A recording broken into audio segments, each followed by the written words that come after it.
Billionaire Secrets. Slow Burn Second Chances Box Set. By Michelle Love. Book 1, Investing in Love. Billionaire Romance Boss. By Michelle Love. Chapter 1. Harry Rosen, billionaire Bitcoin investor and author, surveyed his audience in the ballroom of the Park Plaza Hotel. He'd been asked by his Toronto Stock Exchange investor friends to come to the city to entice would-be investors into exploring how to get rich by investing in Bitcoin. "You're the perfect choice, Harry," they'd urged. "You're a self-proclaimed Bitcoin billionaire. You're knowledgeable, and you're a convincing speaker." Tall, dark, and handsome, Harry was an imposing figure in his $1,000 custom-tailored suit. Even though he was in good shape for his late 50s, he hardly stuck out in this crowd of well-dressed businessmen. Bitcoin investment is often linked historically to shady dealings like drug trafficking, money laundering, and the dark web, Harry began. Some of you may have difficulty imagining a positive association with Bitcoin, and I thought the same thing when first confronted with the possibility of investing. Only a few years ago, it was hard to imagine that this cryptocurrency would ever have any legitimacy. But he shrugged good-naturedly. Here we are today. Honest businessmen and women. Harry paused to smile and acknowledge the three women in the audience. "It's a fact," he went on. "Data doesn't like Bitcoins. Nevertheless, their price has risen more than 900% in the past year alone." Harry stopped to flash the next slide on his PowerPoint presentation. "Bitcoin investment earned its shady reputation in the beginning," he admitted. "It was indeed first used to sell illegal goods on the online black market. Silk Road was once the defining marketplace of the cryptocurrency. But that's just a part of Bitcoin's growth history," he pointed out as he flipped the next slide. "Bitcoin has now earned its legitimacy as legal investors give it a different reputation." Harry flashed the next slide and continued. "Earlier this year, the Chicago Mercantile Exchange, the world's largest futures exchange, announced it would offer Bitcoin futures. Why?" he asked the audience. "Because of a demand from its clients." He paused again, giving his audience a chance to absorb this information. "If I were you," Harry said, "I'd take this trend as a very good sign." Someone in the audience raised his hand, and Harry nodded his head at the man, allowing him to speak. "Why do you see it as a good sign?" asked the young businessman in a charcoal suit. His wireframe glasses made him look smart and mature, even if he wasn't. "Good question," remarked Harry, warming to his topic. "The introduction of futures would in theory increase the number of investors from the financial sector. The result would be an increase in the market's liquidity and stability." "You're right," commented another young investor in a navy blazer and a university tie. "The Nasdaq and Cantor Fitzgerald are also reportedly planning their own Bitcoin futures exchanges." A murmur went through the crowd at this news. "If you decided to go onto a Bitcoin exchange," Harry pointed out, flipping the next slide, "you could have purchased, say, $100 worth of Bitcoin a year ago. Today," he said, pointing his laser pointer at the slide, "that $100 of Bitcoin would be worth over $1,300 in today's prices." The excited buzz from the audience increased. "With $1,000, Harry pointed out, your investment would now be worth $13,820, and that's in just 12 months. If this is such a sure thing, why isn't everybody doing this?" demanded a broker who appeared to be somewhere north of 40. "Let's look at this another way," Harry said, flipping the next slide. "If you'd bought up Bitcoin instead of buying that luxury vehicle, your $75,000 would be worth $1 million today." "This all sounds too good to be true," said a striking blonde in a Chanel suit. "What's the downside?" "Good question," Harry said smoothly. "Bitcoin's emerging popularity has caught the attention of the IRS." A groan went up from the audience. "This means that if investors cashed out their Bitcoins after a year, they'd owe capital gains tax, and that's typically around 15%. That means that $100 investment, now worth $13,820 a year later, would be taxed at around $1,923. But a short-term Bitcoin investor selling his investment within a year of first buying it would be taxed the regular rate of between 20 and 39.6%. That had a number of hands flying up from the audience, and Harry decided it was time for his talk to come to an end, rounding out the presentation by answering questions. 20 minutes later, as Harry was answering the last few questions from stragglers, his gaze was firmly fixed on a young, beautiful redhead seated in the second row of the audience, over by the windows. Although he answered all questions with his usual cool competence, he could not take his eyes off the beautiful woman. He wondered why such a lovely young thing would attend a seminar on bitcoins, before catching himself and shaking his head at his obvious chauvinism. "I hope no one can read my mind," he muttered to himself. After the stragglers had finally asked their questions and drifted off, Harry wasted no time in going over to the beautiful woman who had remained in her chair, the last person left in the audience. As she rose to shake Harry's hand and introduce herself, Harry realized that the beautiful redhead was a bit older than he'd originally thought, as she looked to be about 30. She had a throaty, sensual voice, and she stood a statuesque 5 feet 11 inches. "Susan Day," she introduced herself as she held out her hand. "I have a few questions, and I was wondering if I could tempt you with a drink and pick your brain," she added. Harry chuckled as he took her smooth hand. "Nice to meet you, Susan. If I'm being honest, I was just trying to think of a way to ask if you'd like to spend some time with me," he said. "Thanks for giving me an excuse." "Shall we say the bar in 15 minutes?" she asked. "That will give us both a chance to stow our stuff in our rooms." Harry readily agreed to the meeting and packed his workshop materials quickly. Once in his room, he placed a quick call to his partner to check on business. "I can't talk long," he cautioned.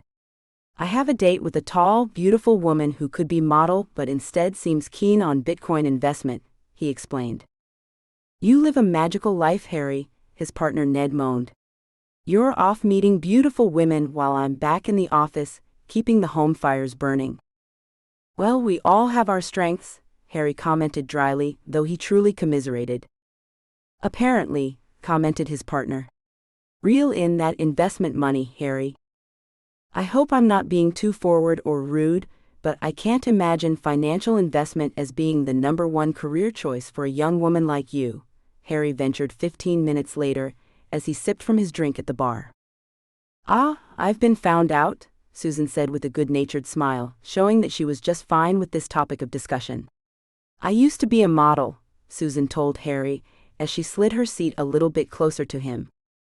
"You gave up the glamorous life?" asked Harry. "What did you decide to do next?" "I retired from that rat race and became an accountant for high-end companies in the Providence area," Susan said, taking a sip of her Chardonnay. "So what brings you to beautiful Tio?" Harry asked. "Toronto is a long way from Providence. I like to travel, and Toronto was a place I'd never been," she told him. "I figured what better way to enjoy Easter than exploring a new city." "Well, we can't complain about the April weather here this year," Harry agreed. "And how did you enjoy Easter in Toronto?" "About as much as Easter anywhere," Susan commented. "You're probably wondering why I registered for your seminar," Susan noted. "I stuck out like a sore thumb in that crowd." "Well, I have to admit you certainly lit up the environment," Harry admitted. "But with your looks, you'd stick out in any crowd." "Can I say that without sounding chauvinistic?" he asked the green-eyed beauty. "Aren't you wondering why I was there?" Susan asked with a smile, acknowledging the compliment. "Heck no," Harry lied. "I just thank my lucky stars you came." "You're sweet," Susan said, lowering her gaze demurely. "Actually, I did pretty well in my career as a model," she explained. "I also saved a good deal of what I made. I was so busy and so tired when I wasn't at work that I had little opportunity to spend my money." "And why do you think Bitcoin is the way to go?" asked Harry. "I've done my homework," said Susan. "I'm an accountant, and a pretty successful one. I know how to read financial information. Your workshop confirmed what I'd already read." "So you have questions?" Harry asked, taking a sip of his scotch. I guess my first one would be, how do I go about purchasing bitcoins? For those who are not brokers or accountants, the easiest way to purchase bitcoins is by actually buying them at an establishment that sells them. Whether you're buying them in Canada or the US, there are now lots of firms whose business includes buying and selling bitcoins. Coinbase, for instance, Harry said, has 1% of the American Bitcoin business. So you recommend I use one of these businesses? Susan asked. Why are you not urging me to invest through your firm? Believe me, he commented with a chuckle. My partner would be having a conniption if he knew I was directing you to Coinbase. But it's a good start, Harry said. Coinbase offers some advantages. Such as? Susan asked, writing down what Harry was telling her. For one, Harry said, Coinbase has an option to link your bank account to your Coinbase portfolio or wallet. How is that an advantage? Asked Susan. This makes future payment transfers easier, Harry explained. Coinbase also offers automatic Bitcoin buying at regular intervals. Can you explain that? Asked Susan. Sorry for asking so many stupid questions. There are no stupid questions, Harry commented. Here's an example. Let's say you want to buy $50 in Bitcoin on the 1st and 15th days of every month. You can set up an auto buy for that amount on Coinbase. That seems pretty straightforward, Susan said. What else should I be worried about? Well, added Harry, pouring Susan another glass of wine from the carafe, there are a few caveats. If you issue an automatic buy order, you will not have control over the price at which the Bitcoin is bought. Fair enough, said Susan, writing this down too. Next, continued Harry, Coinbase is not a Bitcoin exchange. You are buying or selling your coins directly from the firm. So where does Coinbase get them? Asked Susan. Good question, Harry acknowledged. Coinbase has to source them from other buyers. This means there may be delays when executing orders during fast market moves. The conversation flowed, with Susan continuing to ask questions about Bitcoin before they moved on from topic to topic, both of them speaking of their passion for finance in general. Before Susan realized it, her carafe of wine was empty, and so was the bar. If I have any more questions, may I contact you? Susan asked, finishing her last glass of wine. I'd be pleased to hear from you, Harry said. And if you're ever in New York, I'd love to spend more time with you. You live in New York? I have a condo there, Harry responded as he signed the check. This was supposed to be my treat, Susan protested. As my way of thanking you for letting me pick your brain. That's all right, Harry responded. I enjoyed having my brain picked. You can buy the drinks when we meet in New York. How's that? It's a deal, Susan said, shaking Harry's hand. I look forward to it. Harry held onto her hand a moment longer than polite, gazing into her green eyes as if trying to solve a puzzle. Have we met somewhere before? He asked. I know that sounds like a sleazy pickup line, but you seem very familiar. I'm sure our paths must have crossed somewhere. I can't imagine where, Susan said. Your face is familiar to me because I've read your books and watched many of your online seminars. You remind me of someone, Harry said.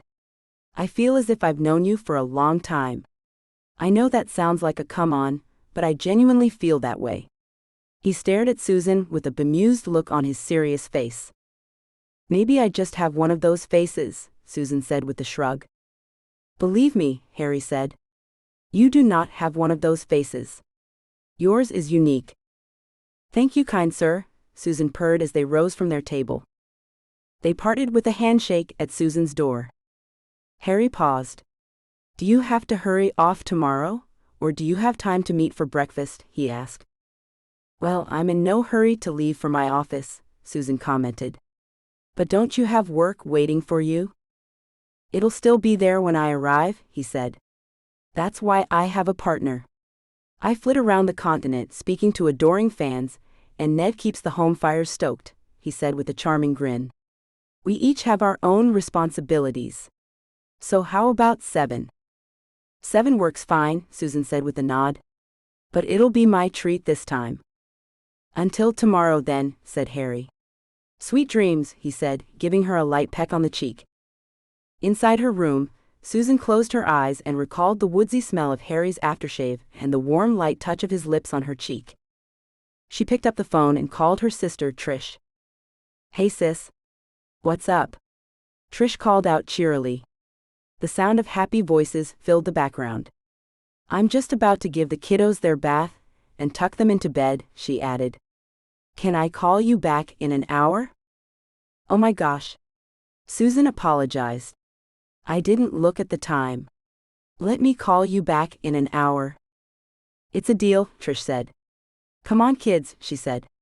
Bath time. I have a phone date with Auntie Sue in an hour. Chop chop. I want to talk to Auntie Sue, Susan heard her niece Cindy cry out. I want to talk to Auntie Sue first, her nephew Connor countered. No, I'm the oldest. I should get to talk first, argued Beth. You can all say hello at once, said Trish, setting the phone on speaker.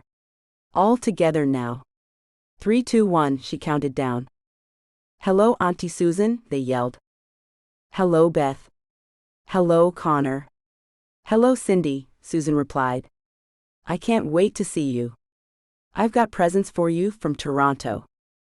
Toronto is very far away, Beth said solemnly. Yes, it is, agreed Susan. But I'm flying home to Providence tomorrow. Will you come for dinner tomorrow night? Asked Cindy. We're having macaroni and cheese, adorably mispronouncing her favorite meal. She only says that because if you come, she'll get macaroni and cheese, explained Trish. Please come, Auntie Susan, begged Cindy.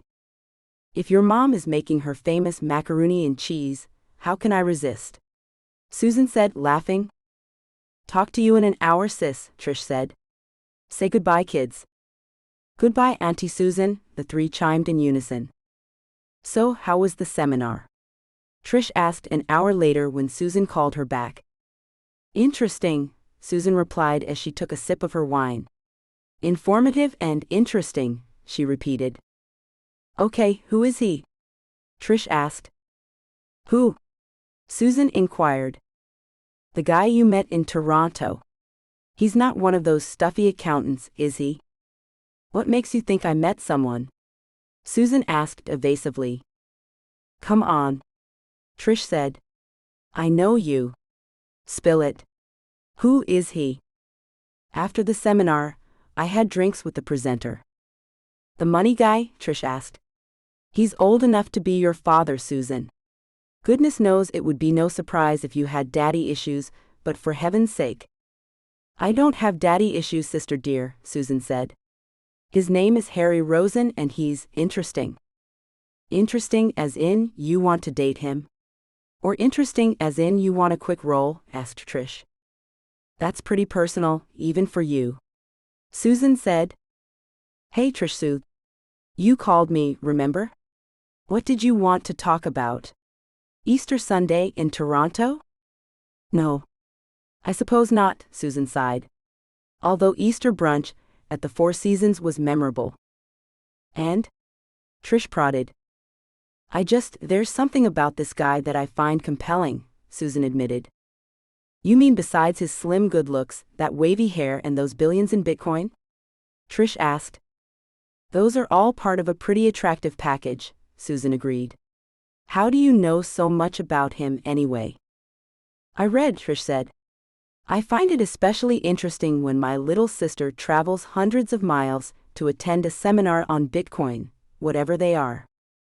What's wrong with my taking an active interest in where my money is being invested? Defended Susan. Nothing, countered Trish.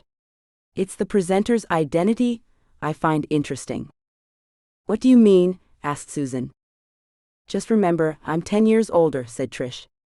I know things about our mother that you weren't around for. So? Where's this going? Asked Susan. Just don't get carried away, warned Trish. I don't want to see you get hurt again. I'm all grown up, Susan said, in case you haven't noticed. Grown up doesn't mean immune to feelings, Susan, Trish warned. Good night, big sister, Susan said. I'm having breakfast with the guy, but I'll probably never see him again after that. If you say so, little sister. Good night. She worries too much, Susan thought as she turned down her bed. She thinks I'm still a little girl. That night, Susan's sleep was disturbed by wicked dreams of a tall, dark man who trailed butterfly kisses all over her. Chapter 2. As Harry packed his things the next morning, he couldn't stop thinking about Susan. He found himself replaying their conversations, her smile, the way she made even ordinary moments feel charged with something more. His dreams during the night had been vivid enough to leave him feeling restless. Not because of anything specific, just an overwhelming sense of her presence. It lingered, like a melody he couldn't quite shake. You're acting like a love-struck teenager, he muttered to himself with a shake of his head. The truth was, Harry had never been one to chase after feelings like this. Romance, attraction, it all seemed more trouble than it was worth. He'd seen how easily desire could blur judgment, and he'd decided long ago to focus on his career. It kept things simple. But this was different. There was something about Susan Day he couldn't ignore. Something that stayed with him whether he was sleeping or awake. He wasn't sure what to make of it, but he knew one thing. He was looking forward to seeing her again, more than he cared to admit. Just as he was about to dial Susan's room, his cell phone buzzed. It was his partner, Ned. Why didn't you call in last night or this morning? Ned accused. I'm up to my ears in client concerns and office politics, Harry, he complained. Harry steeled himself while he listened to Ned's whiny voice. It was like fingernails on a chalkboard. You told me you'd be home first thing this morning. Where are you? En route? No, Ned, Harry answered. I'm still at the hotel. I'm packed and ready to take the airport shuttle right after breakfast. I am allowed to eat, aren't I? Harry questioned. Sure, Ned sighed. It's just that things are coming apart here. You know you're a lot better at mediation than I am. What do you need, Ned? Harry asked with a sigh. I have a meeting before I leave. I need you here sooner rather than later, Harry, Ned insisted. All right, Ned, Harry conceded. I'll reschedule my meeting and take an earlier flight. Will that make you happy? It's not about making me happy, Harry, Ned pointed out. It's about appeasing your clients. You don't seem in your usual rush to get back, Ned observed. You have a lot of irons in the fire here, and you're usually eager to get back to the office. What's the draw? What makes you say there's a draw? Harry asked evasively. Come on, Harry. We've been partners for years. Harry admitted, I went out for a drink last night with that woman I'd mentioned to you. I'd like some time to get to know her better. Harry, Ned said, surprised, you're always warning me not to get involved in messy relationships. Remember your 2 previous marriages? They did not end well. I know what I said, Ned, Harry replied. And I do remember how bitterly and badly both those marriages ended. They definitely had a lot to do with me staying away from women all these years. I've always admired your restraint and tried to emulate it, Ned commented. Why the sudden interest in this woman? There's something about her, Harry said carefully. I can't put my finger on it. When I speak with her, it feels as if we've been friends for a very long time. There's something so familiar about her, and I can't stop thinking about it. This is a whole new side of you, Harry, said Ned. I'm not sure I like it. I'm not sure what to make of it either, Harry said honestly. But I feel compelled to explore it. Meanwhile, in her room, Susan was talking to her business partner Laura. I'm not in a hurry to return to the office, Laura, she said. Is there anything pressing? I was planning on having breakfast with the keynote speaker, and then I thought I'd pick up some gifts for Trish's kids before heading back to Providence. You do realize that I've been holding down the fort, Susan? Laura said tersely. I told your clients that you'd only be gone for weekend, and your adoring fans don't want to talk to me. Why? Because I'm not you. Plain and simple. Surely it's not that bad, Laura, Susan chided. I've only been gone a few days. Well, said Laura, I can't relate to your clients the way you can. These people are wealthy and accustomed to having people at their beck and call. You know how to provide that kind of kid glove treatment without it irking the hell out of you. I'm just not cut from the same cloth. I want to tell them to go to hell. Susan giggled. They've really gotten to you, haven't they? Let's just say it hasn't been a stellar week, Laura admitted. Okay, Susan soothed. Take a deep breath. I promise I'll be back today to placate those ruffled clients. Tell me about this breakfast you're having, Laura said, changing the subject now that she had said her piece and eased her frustration.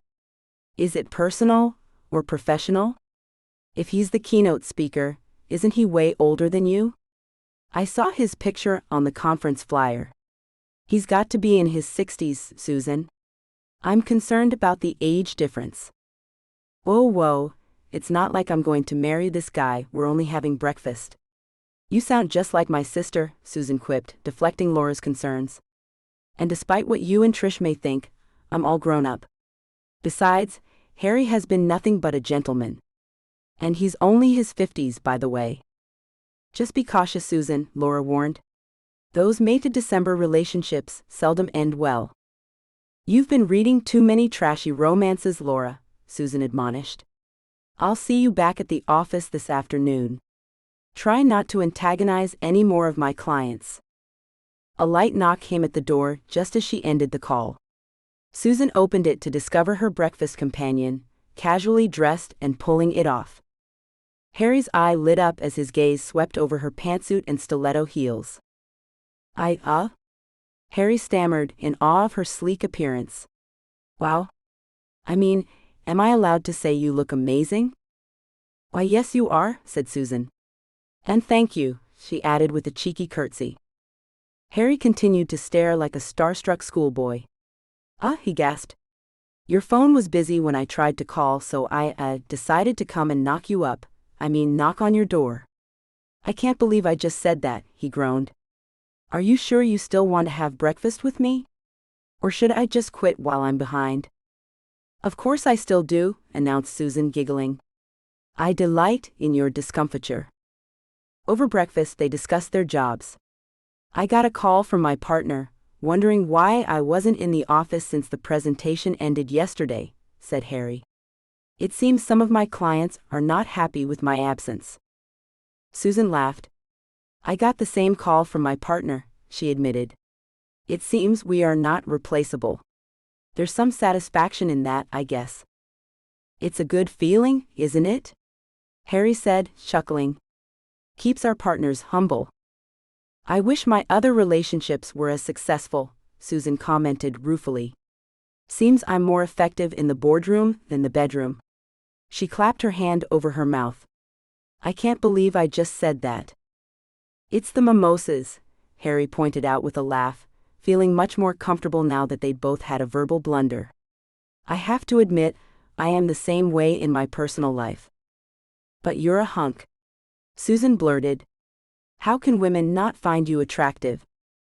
Well, thank you, kind lady, Harry said, bowing.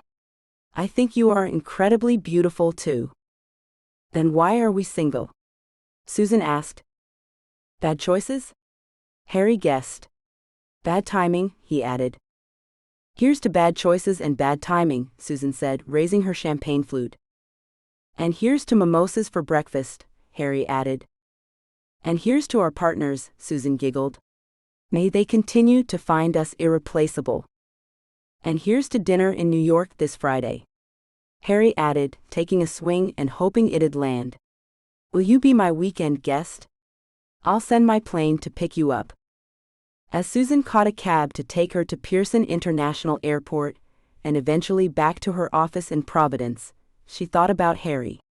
What would the coming weekend bring?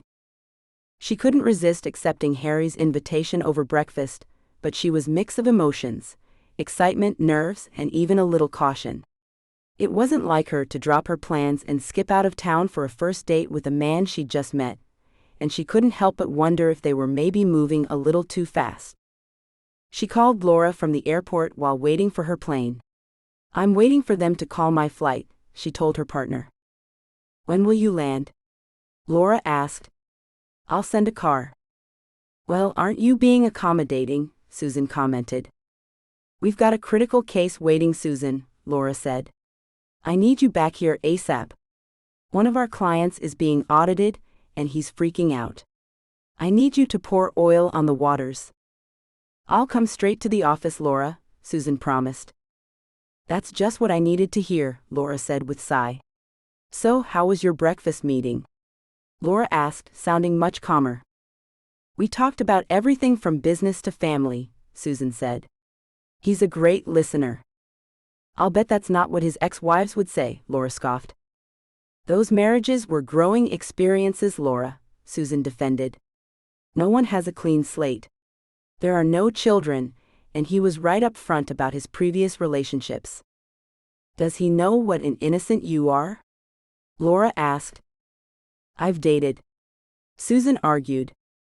Dated, yes, but you always run a mile if anyone gets too serious, and still you manage to get hurt. I don't know how you do it, Susan, Laura sighed. I guess now is as good a time as any to tell you I'm flying to New York City for the weekend. Harry has invited me for dinner in New York on Friday. Then he's going to show me the sights. Is one of those sights his bedroom? Laura asked, putting on a seductive voice. Get your mind out of the gutter, Laura, Susan admonished with a laugh. Susan, do you really think spending the weekend with a strange man is a good idea? Laura asked, perfectly serious now. Long-distance relationships are so tricky. And then there's still the age difference. I'm not marrying him, Laura, Susan assured her partner. It's just dinner. Chapter 3. Auntie Susan, what did you bring us? Cindy greeted her aunt as she threw open the front door in excitement. Cindy, chided Connor, you're not supposed to ask. But she said she was bringing us something from Toronto, Cindy protested. Well, little one, Trish said, giving her sister a big hug, Auntie Susan just got here. Give her a chance to catch her breath. Welcome home, Brett said, giving his sister-in-law a kiss. Dinner in 20 minutes. We're having grilled lamb chops. But Daddy, whined Cindy, Mommy said we were having macaroni and cheese. She promised. Cindy, stop whining, her dad said. You're going to be having macaroni and cheese. But the adults and the bigger kids are having lamb chops with rosemary potatoes. Roger's coming too, Trish told her, referring to their brother. To what do we owe the pleasure of his company? Susan asked sarcastically. Mom and Dad are going to be here too, Trish added. It'll be a real family affair tonight. Great, Susan said with a sigh. She loved her family, but they were very good at stretching her patience at times, especially when they were all in one spot. Let's not bring up where I've been, Susan said, cringing. You know how Dad will react. Just then, the doorbell rang. Just us, called out Vivian Day as she opened the door without waiting. The kids flew to the door for hugs and kisses. Here's dessert as promised, Vivian said, kissing each of her daughters and handing Brett a pie carrier. Thanks, Mom, said Brett, hugging his mother-in-law. Bet I can guess what this is. Chocolate pecan pie, Vivian confirmed with a smile. I know it's your favorite, darling boy. Do I smell lamb chops and rosemary potatoes? You bet. I know your favorites too, he said with a wink. Hi, Roger, Brett said, taking the bottle of wine Roger proffered and shaking his hand. What can I do to help, bro? Asked Roger. It's all done, Brett said. But thanks. The kids set the table, your mom brought dessert. I guess you could pour the wine. As Brett and Trish greeted the family, Susan took advantage of the time with her nieces and nephews, passing out their souvenirs so Cindy wouldn't be asking about them all through dinner. Kids, go wash your hands and get what you want to drink, Trish ordered, taking the kids' attention away from Susan again. Look what Auntie Susan brought me, Cindy said, already sporting her new Canadian maple leaf hoodie she'd received just second earlier.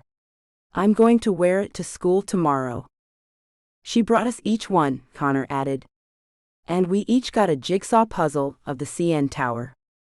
Isn't the detail amazing, Daddy? Beth said, holding up her replica of the CN Tower. "I've changed my mind. I don't want to be an astronaut anymore. I want to be an architect and design buildings like this." "I'm sure that will be devastating news to NASA," her father commented. Beth smiled and nodded at her dad's little joke before turning back to Susan. "Thanks, Auntie Susan. I'm going to put this on the top shelf of my bookcase where busy hands can't reach it." She glared pointedly at Cindy. Cindy grinned. "She doesn't know I can reach the top shelf when I stand on a chair," she whispered to Susan. "Little brat," murmured Trish. "She reminds me of you at that age. I could never keep anything out of your reach." The family moved to the dinner table, ready to dig into the delicious meal. After a few minutes of small talk, Susan's brother Roger brought up the Bitcoin conference, the one topic she'd been hoping to avoid. "How was it?" he asked. "Did you meet anyone interesting? Did you learn anything?" "Let's talk about this another time, Roger," Trish warned. Roger was not to be deflected. Her father, known to the community as Reverend Day, said, "What's this I hear about your being interested in Bitcoins?" "I knew it." Susan groaned. "You'll pay for this, Roger," she warned under breath before bracing herself for the conversation ahead. "I'm just doing some research and exploring my investment options, Dad," Susan replied. "Pretty serious research if you ask me," Roger added. Susan paid a small fortune to fly to Toronto for Easter, missing Mom's fantastic Easter dinner, I might add, to go to a conference hosted by some Bitcoin billionaire named Harry Rosen. "What do you think of that, Dad?" asked Roger, his face all innocence. "Roger, tell us about your job search," Trish interjected. "Have you found gainful employment yet?" she asked with a less than friendly smile. "No, sis," said Roger. "But thanks for asking. I'm still exploring and considering my many career options." "Let's get back to this Bitcoin issue," Reverend Day said. "Yes, let's do that, Father," said Roger. "I'd love to hear what you think." "Thank you, son," said Reverend Day. "I'm glad you asked." First of all, he began drawing himself up, straightening out his posture as if he was delivering a sermon. "When you invest in Bitcoin, you are investing in nothing. They don't even exist. Bitcoins are a mere mathematical algorithm. You can't hold them. There is no value except in Bitcoins being exchanged for something. It's like your mother's Dalton figurines. She can't get anything for them unless someone is willing to give her something she wants in exchange. And the last time I checked, no one was anxious to trade for them." "Here we go," Vivian murmured. "And the origins of Bitcoins are sinful," Reverend Day said. "They were devised as a way to launder money from ill-gotten gains. What makes you think that has changed?" "Anything else, Dad?" Roger asked. "Well," continued the pastor, "Bitcoins are simply an unstable investment." "Couldn't you say most of those same things about gold, Dad?" Susan said, unable to stop herself from arguing. "Gold prices fluctuate, granted," conceded her father. "But Bitcoins can rise and fall dramatically. Gold will always have worth, some inherent value. Bitcoins won't." "So how do you explain these Bitcoin billionaires?" Roger asked. "Like Susan's new friend?" Susan glared at her brother, not even knowing how he'd have heard about Harry in the first place. A quick glance over at Trish's guilty expression answered that question, and earned Trish a glare too. "No doubt he's involved in some nefarious dealings," Reverend Day said. "So, Roger," said Susan, ready to change the subject, "how goes the used car business these days? Is this one of the career options you're so busy exploring? Why don't you two clear the table and load the dishwasher?" suggested Vivian, having heard enough of her children's bickering and knowing they needed to do something to occupy themselves before it got any worse. "Excellent idea, Mom," added Trish. In the kitchen, Roger and Susan discussed Susan's accounting business and Roger's used car business. "So, how serious is this relationship with Harry Rosen?" Roger asked Susan. "I wouldn't even call it a relationship, Roger," Susan replied. "It's too soon to call it anything." "Don't put too much stock in what Trish says," she assured her brother. We all know Trish loves to exaggerate facts. But she said you'll be spending the weekend with him in New York? Roger questioned her. That's a lot more than meeting him for drinks or breakfast. Geez, Trish really doesn't know how to keep her mouth shut, does she? She muttered to herself before taking a deep breath. I don't expect anything to come of one weekend, Roger, Susan said. Harry Rosen lives a plane ride away. He is very involved in his business, as am I. We both have busy careers that neither of us are prepared to give up. You don't know what his intentions are, insisted Roger. He's older and more worldly. He's a billionaire. He can buy anything and anyone he wants. Roger, in case you haven't noticed, I am hardly an innocent teen. Besides, I am not for sale. And Harry Rosen has been nothing but a gentleman. Well, you have a history of being too trusting, Roger pointed out. I'm just looking out for you. You'd make better use of your time trying to resuscitate that business of yours, Susan pointed out. That's a lost cause, unless I can get a backer for my expansion, Roger replied, looking glum. Say, you don't think your new boyfriend would be interested, do you? That's so like you, Susan commented, throwing a dish towel at Roger. First, you warned me away from an older man who might have nefarious intentions. Now, when he might have the capital you need, he's my boyfriend. There is no way I am not asking him for that, and neither are you. It was just a thought, Roger defended. Can't blame a guy for trying. Well, in the future, focus on your business plan and not on my personal life, Susan said. But, Roger interrupted. No buts, Roger, Susan said sternly. And stop baiting Dad. You know he's too stubborn to change his mind about anything. But it's such fun, Roger said with a laugh. Seriously, Suze, Roger said in protective brother mode once again. Remember that thing you had with what's-his-name? That left you pretty shaken. I don't want to see you hurt like that again. I appreciate your concern, little brother, Susan said. But I assure you, though I like Harry's company, I have no plans for a relationship in the near future. Old what's-his-name has cured me of foolish romantic ideas. If you say so, Roger replied, unconvinced. It's just dinner, Roger.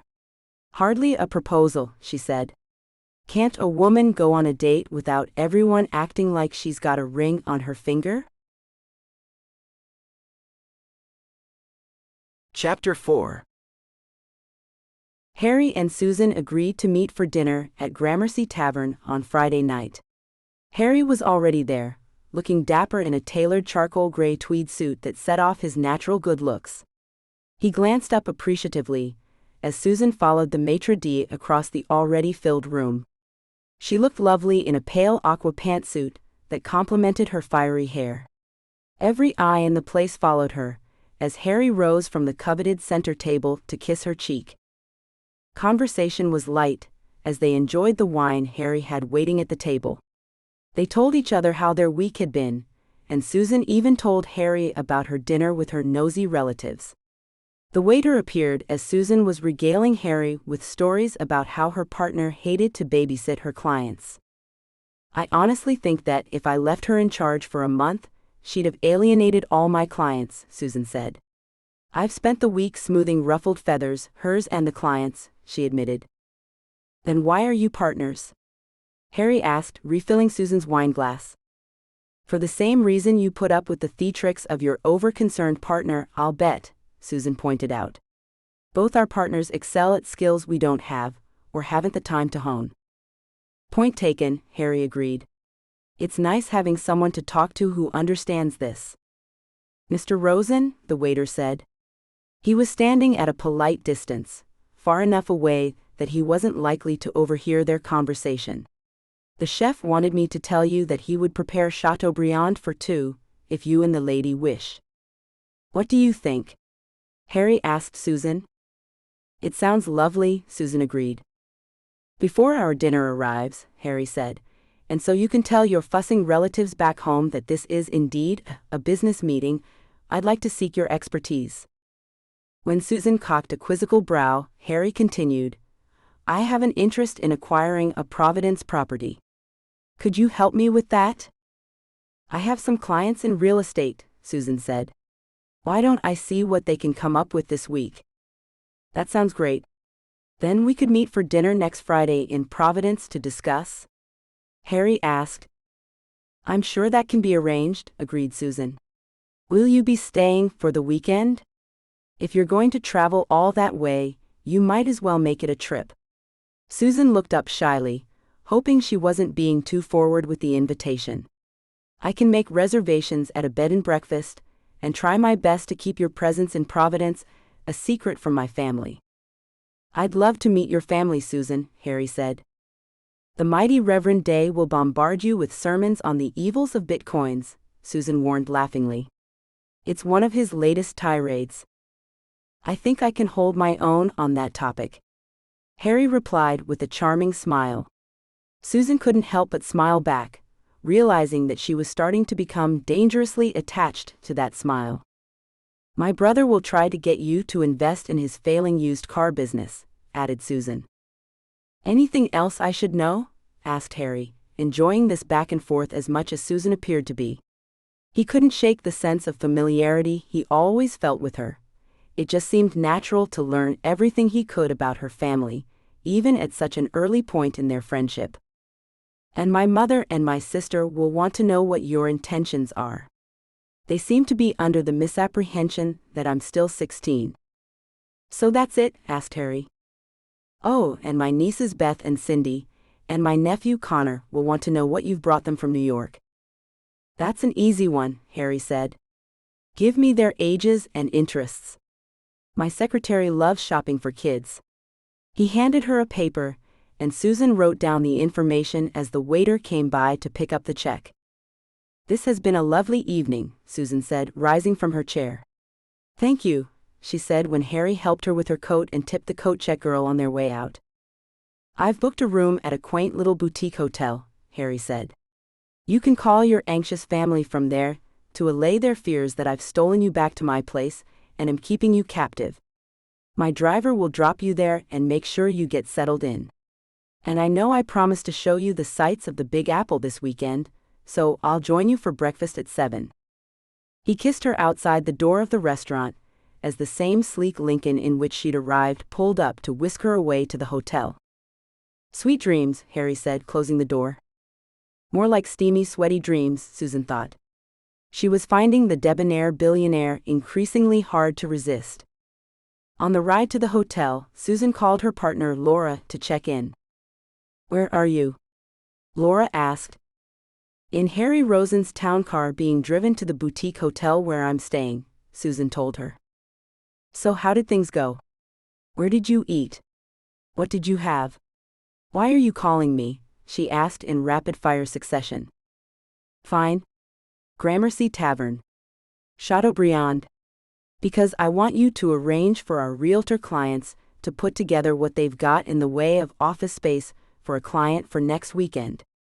Why? Asked Laura. For a new client, Susan replied. That's all the information you need. I'd like to fax it to Harry by Monday morning. When will you be back? Asked Laura. Or is that information I don't need either? Before the office opens Monday, Susan answered. And I'm going sightseeing tomorrow with Harry, she added. Don't worry, Laura, she added, hanging up before her partner could ask any more questions. Her next call was to her sister. Trish, it's me, she said to the answering machine. I'm in Harry Rosen's fancy chauffeured car being driven to the boutique hotel where I'm staying, she explained. We ate Gramercy Tavern. I had Chateaubriand. It was delicious. Harry was a complete gentleman. Tomorrow, he's taking me sightseeing. You sound excited, Trish said, picking up the phone and cutting off the machine. Tell me more. It was a nice evening, Susan said. Harry's interested in buying property in Providence, so he's coming down next weekend. What else? Trish asked. Okay. I admit, I am starting to feel a physical attraction to Harry, she confessed. Hallelujah, said Trish. I was afraid you'd sworn off men. To be honest, so was I, she said with a chuckle. I believe the feeling might be mutual, Susan said cautiously. Why wouldn't it be? Asked her sister. You're young, beautiful, successful, and interesting. What's not to love? I'm delighted that Harry is going to establish a business presence in Providence, Trish, Susan admitted. I think there might be something there. If we can give it some time to flourish, that is, she added. So when do we meet this billionaire? Asked Trish. Interesting you should ask, said Susan. Harry said he'd like to meet the family while he's in town. You warned him about Dad and Roger and the kids? Very explicitly, Susan said. And he still wants to meet us? Trish asked. I'll get Vivian on it tomorrow. Remember, reminded Susan, he's coming to look at office space. Not just to hang out with Day family. I'll have her coordinate with the realtors, Trish confirmed. Gotta go. The kids are too quiet, and that's never a good sign. Send me pictures of your room and the sights. I'll call Mom. With that, Trish was gone. I wonder what the weekend will bring. Susan pondered.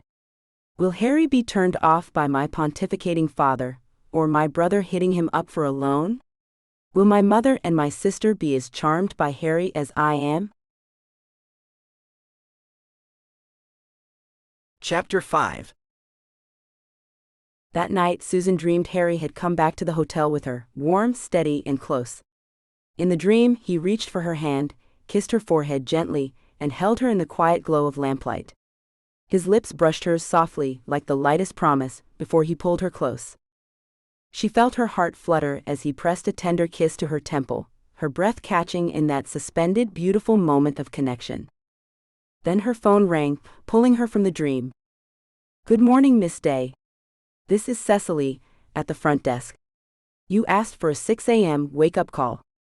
I've reserved a table in the breakfast room for you and Mr. Rosen. He will meet you there at 7. Is there anything else I can do for you? Susan sighed, blinking up at the ceiling. Of course, the dream had ended just as it reached the best part. No, thank you, she replied, then hung up and let her head fall back against the pillow. Cold shower, she muttered with a small, rueful smile. By 7, Susan was already seated in the breakfast room when Harry walked in. Her breath caught as she took in his relaxed, effortless style, casual slacks, a crisp shirt, and a well-cut jacket. He looked confident. Comfortable. Irresistibly himself. Harry smiled and leaned in to greet her with a light kiss on the cheek. A faint trace of jasmine clung to her skin, catching him off guard in the best way. That's the scent that woke me in the night, he thought suddenly, remembering flashes of a dream that lingered like heat under the skin. Soft arms, quiet laughter, the way her presence had wrapped around him like warmth. He sat across from her, unable to keep the smile from tugging at his lips. Maybe dreams weren't so far from reality after all. So much for the restorative powers of a cold shower. Harry thought, as he sat down across from Susan. You look lovely this morning, he said, toasting her with his mimosa. Good choice of breakfast beverage, he said, recalling the breakfast mimosas they'd shared in Toronto. I thought I'd limit my intake and my outrageous comments this time around, Susan commented, blushing at the memory of her outburst. Where's the fun in that? Harry commented, with a chuckle. Susan gave him a mock stern glare before changing the subject. I called my partner last night. Laura is going to have some realtors put together a package of Providence office space options. I'll email the information to you Monday. You're very efficient, commended Harry. What did your family have to say about my visit? He asked. Trish, no doubt, has my mother arranging for caterers even as we speak, commented Susan. How did you know I'd called my family? She asked. It wasn't much of a guess, Harry said with a smile. I sense they hover over you. That's why I arranged for you to stay at a hotel rather than at my condo. Did you have a pleasant sleep? Not hardly, thought Susan. It was filled with magnificent, steamy dreams. A very restful sleep, she lied. This is a quiet hotel. How about you? Me? Harry startled. What? Did you have a nice sleep? She asked, staring at Harry. Harry had distracted himself so thoroughly with picturing Susan in her bed that he'd lost the thread of the conversation. Why is she asking how I slept? Are my night visions that obvious? Yes, thanks, he blurted. I had some calls to make to foreign investors. But I got to bed by midnight. Only to have you walk through my dreams, he thought. Before your long, slim legs wrapped around my torso, that is. Harry grabbed his glass of ice water and took a huge swallow. When he could talk again, he outlined the sights he was going to show Susan that day. Lead on, she said. I can't wait. Neither can I, Harry told himself, feeling like a randy schoolboy again. 10 hours later, they returned to Susan's hotel, tired but happy. You know, I've lived in New York City for decades and never seen as much of it as we saw today, said Harry, kissing Susan's cheek at her door. Thank you for providing me with a reason to see the sights, and for being such a wonderful companion, he said. I enjoyed it too, Susan said. I only hope I can be as accomplished a travel guide when you come to Providence. I'm sure you will, he replied, chucking her on the chin. But before we get to that, we have Sunday brunch at Norma's tomorrow at 10, and then a production at Radio City Music Hall, Harry promised. What are we seeing? Asked Susan. I have no idea, admitted Harry. You'd have to ask my secretary. I'm sure it will be lovely, Harry, said Susan. With all the walking and fresh air we've had today, we ought to sleep like babies tonight, she said. Good night, Harry. Fat chance I'll get any sleep with that attractive man romping through my dreams, Susan sighed as she closed her door after ogling his tight backside as he walked down the hall.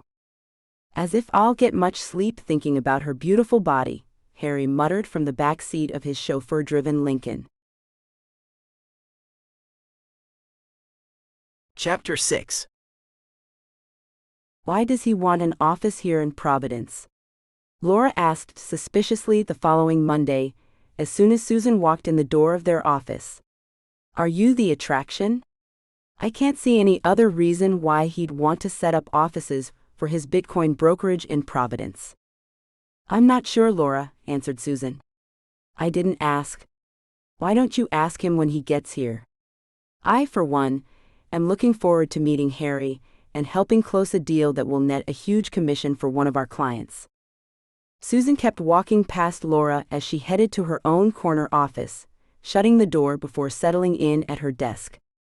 Despite having a lot of work to catch up on after 2 weekends spent out of town, Susan couldn't keep her head out of the clouds.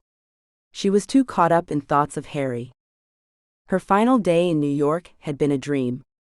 They'd strolled around, holding hands, as Harry pointed out more of his favorite places in the city, telling her about his childhood and how he'd gotten into financial investing in the first place. She'd had such an incredible trip, and she couldn't wait to reciprocate for Harry when he arrived in town. By the end of the workday, Susan had only gotten half the work done she'd wanted to, but she pretty much had her whole upcoming weekend with Harry planned out. She'd also put in a lot of work hours imaging the man naked, but it was no strain on her brain doing that. It was no surprise to Susan that she was attracted to Harry's mind, but her physical attraction to him had truly caught her off guard.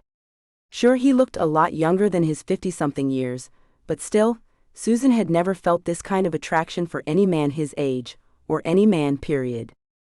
Shaking her head to rid it of the sensual images that had been haunting her imagination all day, Susan turned off her computer desk and made a mental plan to take another cold shower as soon as she got home.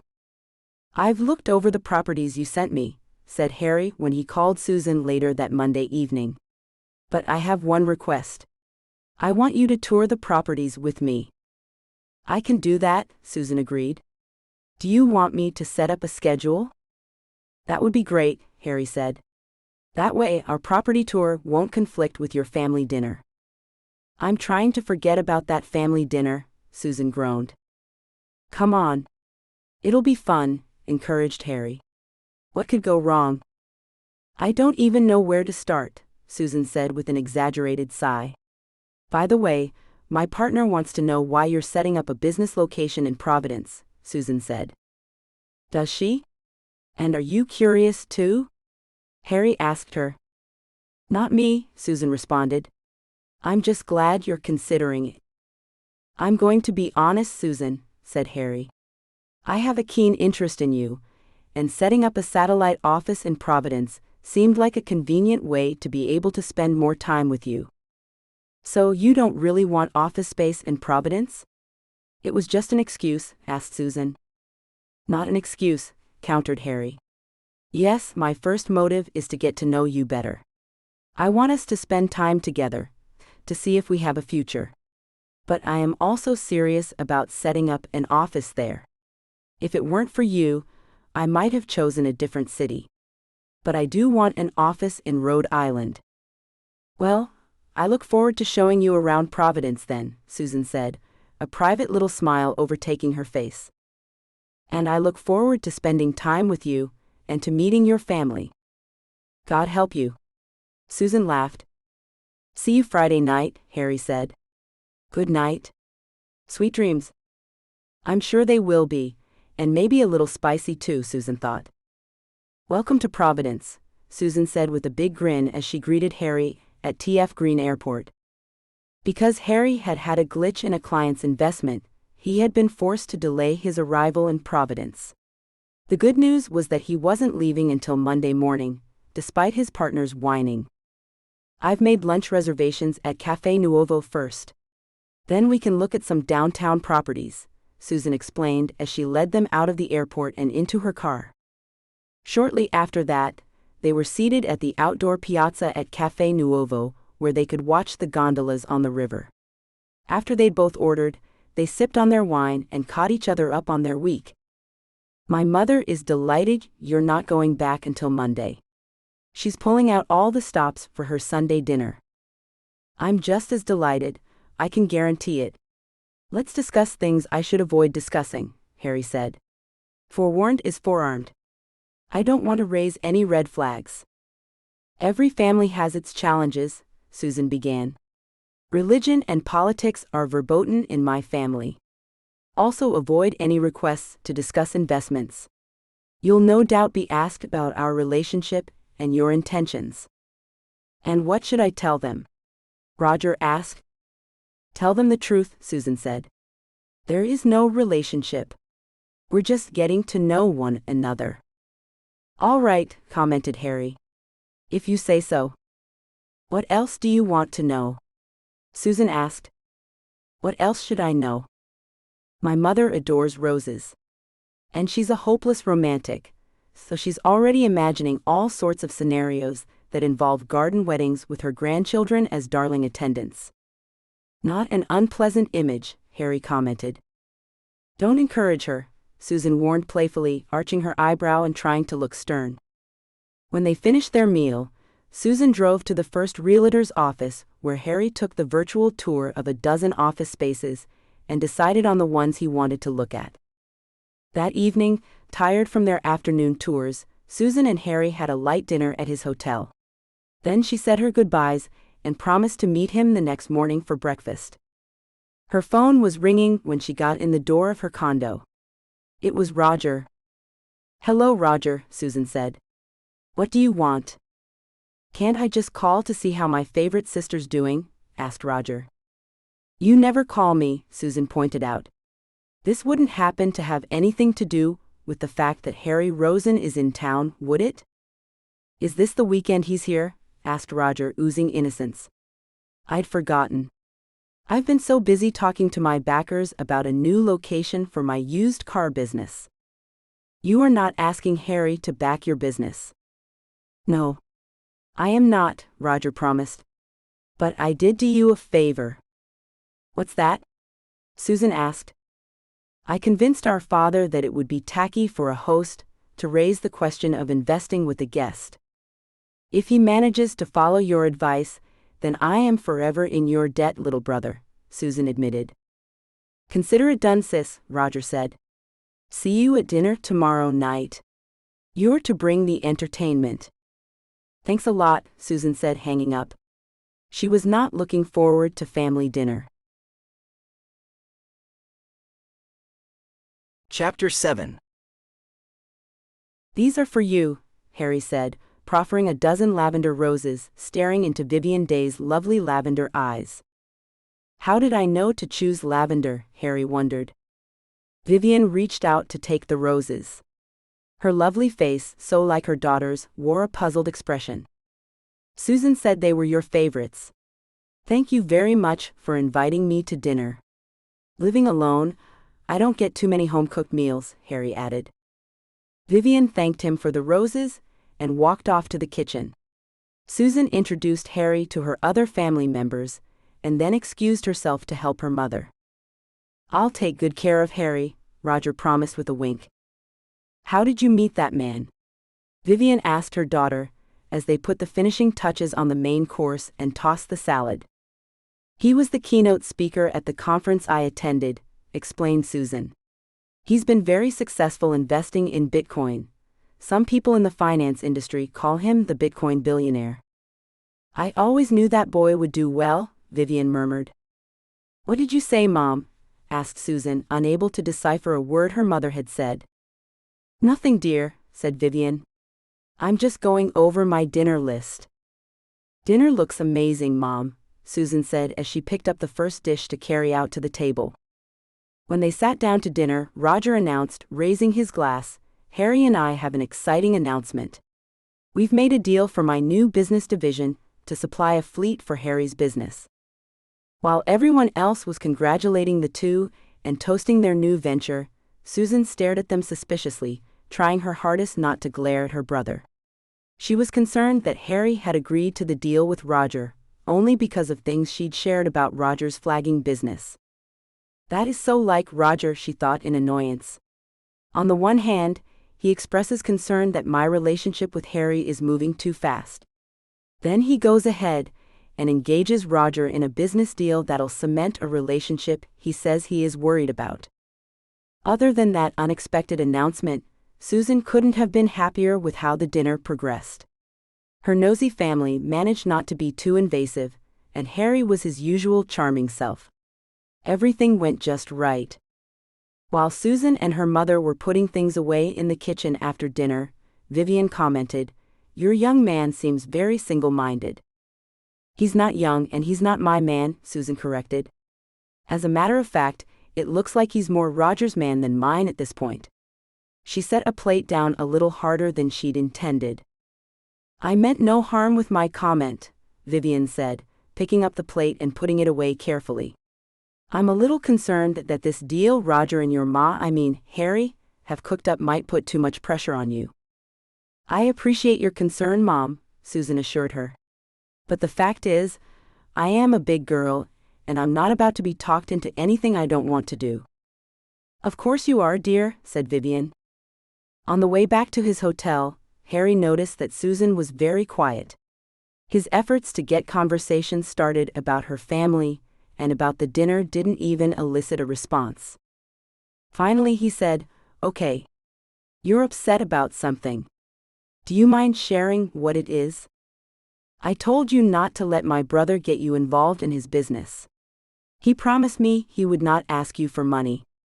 It seems the two of you have no regard for my requests. I heard what you said, Harry said carefully. As a matter of fact, neither your brother nor I broke our promise. Roger mentioned in passing that he was extending his used car sales business to include long and short-term rentals. I responded that when I get my satellite office up and running here, I'd like to establish a fleet service. Roger and I came to a mutually beneficial deal. And the fact that I am his sister had no bearing? Susan accused. You aren't dealing with my brother to pressure me? To do what? How would my deal with Roger in any way pressure you? Harry asked. I am astounded that you would think that. Frankly, I am a little insulted that you'd think I would stoop to use your brother to get to you. By this time, they'd arrived at Harry's hotel. I'm sorry, Harry, Susan said. It's just that my brother and his wheeling and dealing drives me crazy. Before you came, he was pressuring me to ask you about investing in his business. Roger's gambling and womanizing mean he has to make a lot of money to cover his vices. I just don't want you to become his pawn. That would put a strain on our relationship. Oh, so we do have a relationship now? Harry asked. I don't know what we have, Susan replied. But I want a chance to explore it, without my brother sticking his nose in where it doesn't belong. She took a deep breath to compose herself. Harry leaned over and kissed her.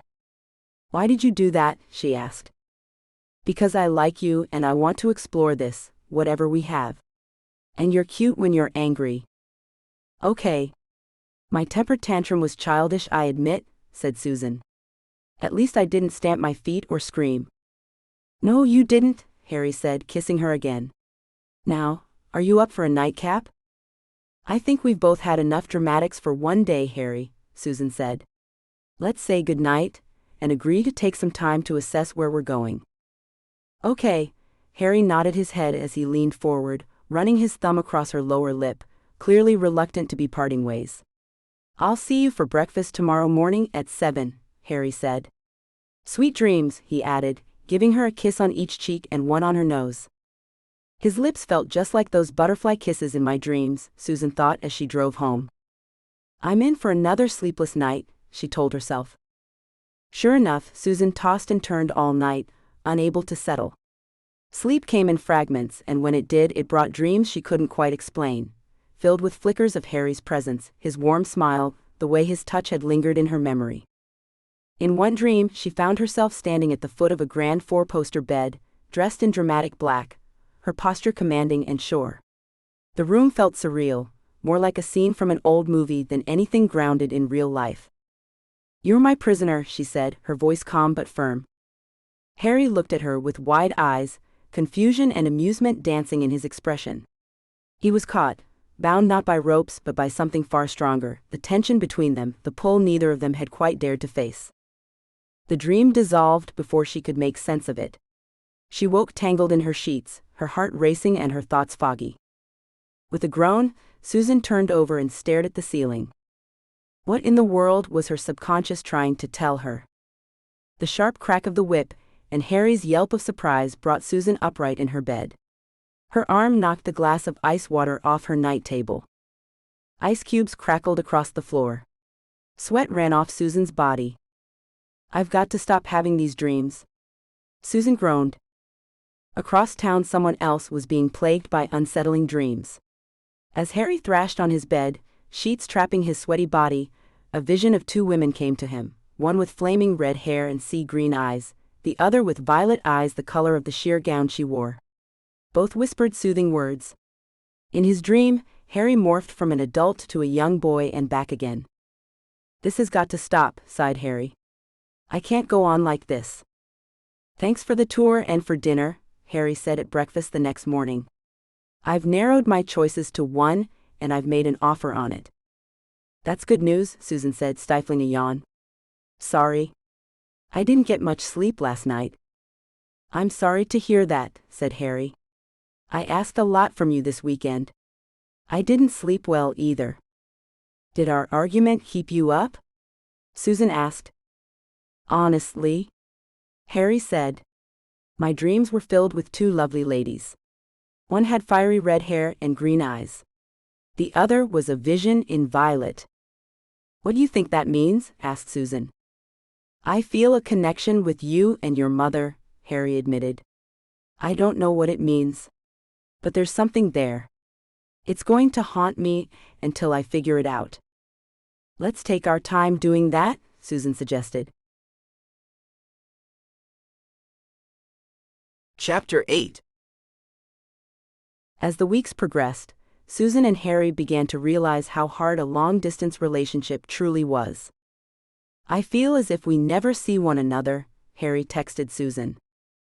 We can't seem to find time to meet face-to-face, Susan agreed. This time of year is so busy for accountants, and I know you have speaking engagements all over the globe. Success comes with drawbacks, doesn't it? Harry told her on one of their late-night phone calls. Will I see more of you when you get the office up and running here in Providence? She asked hopefully. I hate sounding like a needy child. But I really miss our time together. Speaking of, could you do me a favor? Harry asked. I was supposed to meet a realtor this Friday to look at a residential property. It would appear that Ned has scheduled a meeting we can't reschedule, and I have to be here for it. Could you look at it and tell me what you think?" "Of course," said Susan. "Email me the details, and I'll look after it. Expect photos Saturday morning." "Thanks," replied Harry. "I owe you dinner for this, whenever we can finally get together." "I miss you, Harry," Susan admitted. "Me too," Harry said. He heartily wished Ned had not set up that meeting. When Harry opened his email early Saturday morning, there was a note from Susan. "I don't know which employee is lucky enough to be getting this house, Harry, but what luck. It's not large, but it's absolutely charming. Lots of room, big enough for a couple for sure. You should see the backyard. I've attached pictures of all the rooms as well as the surrounding property. I hope this helps. Miss you. Susan." Harry smiled as he picked up the phone and dialed the realtor. His plan was coming together. 3 long weeks later, the two finally found a weekend when they could get together. Harry was coming to Providence to firm up his office space. They agreed to meet at Harry's hotel for dinner. Exhausted from a busy week, they opted for a romantic meal in his room. "Thanks for humoring me and ordering room service with me," Harry said, kissing her hello. "It's been a bear of a week." "I didn't blame Ned for whining," he added. "It was justified. I'm not sure I could have listened to one more client complaint." "I know what you mean," Susan agreed. "Suddenly, it's my fault clients have to pay more taxes than they anticipated." "To a weekend free of client complaints," Harry said, raising his wine glass. "Here's to a nice quiet weekend," Susan added. "I need to meet with the realtor and sign some papers tomorrow morning," Harry said as the meal was winding down. "Then I'd like us to take a drive and have lunch at some quaint little out-of-the-way place where we can talk. Can you arrange that?" Harry asked. "Of course," Susan said.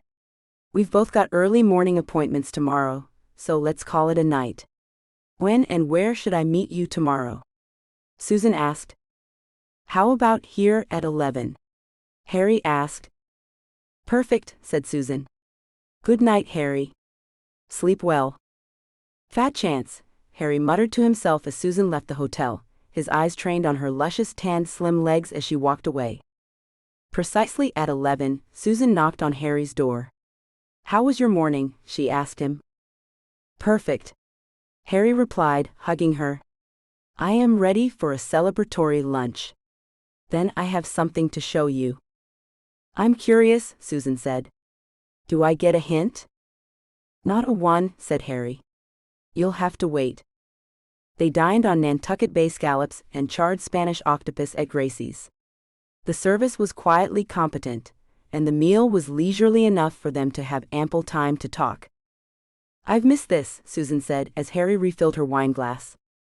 "We're going to find a way to get more time like this together," Harry said. "I promise you." He gazed into her eyes and ran his finger gently down her cheek. Just then, Susan's phone rang.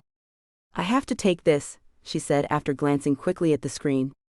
"It's my mother. She never calls my cell." Susan went to the foyer at Gracie's and found a quiet corner to take the call. In minutes, she was back at the table. One look at her face, and Harry knew the news wasn't good. "What's wrong?" he asked. "It's my father," Susan replied. Her lip quivered. "They've taken him to the hospital.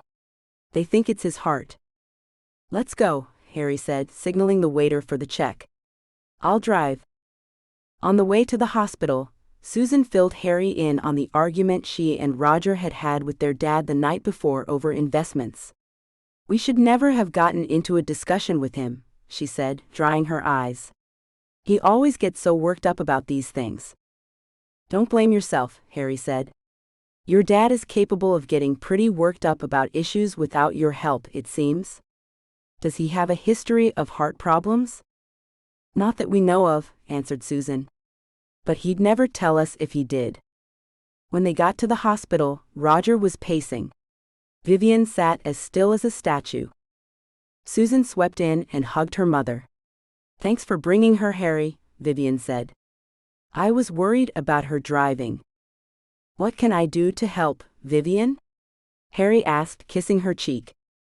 There's nothing we can do but hope and pray, answered Vivian. The doctor will come and see us when he knows something. They are running tests now. Roger flopped onto the couch beside his mother.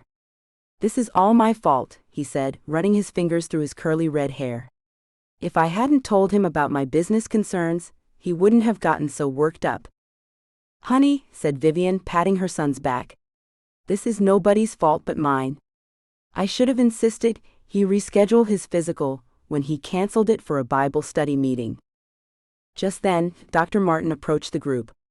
He was a quiet, dark-skinned man about 5'10", and he exuded confidence and competence. Vivian, he said as they all turned toward him, Reverend Day has had a cardiac episode. It was probably brought on by his ignoring his doctor's advice to slow down and consider retirement. This is news to me, Vivian said. When did Dr. Munro tell him this? 6 months ago when he saw him for chest pains, explained Dr. Martin. I didn't think he'd shared this with you. The good news is that he should make a full recovery. If all goes as expected with the rest of his tests, he can go home tomorrow. Thank God, Vivian exhaled, bowing her head in relief. Can we see him now, please? Let's all go home and get some sleep, Harry suggested to Reverend Day's obviously exhausted family after they'd seen him sleeping peacefully. You've all had quite enough excitement and guilt for one day. You're right, Harry, said Vivian, hugging him before she let Roger lead her to the car. On the way back to her condo, Susan suddenly remembered, Harry, you didn't show me your surprise. Well, tomorrow is another day, as they say, Harry said. We'll see it tomorrow. I'm glad your dad's going to be okay. You three would all be shouldering the blame for his problems if he hadn't pulled through. No amount of logic would have convinced any of you that you weren't the cause of his health issues. Well, Susan noted, that is part of being a preacher's family. She laughed lightly before sobering. Seriously, Harry, thank you for being there for me, and for propping us all up. Don't even mention it, he said with a smile. I know how important that can be. When I was young, Harry explained, a wonderful lady, friend of my mother's, was always there to catch me when my mother hit the bottle. I don't know what I would have done without her. I'm glad you had someone to be there for you. What was her name? Asked Susan. Elizabeth, Harry answered. Your mother reminds me so much of that woman sometimes. A strange look came over Susan's face. What's wrong? Asked Harry. Elizabeth is my mother's first name.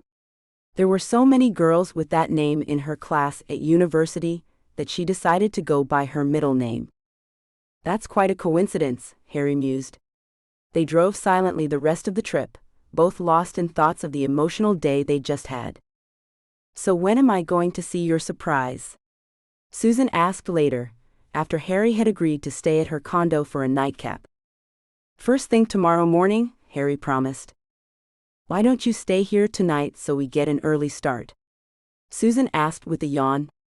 It's really late to be driving across the city. Well, Harry hesitated. If you're sure, Susan? There was no answer. Harry walked out of the kitchen where he'd been pouring them each a glass of wine. He chuckled at what he saw. Susan had kicked off her shoes and was curled up in a ball on the sofa. Guess the wine will have to wait, said Harry. Gently, he covered the exhausted woman. He leaned over and kissed her on the cheek. Then he dimmed the lights and let himself out of the condo. Sweet dreams, my love, he whispered. I am so embarrassed, Susan said when she met Harry for breakfast at his hotel the next morning. I have no idea why I fell asleep. I assure you, it wasn't the company. It was late. You'd had a stressful day, Harry said, kissing her on the cheek. He said. I love the smell of jasmine. I've had some pretty pleasant dreams about the scent of jasmine lately, he admitted. For me, it's the woodsy smell of musk, Susan said, giggling. I'll have to remember that, Harry murmured. Oh, you've got that covered, she told him. She lifted her mimosa. To Saturdays, she said. To Saturdays, Harry clinked her glass, before taking a sip of his own mimosa and setting it on the table. "How's your dad?" asked Harry. "Coming home today," announced Susan. "Heaven help my mother." "I'd say heaven help your father," Harry replied. "She is not going to be forgiving about his forgetting to mention those chest pains." "Oh, by the way," Susan added, "you're invited for dinner." "Now when am I going to see that surprise?" she asked. "Right after breakfast," Harry promised. Harry drove up to a quaint little cottage and stopped. "This is the cottage you asked me to tour," Susan exclaimed. "Why are we here?" Harry got out of the car and opened Susan's door. "Come on," he said. "Why are we here, Harry?" Susan asked, starting to feel a little suspicious. Harry strode up the sidewalk and unlocked the door. The rooms were completely furnished, just as he'd requested. Susan walked from room to room, spinning in circles so she could take in everything without missing a thing. "It's beautiful, Harry. Who is the lucky new owner?" "We are," said Harry. "Or at least you are. And I will be whenever I'm in Providence. Please say you're excited." Harry pleaded. "We needed a place where we could be together." "What are you saying, Harry?" Susan asked. "Nothing you don't want to hear," Harry assured her. "This can be our sanctuary. Or it can be your home. One day, I hope it will be our home. But we've got time to explore that. It's early days yet." Chapter 9. "He is the most stubborn and irritating man I have ever known," Vivian Day said in exasperation, a few weeks later. "This comes as a surprise to you after 40 years of marriage?" Trish asked. "Before his heart attack, I was willing to overlook the desserts, the lack of exercise, and the tirades. But this is life and death now," replied Vivian. "If he doesn't eat right, become more active, and avoid stress, I could lose him. I don't know what I'd do without him." Susan patted her mother on the back. "We'll talk to him, Mom. That's why we're all here. If anyone can talk some sense into him, it's Roger," added Trish. "Me?" Roger responded. "You girls have always maintained that I haven't a lick of sense. How do you expect me to reason with the Rev?" "You can talk anyone into anything, Roger," Susan said. "Look at the sales job you did on Harry." "Hey, I made him a solid business deal," defended Roger. Harry saw that it was a win-win. "Susan has a point, Roger," Harry said. "You are very persuasive, and about as stubborn as Reverend Day. You should try talking to your dad." "You would back Susan," Roger complained. "I was going to suggest you talk to him." "Me?" Harry said. "Why me?" "Impartial source," said Roger, smirking. "One of you has to talk to him," Susan said. "Mom can't go on like this. She's so worried about him, it's stressing her out, which is only stressing him out even more. It's a nightmare." "Why don't you talk to him?" Roger suggested. "You are his fair-haired child." "Not hardly," scoffed Susan. "All we ever do is argue." While the family was still debating the issue of Reverend Day's health crisis, the man of the hour descended the stairs and joined them. "What's all the fuss about?" he asked. "I could hear you all the way upstairs." "Hello, Harry," he said. "What brings you here?" "I just came over to see how you were doing, Reverend Day," Harry said, shaking his hand. "Fit as a fiddle," Reverend Day said. "Don't you think it's time you listen to your doctor, Dad?" Susan asked, taking one for the team. "He's just being a worrywart," Reverend Day scoffed. "I just had a little heartburn." "Dad," exclaimed Trish, "you had a heart attack. And if you don't follow the doctor's orders, you'll have another one." "If I might intervene," Harry said. "One of my clients is a noted cardiac surgeon. Through him, I have arranged for you to see a cardiac rehab specialist, Reverend Day. Would you be willing to hear what he has to say, if it would get these people off your back?" "I suppose it's the only way I'll be able to get them to stop hovering," Reverend Day said, grumpily. "That's right." Susan, Trish, and Roger all chimed. And dear, Vivian said, don't you think it might be time for you to retire? We could do those things we've always talked about doing together, she added hopefully. Retire? He bellowed. No one said a thing. Does that include the African safari and ziplining in the rainforest? He asked. If your doctor says it's okay, Vivian agreed. But that raises another question, Reverend Day said. Where will we live? This house belongs to the church. I have a suggestion, Susan said. How would you like to move into my condo? It is lovely, Vivian encouraged. No more yard work, no snow to remove. It's in a very nice location. There's a swimming pool and an exercise room and lots of activities. But where will you live? Asked her father. I just happen to have access to a lovely little cottage. It's close to my office, and I'm looking forward to having a rose garden in the backyard. Will you help me with that, Mom? Asked Susan. You've always been able to grow lovely roses. I remember a rose garden when I was growing up, Harry said wistfully. My mother was never well enough to do any gardening. I don't know why it flourished. I can still smell those roses. I looked after those roses, Harry, said Vivian. You and I used to spend hours out there. I'd read you stories and we'd sing songs together. I wasn't sure you remembered that part of your life. There was a moment of silence, and all eyes shifting between Vivian and Harry, waiting for more of this surprising story to be revealed. Elizabeth? It is you? Harry asked, looking a little shell-shocked to realize this truly was the woman who'd had such an impact on his young life. When I ended up in foster care, after my mom drank herself to death, I used to close my eyes and imagine I was in that rose garden and you were singing to me, Harry admitted, wiping away a tear. You were the most wonderful part of my childhood, and I never got a chance to tell you. Oh dear boy, said Vivian. I always knew you'd grow up to be successful. Our paths diverged when we both moved out of the old neighborhood, but we've somehow been reconnected. Isn't life mysterious? No wonder I felt as if I'd known Susan my whole life, Harry commented. She has so many of the traits I remember of you. Why didn't you say anything sooner, Mom? Susan asked, feeling a little misty-eyed at the lovely reunion.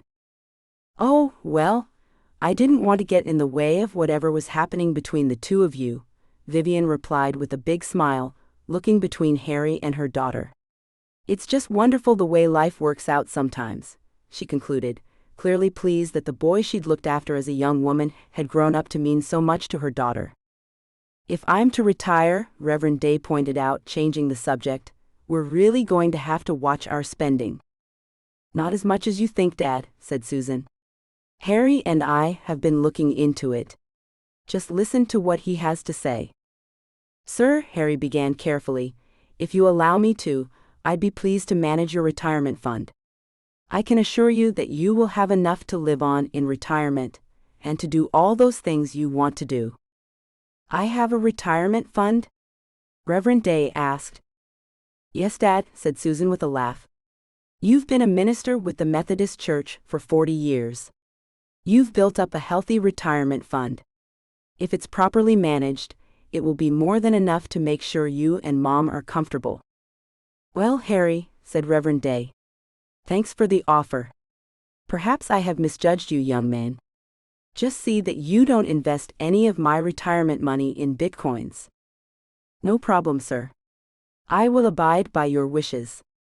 There's something else I'd like to talk to you about, if you have a few moments. Come with me, Reverend Day said. We can talk in my home office. When they were comfortably seated in Reverend Day's office, Harry said, Sir, you've probably noticed that I am very attached to your daughter. In fact, I hope she and I will have a future together. But for now, we've agreed to take things slow and see where our relationship takes us. And what are you expecting of me? Asked Reverend Day. Nothing, sir, Harry said. I just wanted you to know where things stand. When Susan and Harry returned to his hotel room late that night, Susan embraced Harry and told him, Thank you for being so patient and respectful of my dad. I'm so grateful that you offered to manage his retirement fund. As you can see, He is a total neophyte when it comes to money. He's never had much more than enough to clothe and feed us. He sees his job as tending to his flock and doing God's will. You're welcome, Harry said. I am happy to help, but I do have a confession. What's that? Susan asked. I have an ulterior motive. I wanted to garner your parents' favor.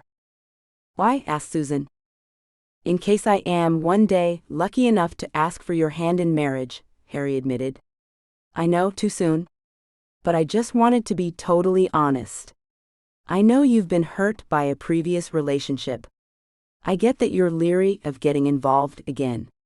Keep in mind, though, I'm not a young man. I've learned that in life and in love, good things are worth the wait. His eyes skimmed down the length of her body, and the head in them told Susan he wasn't just speaking in terms of their future. I appreciate that, Harry, replied Susan, blushing. And as much as I understand the wait, I've got to admit I've had some pretty steamy dreams about us. You too, Harry said, chuckling. I am so glad I am not the only one resorting to cold showers and exercise. We've agreed to explore our relationship first, Susan said. Like my dad with his finances, there are some areas in my life that have been completely undeveloped. He has no experience in investment. I have next to no experience in bed. Harry looked at Susan with shock. But when we kiss, you seem so into it and hot, he said. Oh? I am into it, Harry, Susan confessed. It's just, I'm keen and eager. If my fantasies are any indication, my body knows what to do. It's just, I'm not sure how to please you. She hid her blushing cheeks. I can't believe we're having this discussion. Why don't we sleep on it? Harry suggested gently. We have the rest of our lives to explore our intimacy. I've been told, even by disgruntled ex-wives, that I am an accomplished and considerate romantic partner. They just didn't like me much out of bed. I'll bet they didn't see much of you, Susan assessed. Oops. That didn't come out exactly the way I wanted. Once again her cheeks reddened. I love that about you, Harry said, kissing her deeply. What? Susan asked. The way you can still blush like a teenager. It's the curse of redheads. Susan said, laughing. Good night, Harry. Sweet dreams. After Susan left, Harry groaned. Sweet dreams indeed, he muttered. He knew sleep wouldn't come easily. If anything, their earlier conversation had stirred something restless in him. He could already sense it. His dreams would be filled with flashes of Susan's voice, the curve of her smile, the feel of tension he hadn't quite shaken since she left the room. Across town, Susan tossed in her sweat-dampened sheets, drifting in and out of vivid dreams. In one, she stood tall in a dramatic black mask and boots, cloaked in mystery and confidence. The setting felt theatrical, like a fantasy from another world. A man knelt before her, arms bound in soft silk, looking up at her with a mixture of admiration and wonder. You will do as I say, she heard herself command, her voice confident and strange in her own ears. Yes, my lady, the man replied. Tell me what you wish. Thunder cracked across the dreamscape sky. Susan felt a sense of power, of being seen, heard, in control. She moved closer, but the details blurred. His voice whispered words of devotion.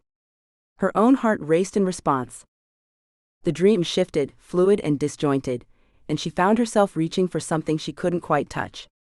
The sensation was overwhelming. Too vivid. Too real. Suddenly she woke with a start, breath catching in her throat.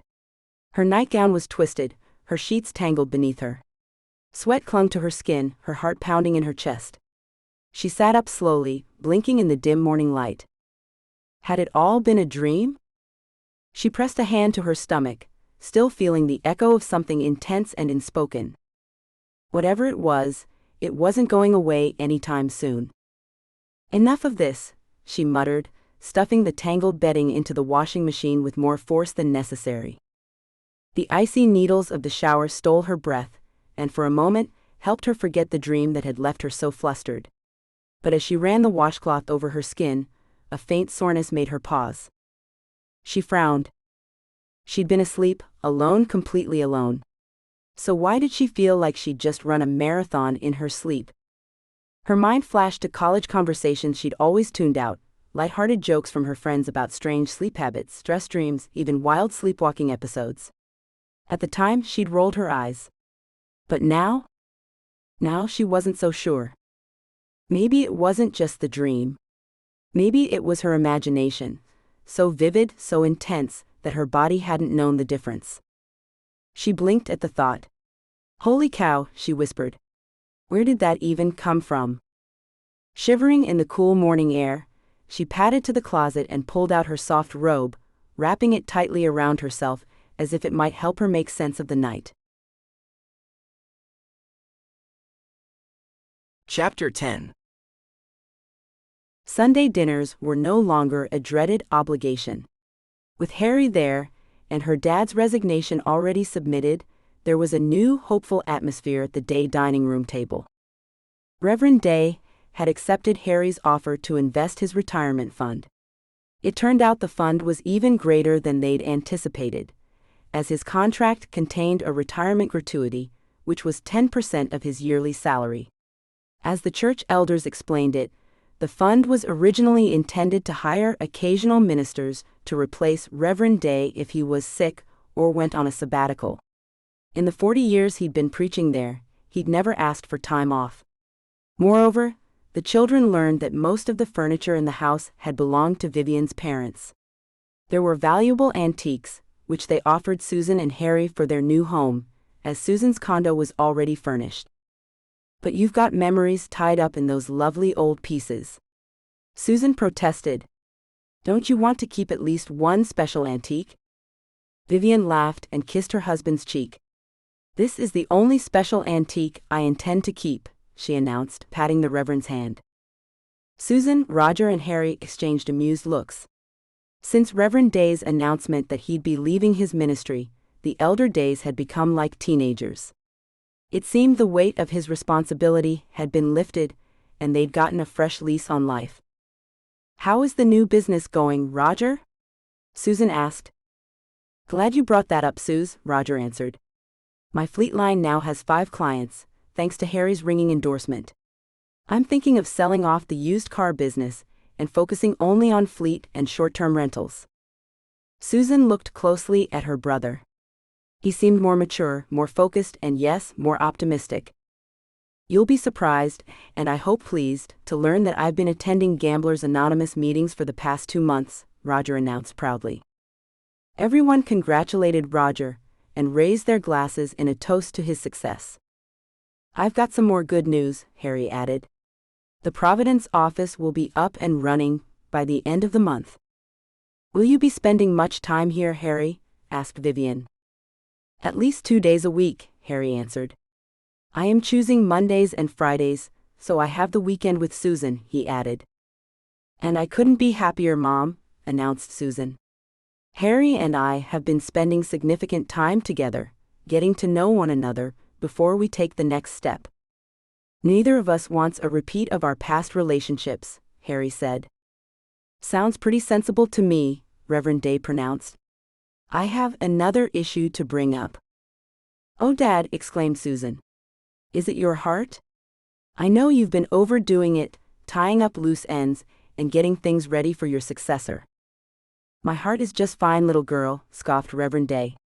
"In fact, my cardiologist said I'm more fit than before my little episode, thanks to your mother's strict diet and exercise plan."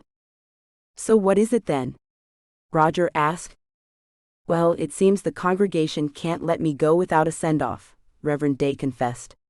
"You know I don't hold with such ceremony, but it would mean a lot to Vivian if the 3 of you could make it." "Of course we'll come, sir," said Harry. "Just let us know the date, and I'll be sure my secretary blocks it off."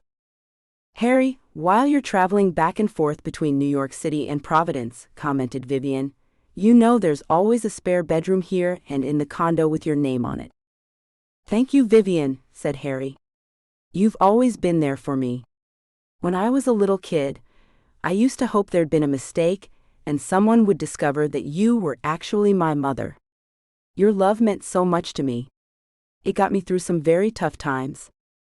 "Who knows, Harry," quipped Vivian, Perhaps someday you'll be able to call me Mom after all. She looked over at Susan with a mischievous smile and a wink. Okay, Mom, chided Susan. Enough with the pressure. I told you Harry and I are taking it slow. Who knows where our relationship will end up? That's a step in the right direction, Harry commented. What do you mean, Harry? Susan asked. At least you're admitting we are in a relationship, he laughed. Speaking of relationships, added Roger. Is it okay for me to bring a date to this retirement shindig? That depends, said his father. On what? Asked Roger. Trish has warned us that we need to screen your date for this party. My big sister is such a bore when it comes to my dates, Roger said. Well, it's a church function, Vivian pointed out. Our congregation is pretty old school. Well, you no longer work for them, Roger said breezily. No, agreed his father. I don't. But I still regard many of them as friends, and I'd like that relationship to stand. Besides, little brother, remember Trish's 3 kids will be there. You know how fascinated they are by your, companions. Okay, Roger admitted. Bringing Brandy to the day Christmas dinner might not have been the wisest choice. But that was years ago. Are you referring to the incident where Brandy demonstrated some pole dance moves for my granddaughters? Vivian asked. He invited a stripper to dinner? Harry asked. Actually, she was an exotic dancer, Roger corrected. She was earning money to pay for her college tuition. She wanted to become a massage therapist. The kind of moves that girl had, she could have earned tuition to medical school, Vivian quipped. Are you sure you want to become a part of this family, Harry? She asked. If you'll excuse us, Susan said. I think that's our cue to leave. Harry and I are going over to the house to measure it for furniture. If you want help packing, Mom, I can help you with that tomorrow. And I'm staying over tonight so I can lend a hand tomorrow, added Harry. Don't be playing bedroom games with my new boss, Roger quipped. Don't you worry, little brother, Susan assured him. We leave those kinds of games up to you. The only games we are into are mutually enjoyable, Harry added, giving Roger a wink. When their children had departed, Vivian gathered plates and took them to the kitchen. She was smiling as she rinsed them for the dishwasher. You're in a happy mood, her husband noted as he picked up a dish towel and kissed her cheek. We're in for such exciting times, Vivian commented. Yes, we are, he agreed. How do you feel about Easter in New York City next year? She asked. I think that would be nice. Good, because I have a feeling you might be asked to officiate a marriage next Easter in New York, Vivian predicted, an excited smile on her face. The end. Book 2, Hacked for Love. A Billionaire Romance. By Michelle Love. Chapter 1. Robin. I can't sleep again. There's too much crying outside. And it's kids this time, which makes it that much worse. I glance up from my wall-length computer desk over to the window, where the noise is trickling through. The drama across the alley started 2 hours ago, and just keeps going. I'm not mad at the miserable family making the racket, they can't help it. I'm mad at the one who made them miserable. This creep Tom Link is just like my uncle. Those poor tenants. After learning about all the slumlords in this neighborhood, I decided to do something about it.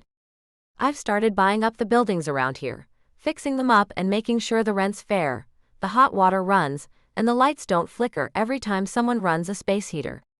I hire a long-term tenant to be the building manager, and over time, a shitty place becomes a decent one. But I haven't gotten to that one next door yet. The owner wants too much for the building. I have to find a way to make him desperate enough to knock the price down. I do not want him walking away with a small fortune when he should be dragged off in chains. It won't be tough. Like most guys with pockets as deep as his, Thomas Link must have skeletons in his closet. And I know I can yank the door wide open. All I need is something juicy enough: outstanding warrants, tax evasion. My fingers start dancing over the keyboard again, as I glower at my screen. Around me, my dim apartment is warm and snug. Double windows, extra insulation, and a hydronic heating system were just a few of the improvements I made to this building. I still remember how it feels to sleep in a cardboard box. Now, when I crank up the temperature to 75 degrees, I feel like I'm overindulging. But this is what everyone deserves. And I've been trying to make sure that everyone has it, on the dime of those who are so ridiculously rich that they'll never miss it. Every year, I get a little further along in making this dark, crumbling corner of South Park, Seattle, a better place to live. I'll find something to break Link, and then go in and fix that building too. If Tom Link's public face is this nasty, chances are he is 5 times worse in private. Get the right information to the right people, and he'll be begging for ready cash to defend himself in court. I smile frostily at my screen as I type. Link refuses to spend a cent to upgrade the building infrastructure, even when ordered to by the city.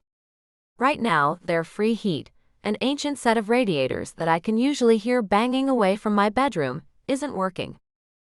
Which means a whole building full of tenants are now huddled around space heaters, wrapped up in blankets, trying to tough out this epic cold snap. And some of them are going hungry too. That creep. He must know, he just doesn't care. I will never in my life understand people who just don't care. And that's why I'm going to punish him, and steal some of his resources to start fixing this problem. Book them all into hotels? Buy them all down comforters and low wattage heaters? I'll come up with something, I always do. When I was a little girl and Mom and Dad were still alive, they would have the driver take us through the worst neighborhoods back in DC and Baltimore. They did this to show me the struggles of poor people, and to show me how to reach out a hand to help. It taught me gratitude for what I had and sympathy for those with nothing. And then I had nothing, not even my parents, and I started sympathizing with poorer people even more. More than that, thanks to what my remaining family did, I started hating wealthy predators and the damage they do to the world. A family out there is going without dinner. The father is angry and apologetic. The mother weeps in shame. I'll send them something. But how do I figure out which apartment they're in? It's January now, deep winter. After the holidays, the food banks around here run dry for a while, and everyone's already behind on their bills. So, little kids all over town end up going hungry, and their parents are blamed for not being richer. To hell with it. Everyone around here could use some help. I order pizza, wings, juice, and hot coffee for the whole building on the landlord's account. Then I make myself tea, and sit down to brainstorm about what else I can do for them before I manage to buy the place. Compassion is a heavy burden, but I would rather bear it than be a complete jerk like Link. Half an hour after I put in the huge order, I go to the window to wait and listen. Eventually, I hear surprised exclamations, and the crying dries up. Meanwhile, every light in the building is now on. A peek down the alley shows at least 2 delivery cars parked at its mouth.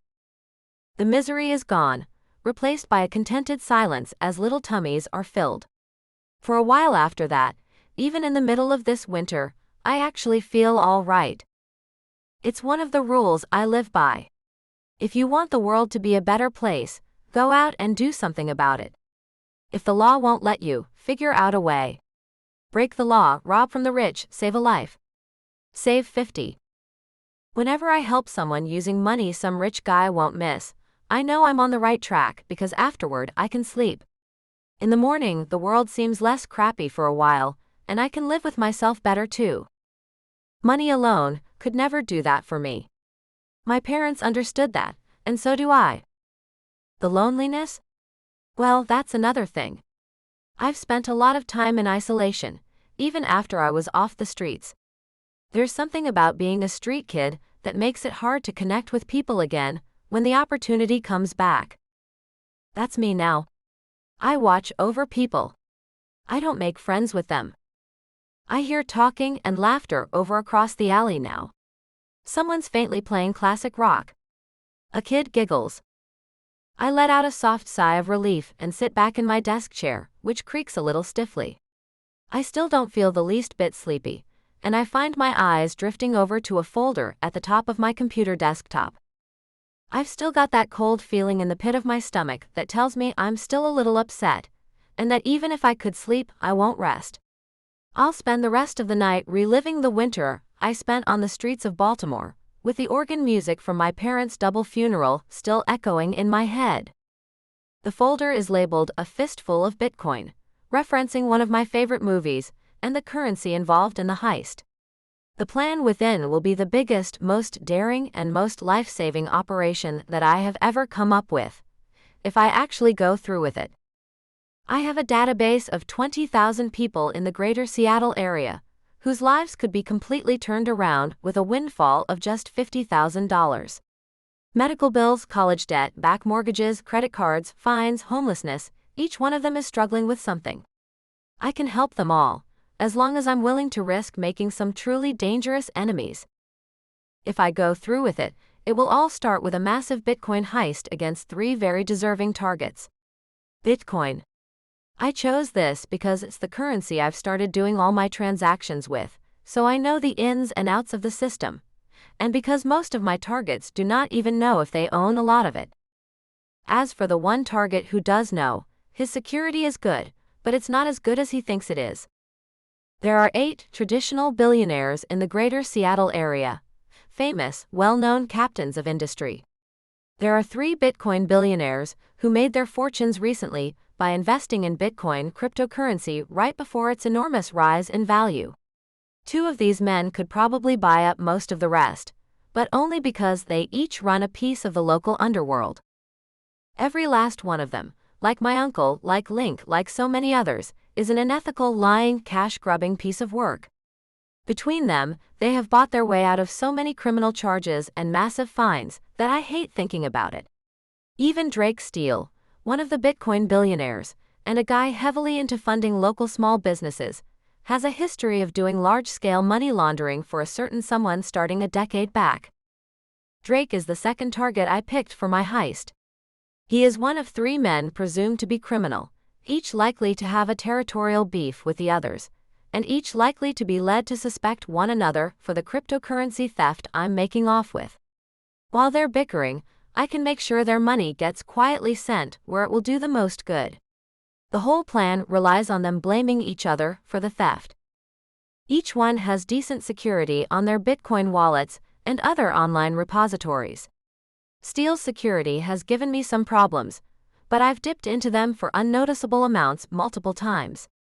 This is just a bigger bite, and just like the man with no name, I'll leave the bad guys blaming each other for the trouble I cause. Maybe they'll even kill each other off. Cyber hacks like this are my specialty, the slow, subtle drain of resources, the big showy hit to the wallet that someone else gets blamed for. I could be a billionaire myself by now, if I was selfish enough to keep that money. But that's not me.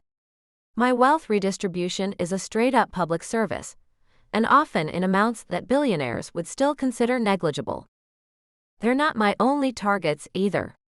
Plenty of embezzlers have found their stolen funds vanishing out from under them, while a local grandma gets a new roof. I sigh through my nose and open the dossier on Steele. Drake Steele, youngest of the 3 by decades, has a mysterious background and no known relatives. He prefers to fund incubators instead of pay taxes, which is a lot better than not paying at all. Also, hot. Disgustingly, distractingly hot. I switch to his photo folder and drink in his images again. This is the man I'm contemplating relieving of 50,000 Bitcoin, which translates to hundreds of millions of dollars. I don't know anything about intimacy with men, but I know to be wary of ones that I can't look away from. I could stare at Drake Steele for minutes at a stretch, as I wonder what he looks like under that nice suit, just from a picture. That kind of magnetism alarms me. I have to make sure that we never actually meet. Still, looking at a man like that makes me want to dream a little. Tall and muscular, with the sharp, noble features of a Roman statue, pale skin, wavy mahogany-colored hair that reaches his jawline, and ice-gray eyes. What a waste! I catch myself yawning and I sigh in relief, getting up from my desk and stretching. Maybe I'm relaxed enough now from the night's successes to get an actual nap in. I prefer to sleep through sunrise. There's something uniquely depressing about facing the dawn alone, even if I have done it since I was 10. I'm still pulling together the last details on this project. I have time to decide whether to actually go through with it. A slow and steady draining of their wallets would be safer, but I'm torn. There are so many people in this town who need help, and they need it soon. I'll sleep on it, I think, as I strip off my sweater and wander to bed in my yoga pants and a black tank top. I pull my hair off my shoulders and tie it up with a plain elastic band before clambering into bed. Strangely, the last thing in my head before I doze off is Steele's beautiful face and cold eyes. I want to ask him when he stopped caring about people, but as I drop off, I remind myself again of the rules I've set. We must never meet. Chapter 2. Drake. I should know by now, never to go through the news feeds during breakfast. It always shows the most depressing stuff. And this morning, as I sit in my breakfast nook in one corner of my penthouse, is no exception. My bagel with lox, cream cheese, and purple tomatoes sits there untouched as I stare gloomily at the touchscreen in front of me. It rests in a plain black stand partway across the table. Wary of getting crumbs on it, I use an extra long stylus to flick through article after article describes disasters, crime, government corruption, and people near and far being screwed over. I stop at one in particular and let out a heavy sigh before forcing myself to choke down some orange juice as I skim over the article. Every time I read about this damn fire in South Park, the situation gets more screwed up. The tragedy hit the news on an icy night 3 days ago. There's a whole little list of headlines, which outline the story pretty well by themselves. Electrical fire in South Park leaves 3 dead, scores homeless. South Park fire casualties now at 5. Electrical system overloaded after tenants forced to use space heaters. Landlord questioned over unheated building. Fire marshal discovers disconnected sprinkler system, fire hoses. Self-described frugal, South Park slumlord hit with multiple violations. South Park slumlord may face wrongful death lawsuits, lawyers up. The list isn't even done yet, and I already have a headache. I turn the screen away from me to concentrate on my breakfast, cutting my eyes toward the view outside as I scoop up my loaded bagel and bite into it like a burger. The burst of flavor on my tongue wakes me a little from my doldrums, and I grunt in satisfaction, giving a little nod. The world's misery can wait until I have a full stomach and a focused mind. The view outside reminds me of the Northeast, or maybe even back home. White rooftops, evergreens crowned with snow dotting bleak hills full of bare broadleaves, plows beeping as they push the mess down on the street into piles at the side of the road. Now and again, I hear the screech-honk crunch of a fender bender as wheels slide out of control on patches of ice. This winter has been brutal. After 2 strangely mild early Februaries in a row, we're now breaking records in the other direction. Which is why everyone had their electric heaters blasting in that apartment building. No radiators. Just trying to stay warm in some ancient dump with an electrical system that probably hadn't been touched since the 50s. I wince and force myself to bite down on my bagel again, chewing angrily. I can't afford to get this caught up in other people's problems. My family used to mock me for being too soft-hearted. And they had a point. Unplanned emotional decisions cause nothing but trouble. I have my own ways of working for the greater good, and they don't involve swooping in to rescue every desperate person I run across. If they have a plan for pulling themselves out of poverty, then I'll help them in a second, but I'm no hero. I finish my bagel, my collagen drink, and half my orange juice before I let myself look back at my flat screen. The latest additions to the stories make me lift an eyebrow. The newest posting is barely an hour old. Donation site for South Park fire victims receives $25,000 in 3 days. South Park slumlord facing wrongful death lawsuits from victims' families.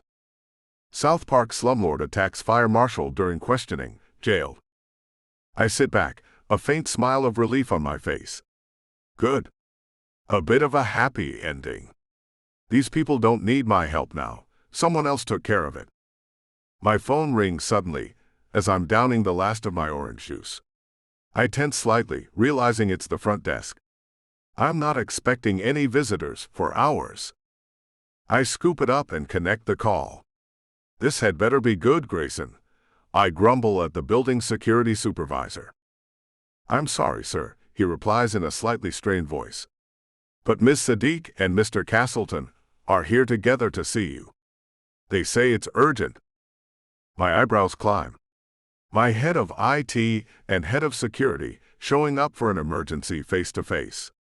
That is a really bad sign. Let them up at once. I'm still in my shirt sleeves as I leave the breakfast area, cuffs rolled to my elbows, brushing a few crumbs off my vest. Whatever is going on, I'll handle it. I've never faced a challenge I couldn't meet. 20 minutes later, though, I'm dealing with something that hits me a lot closer to home than an apartment fire in the bad part of town. How much did they take? Laura Sadiq, a tiny woman whose round face, large brown eyes, and nervous movements remind me of a chipmunk, has handled my IT since I first made my fortune 5 years ago. She also handles security and upkeep for my Bitcoin wallets, miners, and accounts, which is why she has a look of horror on her face right now. John Castleton, meanwhile, looks a little frustrated, and I can't blame him. He handles the physical security of my home, businesses, and fortune, which doesn't allow him to help much in a situation like this. He's a dapper mountain of a man with a shaved head that gleams like ebony, and a coiled spring look to him, like a tense panther. 2,500 Bitcoin in total, Laura sighs out nervously, her fingers knotting together in her lap. That is $1/3 billion. The cold fact of the robbery sinks in like a stone in my gut, and when it hits the bottom, anger blooms. It's not even a tenth of my liquid assets. Barely a bite. But it's the first time that someone has dared to steal from me, and I'm suddenly ready to kick some ass. Any leads? I continue in a stony voice, and Laura flinches slightly, then blinks and relaxes slightly, as if she'd been expecting me to fire her right off. Well, whoever it was is brilliant. You know how good our cybersecurity is. We worked together to create it. But this person slipped in like a ghost through a wall. There aren't even traces of their entry into the system.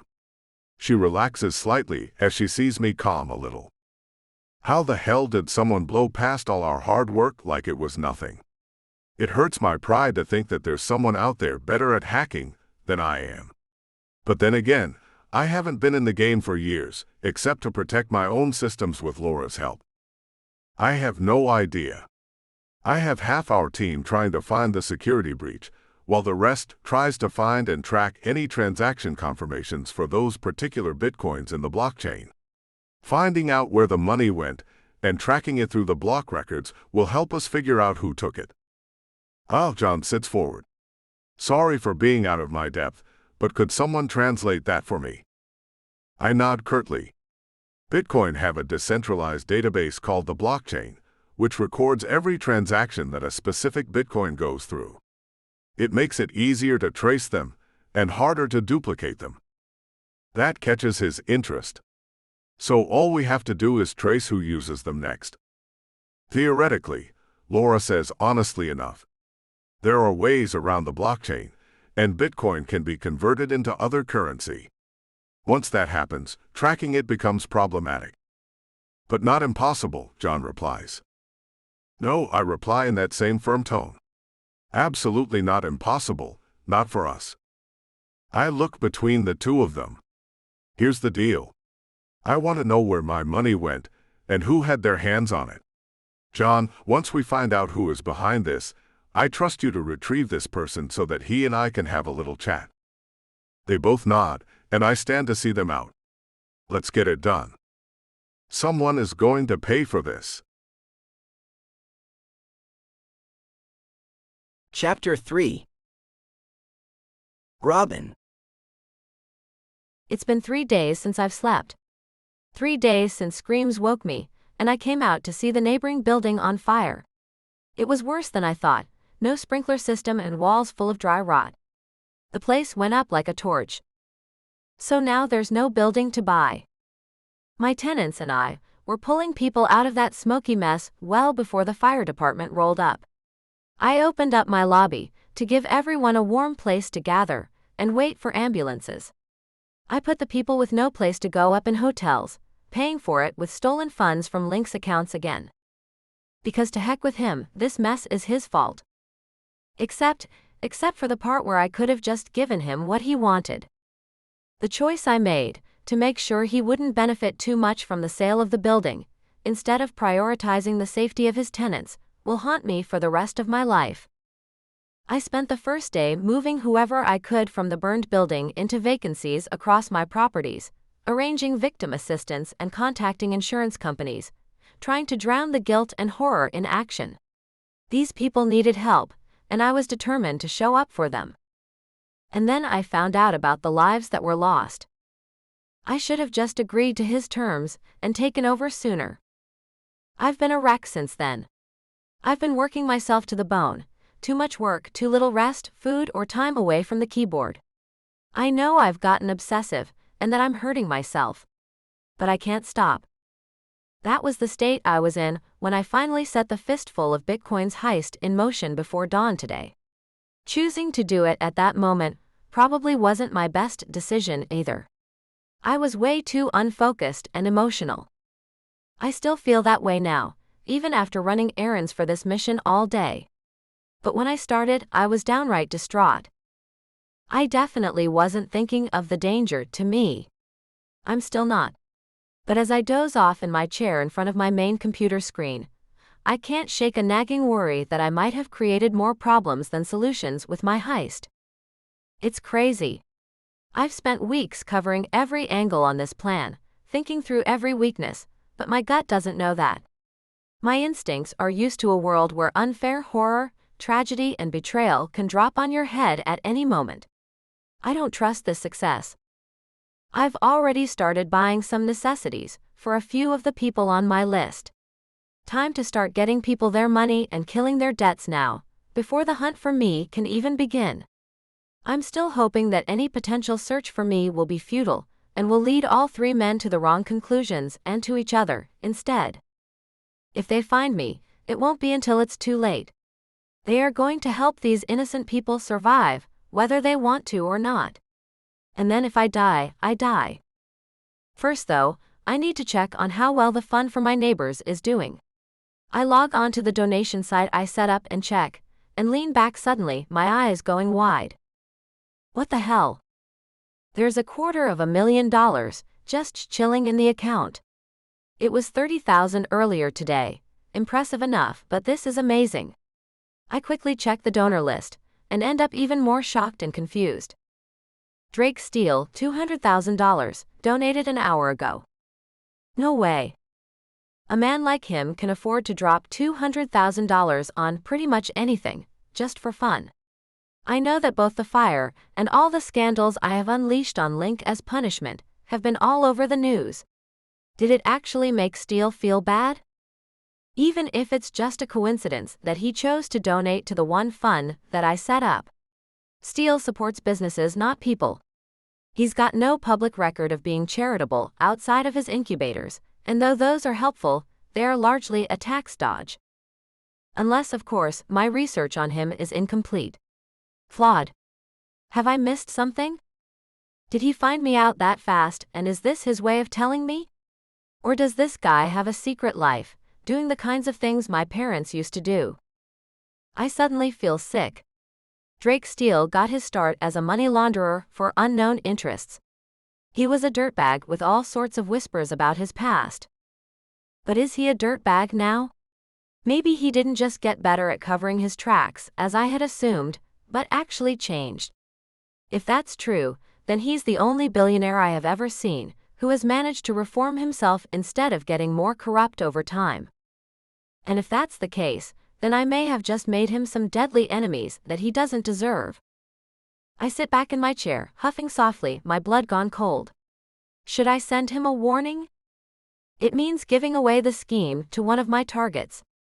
It may even mean ruining my whole plan if he comes after me hard enough. But if he's not the man I thought he was, then I'll have his death on my conscience. I have enough deaths on my conscience already. I set up a crawler program to quietly gather data from donation sites about Steele's activities. If he is making a lot of donations like this, even if he's doing it under variants of his name or one of the pseudonyms I already found, the crawler will dig them up. Meanwhile, I can start doing my real work, praying that I can settle my mind a little with some more altruistic therapy. I have randomized my list of needy people. I know it's going to take me a hell of a lot of time to get everything handled, but I have a lot of money to parcel out, and I need it to happen fast. I wish I had some help at this, but as with everything else, I'm working alone. The first name is Lois Pinoy.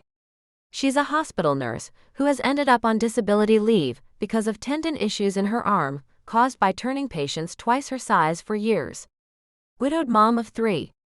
I bring up her photograph and look into the face of a petite woman in pink scrubs, smiling tiredly while standing behind her small, grinning son's wheelchair. Her eyes are very gentle. "Hi there, Lois." I smile at the screen, feeling a little sense of connection that eases a deep hollowness inside me. This is the wealth redistribution fairy coming at you with a big dose of hope and help. She uses the same password for everything. That makes it easy for me to get into places that a black hat hacker would maliciously take advantage of. Bank accounts, mortgage account, medical accounts. I wish I could drop her a note somewhere telling her not to do that, but I have to move as invisibly as possible. She owes the bank for her little ramshackle house, which is also in need of repairs. She's deep in the red on credit cards, and by the looks of her purchases, she's just trying to get by while she can't work. Her son's medical debt doesn't help. He needs physical therapy and prosthetic lower legs that she can't pay for. Total need, $128,000. Paying off those debt records and arranging for the prosthetics, fittings, and physical therapy all do my heart good. I even managed to get my mind off of Steele for a while. In the past, I've tried just going into the hospital and bank systems of people in trouble and changing the numbers, but the discrepancy is always caught and corrected. Now though, someone is actually paying off those bills with real money. It's just not a someone anyone would expect. 15 minutes from when I first entered her accounts, I print out one double-sided page on Lois and what was done for her and her family before purging her information from my system. Then I move on to the next random person. Michael LaFloret, a medical cannabis user picked up just over state lines with a legally bought ounce. Released upon full legalization, but his record stands. Can't get a job now that he's free. Michael wants to start his own business, but first he has to get out of the red with his landlord, who is about to throw him into the streets in the middle of winter. I pay off his debts and pad his account by $10,000, which is the maximum gift amount he can get in a year without being taxed on it. Total need, $14,000. Godspeed, Michael, and I hope you get your bike shop up and running. It goes on like that. It doesn't take me long to fix someone's financial problems, print their file, clear them from my system, and move on, as long as I keep focused. Fortunately, that's not difficult. If anything, I'm too focused. Some take under 5 minutes. Others, half an hour. Many of the individuals on the list are parts of a larger family, which means I can clear up to 10 at one go.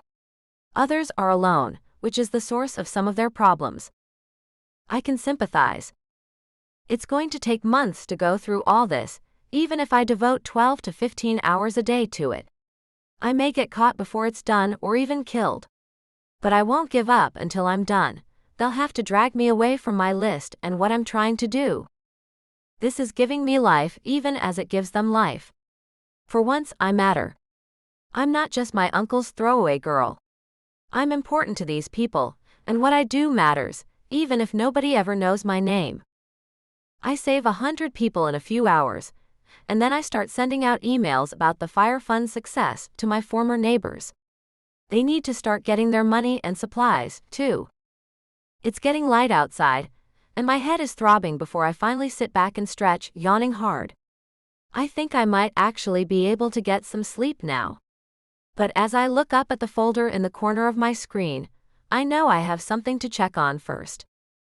When I do, I swear under my breath. The crawler search on Drake Steele has dug up scores of entries. He's been making private donations to people, well away from venture support, to the tune of millions per fiscal quarter for at least half a decade. Guilt money? It doesn't matter. What matters is that he's already doing the right thing, at least more than I've ever seen his kind do, and I just punished him anyway. And now he could die. I let out a little sob of dismay, covering my mouth with my hand as the screen blurs in front of me. Oh gosh, I messed up. How did this happen? I was so careful. Was I biased in choosing him because of his past? Or is it because he's just so annoyingly perfect as well as being rich? I squeeze my eyes shut, horrified with myself but determined to fix this. Focus. One last thing to do before my exhausted body forces me to bed, so I can rest without nightmares. I create an untraceable email account. I put Drake Steele's private email address in the recipient field, and I sent him the damn warning. I'd rather die myself than risk getting a decent man killed. Chapter 4. Drake. The exercise yard is a blank gray box without a roof. We can just barely see the tops of the tallest Siberian pines on the outside if we look, but no one ever does. We're too busy watching each other. If you put too many of even the gentlest animals together in too small of a cage, they will start fighting. Convicts are not gentle animals. And there are 100 men stuffed into this yard, which was built for about 50. I'm the youngest man in there, still a boy really, not that anyone cares. My skin is a blank slate, no needle has touched it yet and no knife. That's about to change, but not because I invited it. My cousin had told me to ride my bike around the neighborhood and keep watch while he sold something I never saw. When the police roared up, I thought they were there for something else, until they shot at him. Now he is dead, and though I never knew why I was watching things for Leonid, they tried me as an adult. Now I am here alone in this prison for killers. Don't you dare look scared, I remind myself. I walk quietly around the edge of the yard, not getting too near anyone, just trying to stretch my legs while my breath steams around me and occasional snowflakes drift past my face. I can feel dozens of icy stares on my back. Heavy bootsteps trail behind me. I tense and stop, squashing myself against the fence, praying that the owner of the boots will pass and go his own way, away from me. Hey, kid. Sick with terror, I turn around, trying to remind myself, I have done nothing. I have offended no one. Yes, sir. I look up into a scarred, grinning face with an uneven beard, and then feel a hard blow to my gut. I stare up at him in shock as I double over, completely confused. He's laughing, and so are his friends. The bruising feeling spreads, accompanied by cold nausea. My hands are getting wet where I hold myself. I watch him walk back to his friends, still wondering why he's done this, and I see him toss the bloody shiv over the fence and wipe off his hand. I wake up holding my scar, letting out a little shout as I sit up. I orient myself almost instantly, but my heart keeps pounding. Damn, I mutter, waiting for my breath to even out before reaching for my water glass. I guess I shouldn't be surprised, I think as I swallow the water down without tasting it. It puts a small dent in my headache, but I know it will take a while for the throbbing in my temples to clear. If I get stressed enough, the nightmares come back, and all my skill with lucid dreaming won't let me grab control of them. Right now, I'm pretty damn stressed. I'm pissed off, but I don't have a face to punch yet. Nothing that has been uncovered about the Bitcoin theft makes any sense at all, and after a whole day of searching, we're no closer to finding out who is behind it. My staff is focusing on 2 transactions. Temporarily, someone actually swelled my accounts by almost 80,000 Bitcoin before sending that, plus 25,000 of my own Bitcoin, onto someone else. The troubling parts are the names of my unexpected donor and of the person who apparently stole from me on that same night. Don Rocco Marconi, a violent jerk with a brain like a brick, is the supposed donor. And Dr. Taki Yoshida, the the quietly effective local Oyabun, is the supposed thief, which makes no damn sense at all. Yoshida is not a thief. And Marconi would never send me money, so he'll likely end up thinking that I stole from him. Also, 25,000 of the Bitcoin dumped into my account from Marconi belonged to Yoshida before that. Round and round it goes, and I'll bet after the stop in Yoshida's accounts, it gets withdrawn and vanishes. I look at the open notebook beside me, which has a triangle with arrows drawn in it. The money moves from account to account and snowballs as it goes, then zaps off in an arrow without a label on it yet. I blame Yoshida, Yoshida blames Marconi, and Marconi blames me. We fight, while someone else makes off with our money. Where have I seen this plot before? It seems awfully familiar. Get people to fight each other, while you make off with their money. The name of the movie's on the tip of my tongue. The circumstances are a lot different, but the principle's the same. I take a deep breath and get up to put on my track pants. I used to like just cranking up the heat and exercising nude, or nearly. But after being the cause of an almost fatal distraction for a female window washer, I now at least wear something over my bottom half. Though for all I know, she might have just wanted to count all the marks on my skin.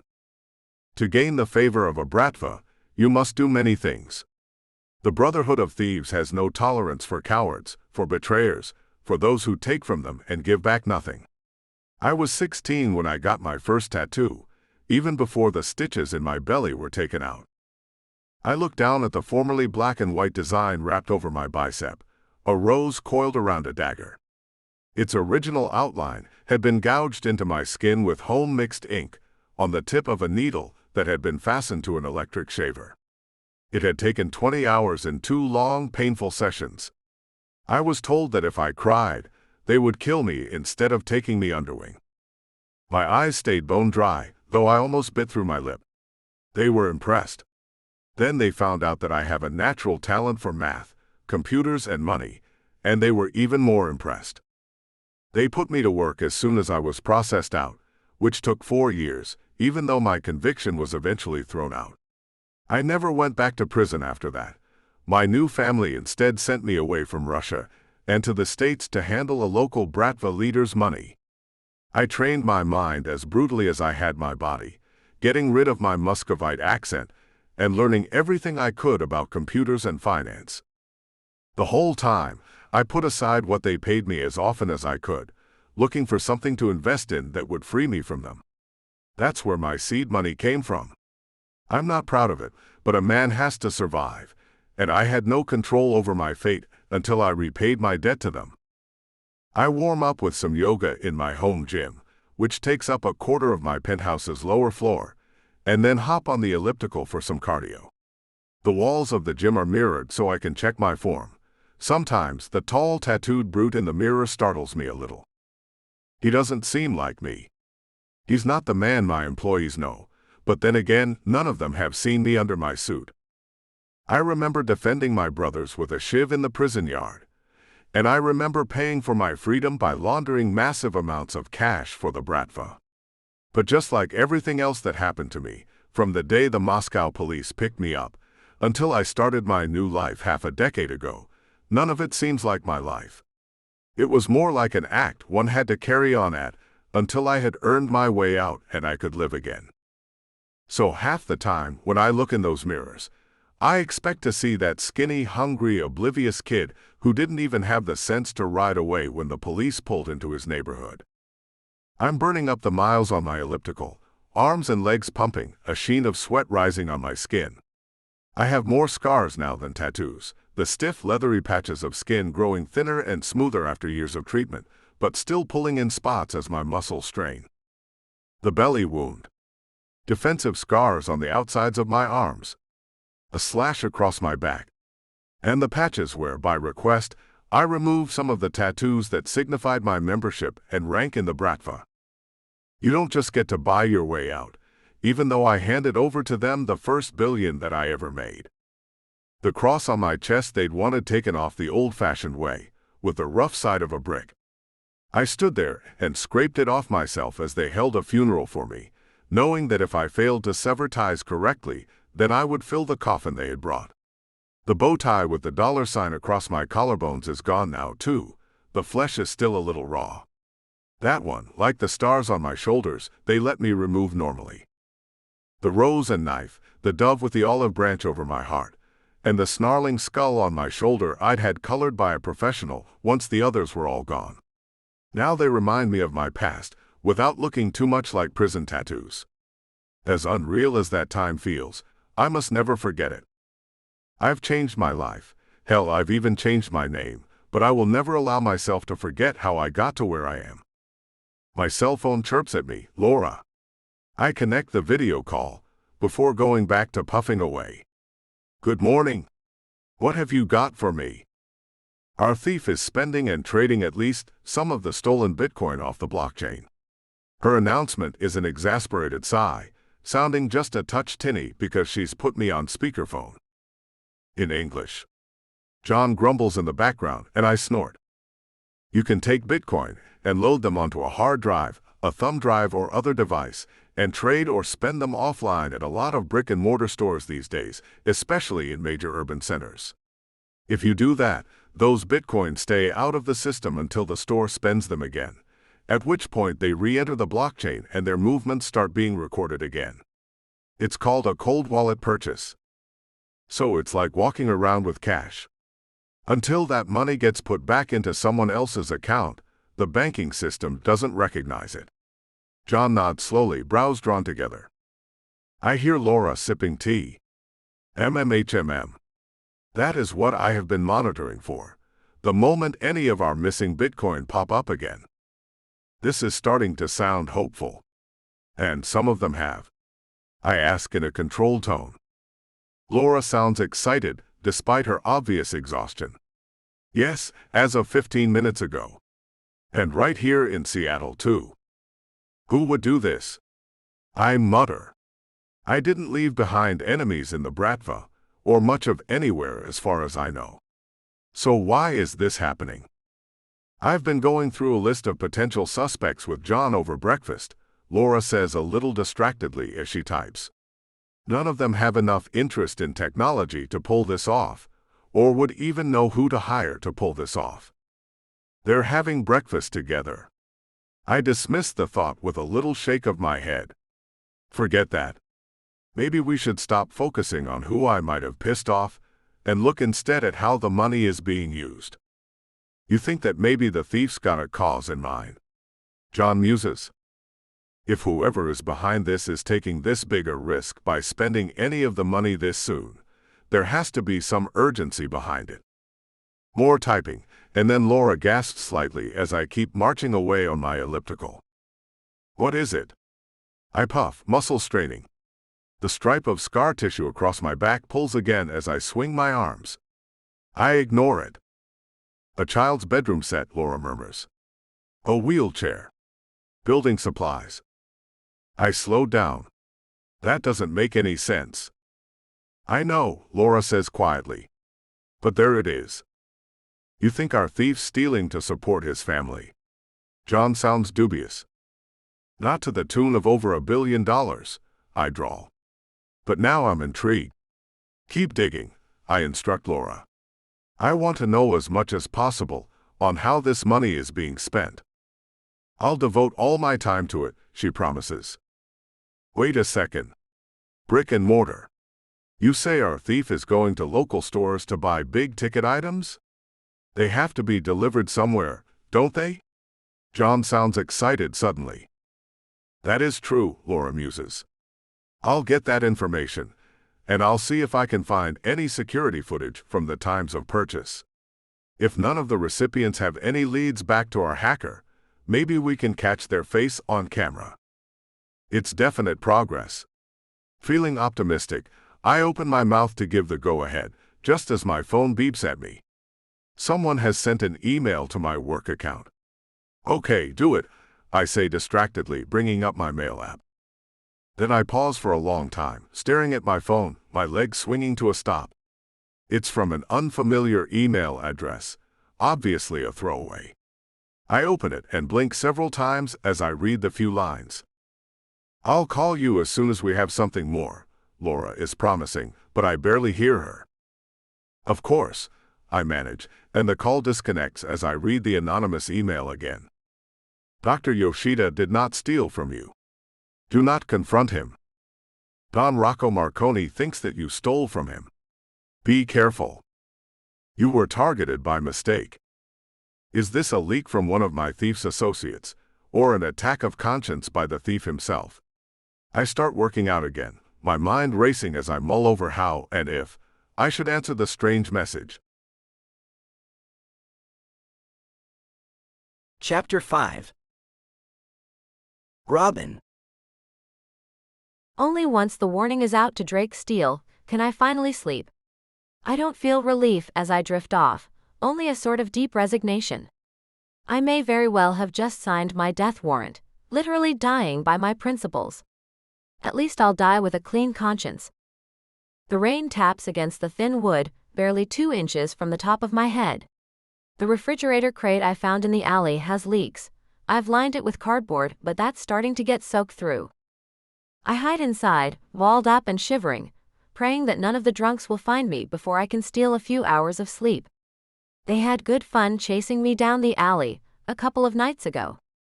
I don't think I can handle another scare like that anytime soon. I'm 12, but I feel half my age. I'm terrified, curled into a ball, choking down sobs so no one will hear me over the rain. Don't let them find me, I pray. I already have finger bruises under my jeans from where one of them grabbed my hip. I want my mom. I want my dad. I want my old home back and my books and my bed. I don't want this icy winter, this city turned ugly and dark, its men turned into monsters. A drop of rain works its way through the cardboard and strikes me in the head like a small icy rock. I bury my face in my hands and wonder again why there's no one to help. The ping of an email alert drags me out of the cardboard box and back into my warm apartment. I lift my head groggily, brain full of fuzz, tears still drying on my cheeks. I promised myself that I would never let anyone else go through what I had, not so long as I could do something about it. It's full morning. Rain's tapping on the window, and I nod grimly, knowing now what evoked that old memory.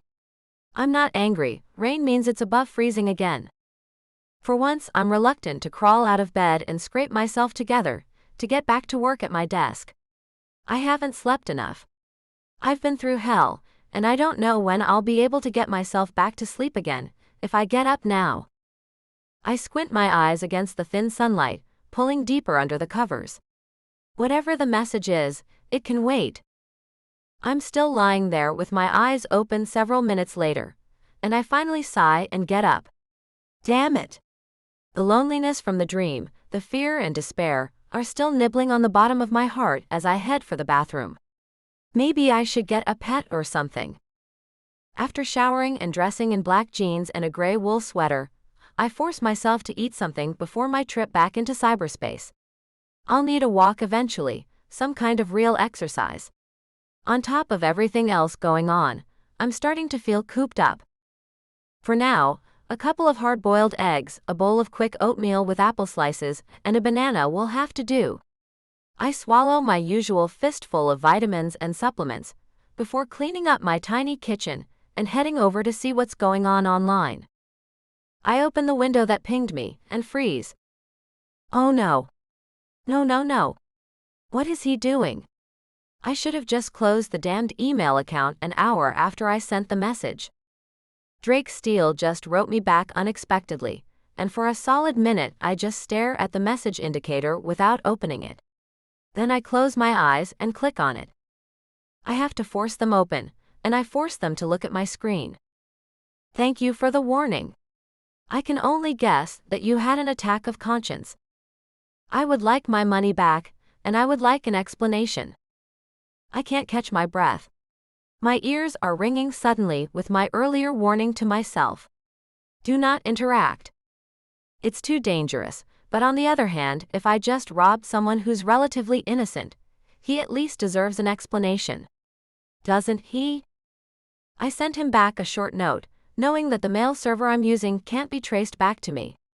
The whole time, I feel tugged in 2 different directions. And yet somehow, though it takes me 20 minutes to write and send a few short lines, I feel better for sending it. That money is pocket change to a man like you, but I'm going to use it to save 7,000 lives. I just don't want you dying because of all this. The other two might deserve it, but I have my doubts about you now. I sit back, closing my eyes. Suddenly, the walls of the apartment seem to be squeezing together around me. I need to get out of here, rain or not. My boot heels clack on the wet sidewalk as I walk up the street toward the closest corner shop, 4 blocks away. After the icy cold and snow, Seattle's version of a January thaw has filled the air with swirling mist. I pass the burned-out building, turning my face away from it, my head throbbing with my failure. At least the survivors will have enough money to start their lives over. But nothing I do will feel like enough. Not after we lost 5 lives.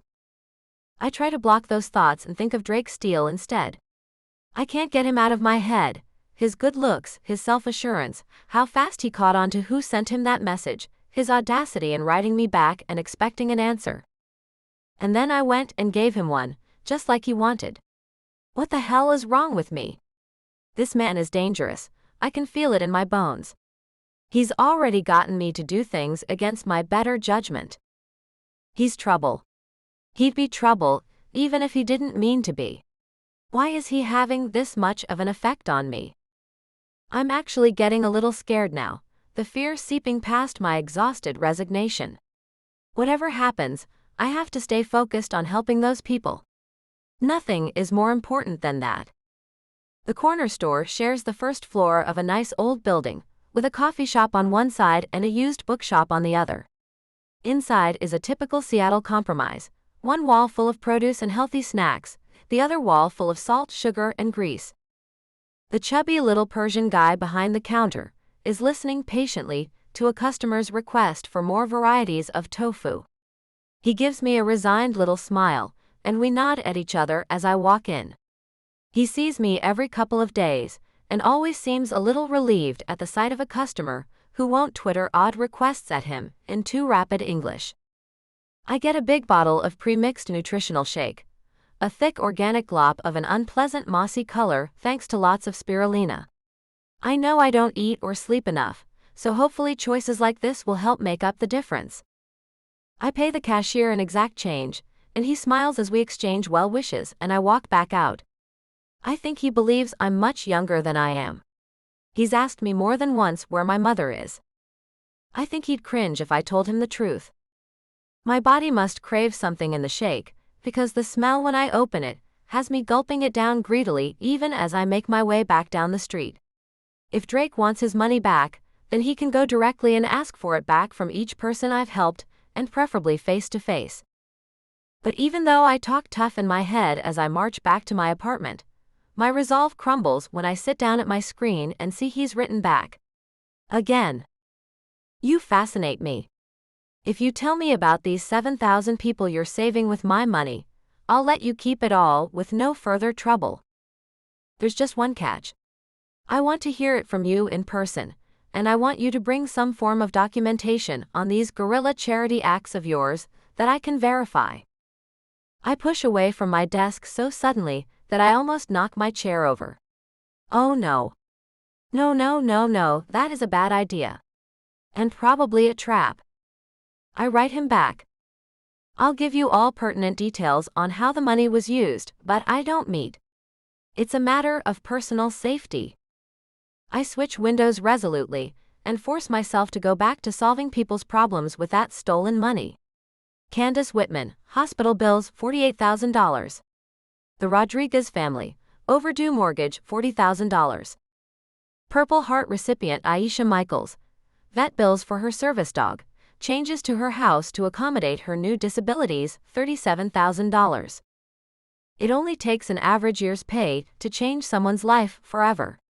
Anyone who says that money can't buy happiness has never known the misery of not having enough. I'm 10 families into the day's customers when I hear the beep of a reply email. I stop and my heart starts to pound again. Damn. Knock it off, Steele. I'm not meeting with you. I switch windows and my eyes widen in horror. He sent a photo attachment. It's me. Blurry footage of my hair tucked under my hat, and my body wrapped in a fuzzy gray coat that isn't my style at all. It's one of my disguises. The image is taken from a big box store where I handled some of my furniture orders for my clients early yesterday. He must have broken into their security system and stolen this image. No way would he be able to get the information this fast any other way, not even bribery. I know you're in Seattle. I know you're making cold wallet Bitcoin purchases with my money and sending them to individuals and families throughout the city. I'm assuming they are part of your 7,000. I sit very still, just staring at the screen. How did he find me so fast? A chat message pops up with another photo. It's me again, and this time it's very clear. Cute little me from almost a decade ago, innocent, smiling, well-dressed, and very blonde. You were a cute kid, Miss Locke. I'm sure you're lovely now, and I suspect that you have noble aims. But you're not walking off with $1/3 billion of my money without a face-to-face. I sit there shivering in a mix of anger, embarrassment, and fear as he gives me an address and a time. It's an upscale bar and grill downtown. Tonight. It's nice and public. You'll be quite safe. But if you don't show up, I will find you. How? I think numbly, and then I sit back and close my eyes. He's got me. I'll see you there. I guess I'm going to dinner. Chapter 6. Drake. All right. I don't want to go to this meeting blind. I want every single detail you've dug up on Robin Locke, and I mean everything. I don't care how boring or trivial it seems. I look at Laura as she sits across the desk from me, and she nods, typing a few commands into her laptop. I'll send you the compilation I have right now, and then anything else I find before 8 this evening. Are you sure about meeting this woman? Laura looks back up at me worriedly. I let out a hearty laugh. I'm really not that worried, Laura, I reassure. I'll be armed. John will be in shouting distance, and from what you have been able to pick up so far, our hacker is a loner, or has been since Spider's Web went down. Laura nods and lets out a soft sigh. I just don't entirely trust these anarchistic types. You never really know what a hacker is going to do. Or why. I sit back in my desk chair and check my computer for her forwarded files, opening them one by one. Robin Locke, age 24, Americanized British citizen.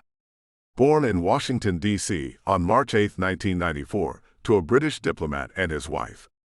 Parents died in a car accident when she was 12.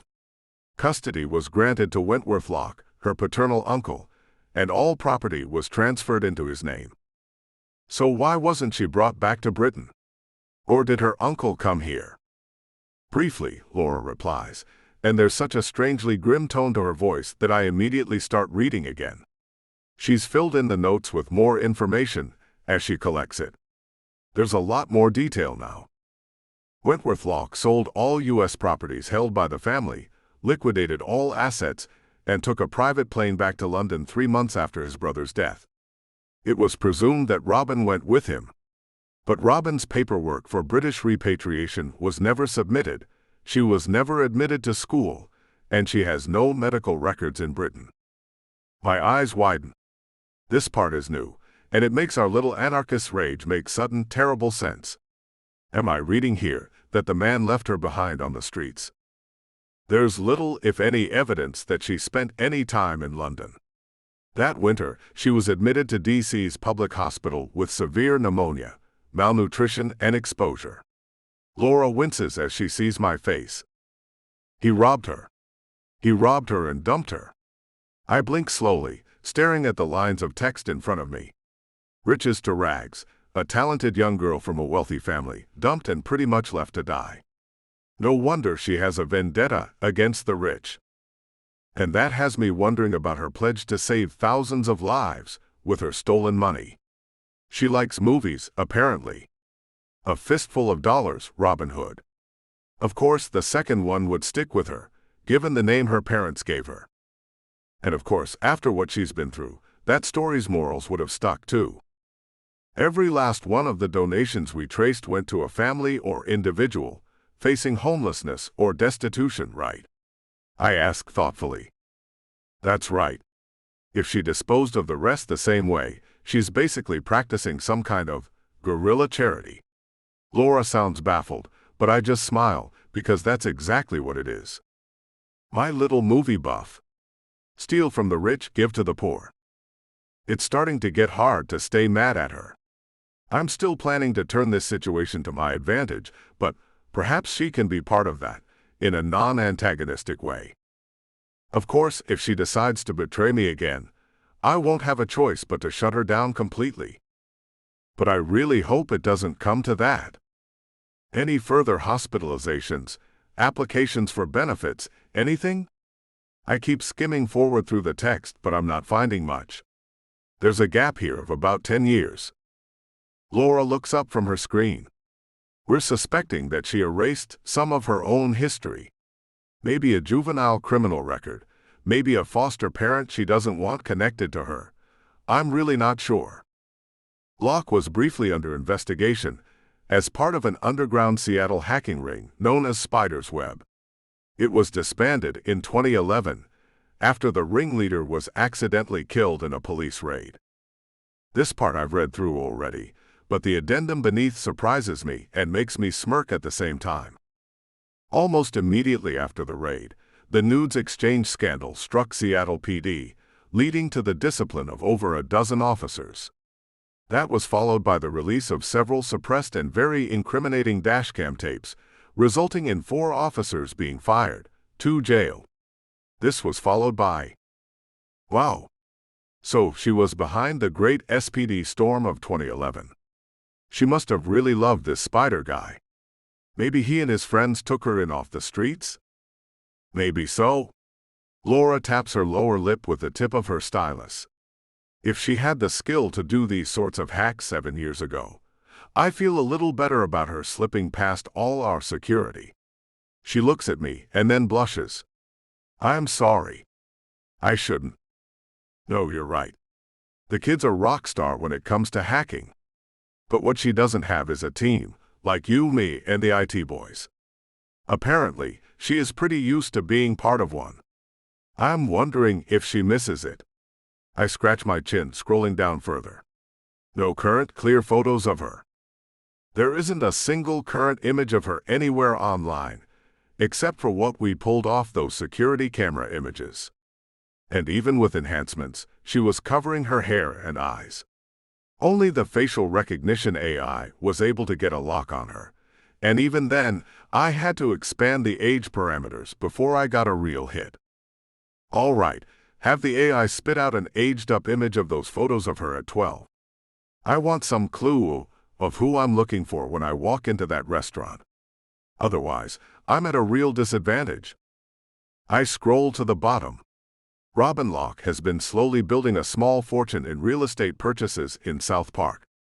All low-income housing, all fixed up to well above industry standards since she bought them, all just barely making enough profit to continue improvements. I check the files on the buildings owned by Greenhood Properties, her sole proprietorship. Look at these. LEED certifications, solar and wind installations, building battery banks, emergency generators, insulation ratings so high you could be cozy in a Boston winter. 5-year leases with no rent raises.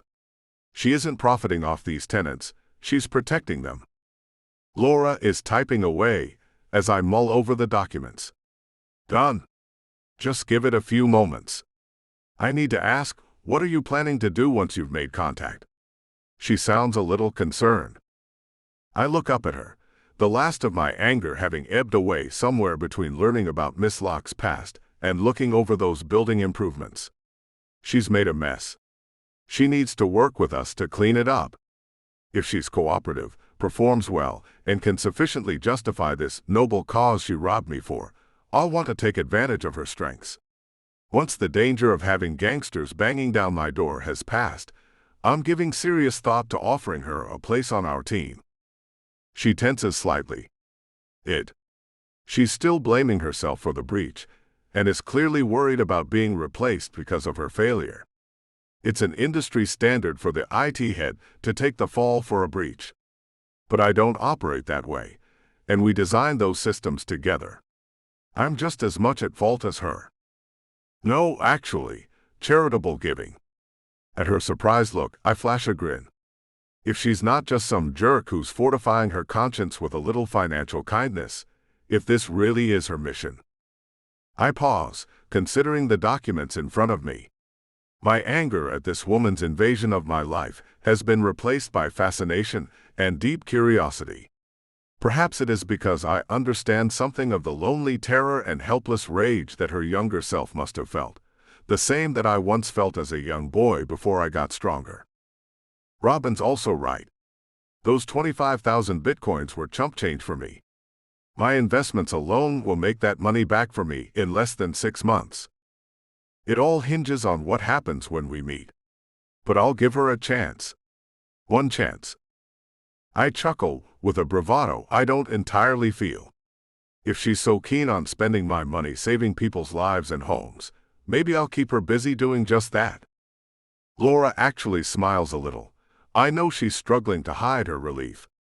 Well, keeping her busy would keep her out of trouble. Maybe. She does seem to have an awful lot of energy.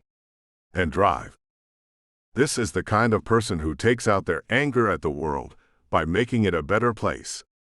I don't particularly appreciate being caught up in that fury, but if Robin Locke ends up adding her considerable talents to my team as a result, I'll take it. Another message notice arrives. The eye has finished its work. I open the results. Well, damn. Robin Locke is beautiful. Even with the awkward, doll-like smoothness of a simulated likeness, she looks like a sweet-faced, delicate blonde angel with enormous brown eyes. I look at her, and I want to hide her away from the cold of the world, and then, well, it's been a while since I've had a woman in my bed. I've been too busy. But it doesn't mean I don't miss it. Looking at her image, I suddenly remember how much. Very good, I say distractedly. I'm going to get ready. If you find anything else, make sure I have it before I get on the road. Of course. Laura bends back over her laptop as I get up to go take a shower. At 8 sharp, I'm sitting at one of my restaurants downtown, pre-gaming with a single Manhattan, which I nurse very slowly as I watch the door. The walls are made of structural strength glass panels, thick enough that the rain striking their outsides is distorted a little. From my seat at the edge of the mezzanine above the bar, I can covertly watch everyone walking or driving by outside. The door opens 1 minute after 8, and a slight figure strides in, wrapped in fawn-colored gabardine. She puts her hood down, and I blink slightly as I focus on her face and the glossy mane of shoulder-length hair surrounding it. The AI had the face nailed. She has the innocent features of a Renaissance angel. She hasn't gone heavy on the makeup, it's all tasteful and subtle, except for short fingernails the color of steel, and that hair. She looks like a class act too, in all aspects but one. Those tresses. Soft flattering waves, dyed in multiple colors, giving it depth and texture, but those colors are all shades of green. Emerald strands shimmer in the light as she shakes out her hair and takes off her coat, revealing an aubergine dress and tights beneath. A simple strand of steel-colored pearls crosses her throat. She looks like a punk, an elegant punk, tastefully outrageous. I wonder if she has any tattoos under that dress. And then I have to fight down a surge of lusty curiosity. I stand after a moment, ignoring any mild awkwardness, and gesture to the hostess. She nods and goes to bring Miss Locke up to me. Good evening. I greet the young hacker once the hostess has left us alone on the mezzanine. Thank you for joining me, Miss Locke. Chapter 7. Robin. He's even hotter in person. Big, graceful, the faint scent of an expensive spicy cologne hanging around him. Photos can't capture the power of those steely eyes or the subtle play of emotions across his beautiful face. I could watch him all day. That's dangerous. He pulls out my chair for me as I try to figure out how to respond. Thank you, I finally manage as I sit down. Not like you gave me much choice. I apologize for that. But even though you may have included me in your little venture, by mistake, actions have consequences, and this needs to be put right. He smiles tightly as he settles into his chair, his eyes locked with mine. I stare back, resolving not to let him take full control of the conversation. Rich guys always act like they have the right to dominate those around them. It pisses me off. I'll help get Marconi off your tail, I say quickly in a low voice. And if you want to know how the money was spent, I'll show you. But I swear to God, if you go after those people I'm helping. He holds up a hand, sounding tired but firm. I'm not going to go after them. I just want to know what task is so important that you would risk making such dangerous enemies to complete it. I pause, sizing him up again. Past all that self-assured, dominant beauty, the man across the table from me doesn't actually seem angry. Not unhappy at all, actually. Instead, he seems very curious. I hesitate on the edge of opening up a little, skittish as a stray cat with this stranger who has every reason to want to ruin my life. So, you didn't bring the police. I'm presuming you didn't bring recording equipment, since that fan up there puts out enough white noise to ruin any attempt. That's deliberate, he replies smoothly. I'm not here to call the police on you, lead you into a trap, or gather incriminating evidence. I want exactly what I asked for. The truth. He's being a gentleman about this, way more than I probably deserve at this point, especially from his point of view. I lay my briefcase on the table, open it, and pull out a folder of printouts. Last night alone your money saved these families from everything from foreclosure to death. If you want me to apologize for that, I'm not going to. But if you want me to apologize for mistaking you for someone you're not, and for potentially getting you in trouble with those other guys, I'll kiss your boot. His eyebrows climb toward his hairline. But then he just smiles lopsidedly and rumbles, that won't be necessary.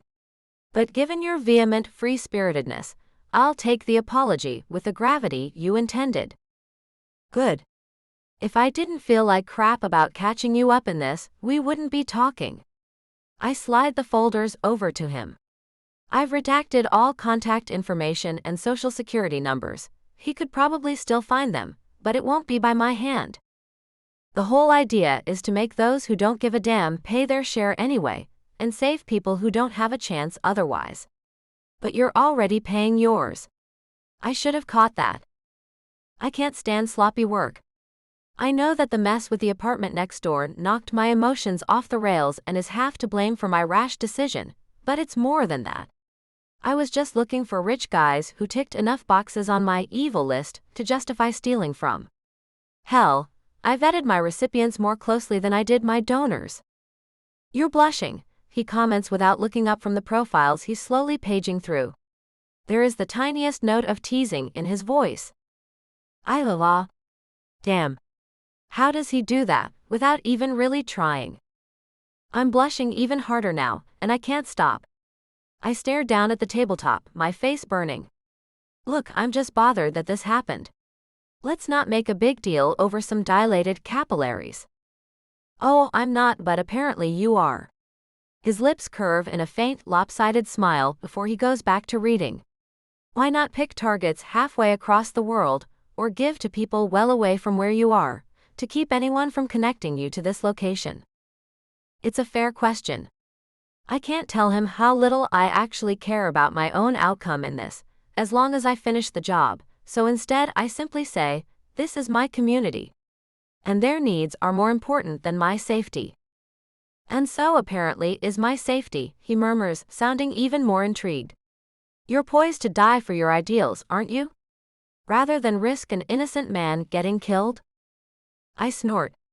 Yes, except for one thing, you're not any more innocent than I am. Actually, I'm probably significantly less so, he admits calmly. But that is not who I wish to be anymore. I gaze into his eyes and feel something in me untether and drift toward him, like a riptide pulling me far out into a warm sea. My heart aches with a longing I don't fully understand, and I realize too late that he's more dangerous than I ever anticipated. Me neither, I whisper breathlessly, looking everywhere but at him. How did you choose the recipients? He asks calmly, voice gone smooth and businesslike again. It helps. I focus back on the conversation, which he's approaching, in the manner of a man who is about to close a business deal. I crawled social media, local listings of foreclosures in progress, registries with collection agencies. Things like that.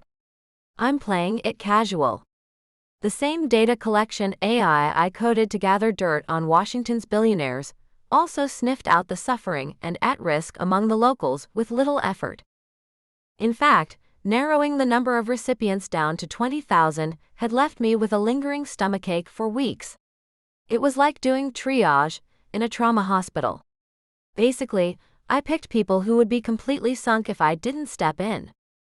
He tilts his head just slightly. There's one thing I don't understand. Your parents were quite wealthy. Why didn't you steal your inheritance back from your uncle? The shock of him mentioning my past pulls a bitter laugh from my throat before I can stop it. For one terrible moment, I'm back watching the strange man in the dark suit lock the gate of my home. I ask him where my uncle is as I clutch my one suitcase to me, and he says, "I'm sure I don't know," before he walks off, leaving me there. If you're going to invade my privacy in return, I'll ask you to at least get the facts straight. Briefly, my face is down in my hands. But I manage to raise my head with all the strength of will I can spare. He's watching me, his brows drawn together, a look of sympathetic concern on his face that shocks me. Why don't you tell me what happened then? He has friends and connections at Interpol and the Yard, even the FBI. I have only ever been able to take back little bits of what is mine, and make his online life very inconvenient.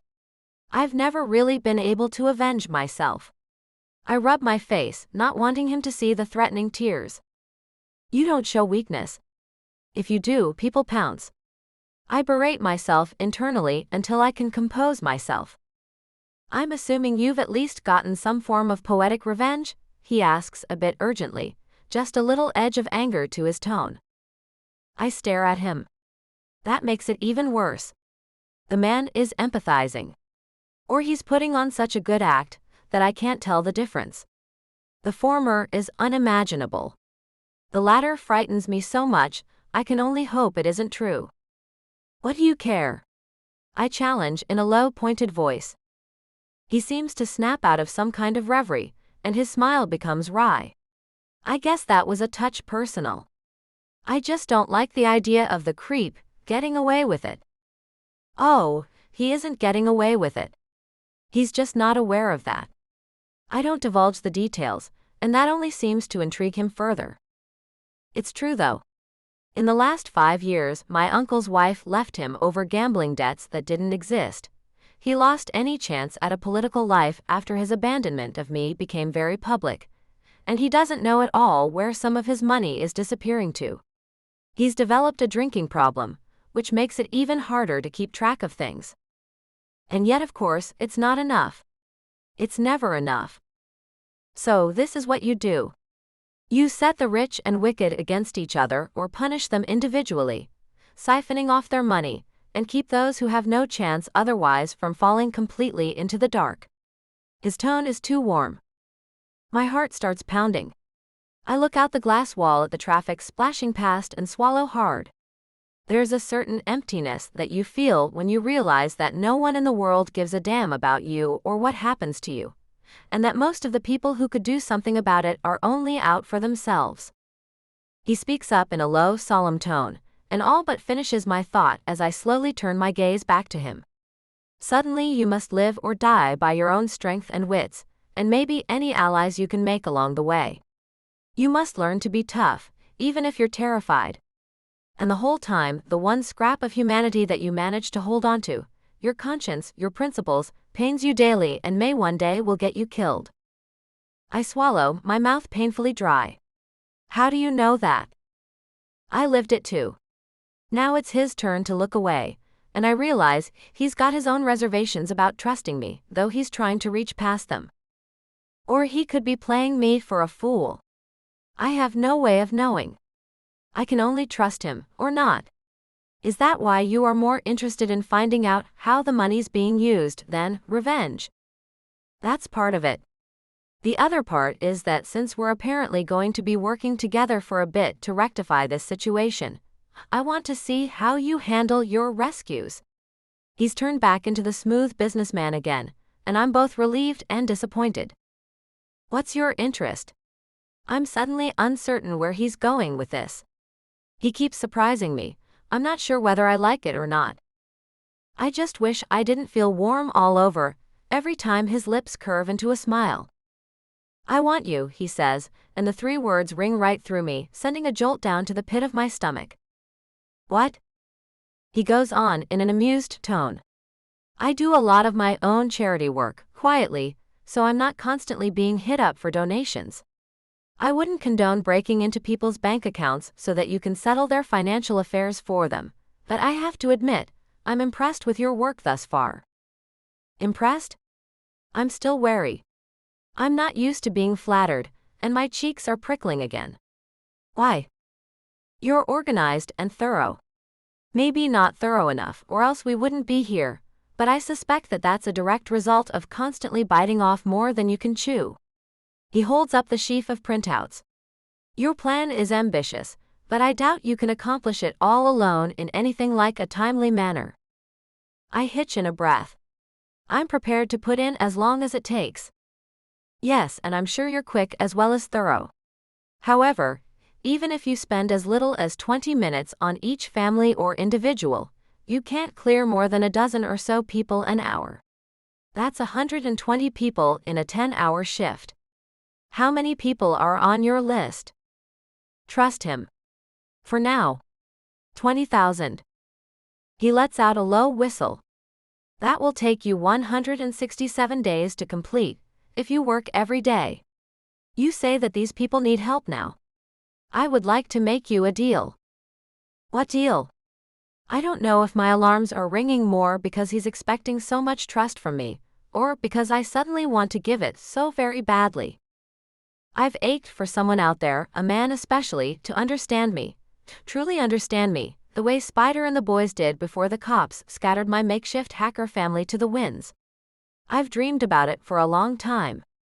I've just never gone after it, because what do I even know anymore about any kind of real interactions outside of cyberspace?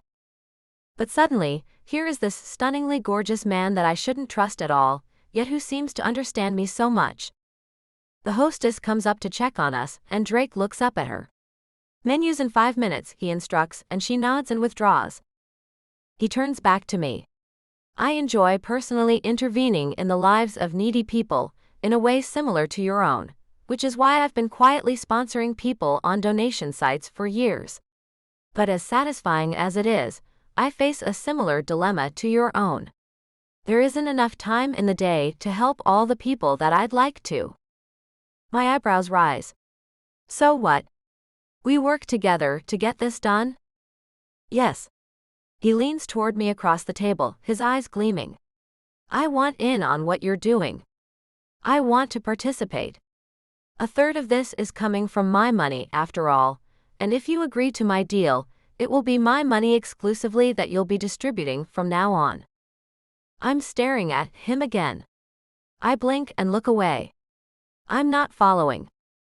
Once things are settled here and this incident is behind us, I want you to work for me on an exclusive contract of at least 3 years. I'll give you a budget, a space, and a team to work under you. We'll get your 20,000 what they need, and then help an additional 10,000 people a year. He can't be serious. But what if he is? I take a shivery breath and look down. Can I think about this? Of course. However, the offer will be off the table in 48 hours.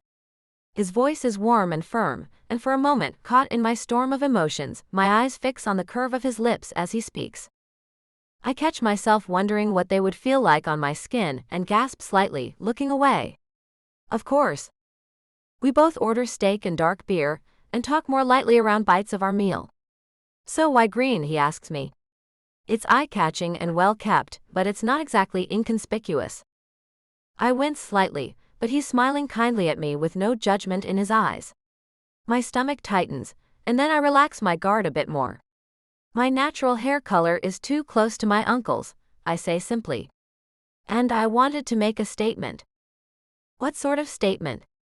His eyes narrow with amusement, that teasing smile making me squeeze my knees together under the table. You look like a punk. An attractive, well-dressed punk. I am a punk, I reply with a touch of defiance. I'm a cyberpunk. But it doesn't mean I can't have taste. I toss my head defiantly, and then notice something that makes my heart beat even faster. His eyes follow the sweep of my hair as it bounces across my shoulders, and then settles down again, and I see a gleam enter them like a tiny ember. And you do, he murmurs, voice lowering to a purr. Beauty as well. I look away, cheeks burning again, and feel a rush of panic rise in my chest. He has me completely off balance. Yesterday, he was just a target. Now he's talking like he wants to bring me in, professionally, or maybe something more personal. Maybe both. Having a man call me beautiful and attractive is nothing new. It happens any time I run into guys in bars, clubs, or in the street. Guys who are looking for Miss right now and don't feel like paying a price other than a cheap compliment. But this is different. I feel it down to my toes. Maybe his idea of revenge is to seduce me with promises of money, intimacy, and affection, only to drop me on my butt like my uncle once did. Drake is observant enough to know how much that would hurt. Or maybe he's one of those guys who can lust after you with everything he has, while planning the whole time to slip a knife in your back. Or maybe he's sincere. Somehow, that possibility frightens me the most out of all of them. Because I have no defense against sincerity. I barely know what it looks like anymore. Not since Spider died. Don't do that. That's not fair. I mumble uncomfortably and busy myself with another big bite of steak. I suddenly worry that I may not have much more time left for my meal. Will I have to get out of here? My heart's pounding again. I'm sorry? What isn't? He asks in such an innocent tone that it hurts. Don't hit on me. My hands are shaking. I hide them on my knees. He scoffs in surprise. Why not? Are you involved with someone? I know you're just trying to put me off my guard, so I'll do what you want. There's no need. Just be direct with me and don't do that. I take a few deep breaths. Is that what you think I'm doing? He has an incredulous laugh in his voice, but one look in my eyes and he hesitates. Oh. I see it is. I'm sorry for any confusion I've caused, but that's not what I'm about. What are you about, then? I'm still not following. It's simple. If you're capable of doing as good a job as I think you'll do, then I want you on my team. That part, however, is separate from noticing just how attractive and charming you are.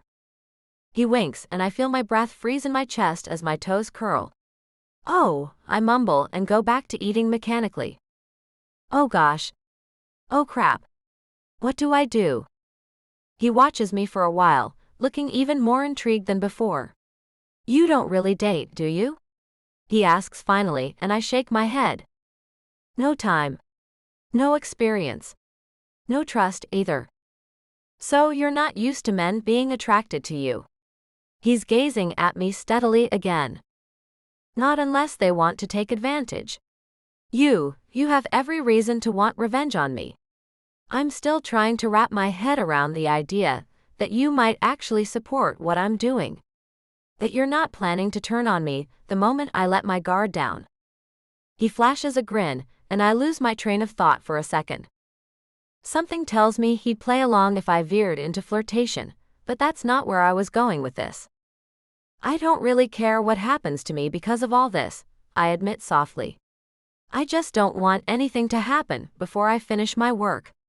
So I have to be careful, in every way. I see. He still seems amused and not put off in the least. He simply sits back and says, all right then. How about you sleep on my offer, and I'll have a look into your work with these clients. We'll talk tomorrow. I nod slowly, picking at my meal. That's fair. I wonder, however, if his other proposal, the implied one that shocked me just as much as the first did, is going to get revisited as well. The very thought makes me realize that I'm going to get a lot of work done tonight, because the thought of him wanting me like that is going to keep me awake for a whole new reason. Is he toying with me? Can I trust him? His smile is impenetrable, and yet I get the feeling that those eyes can see right through me. Right down to the girl huddled in the cardboard box, who is still praying that no man will hurt her again. Chapter 8. Drake. For once, nightmares don't follow me into sleep.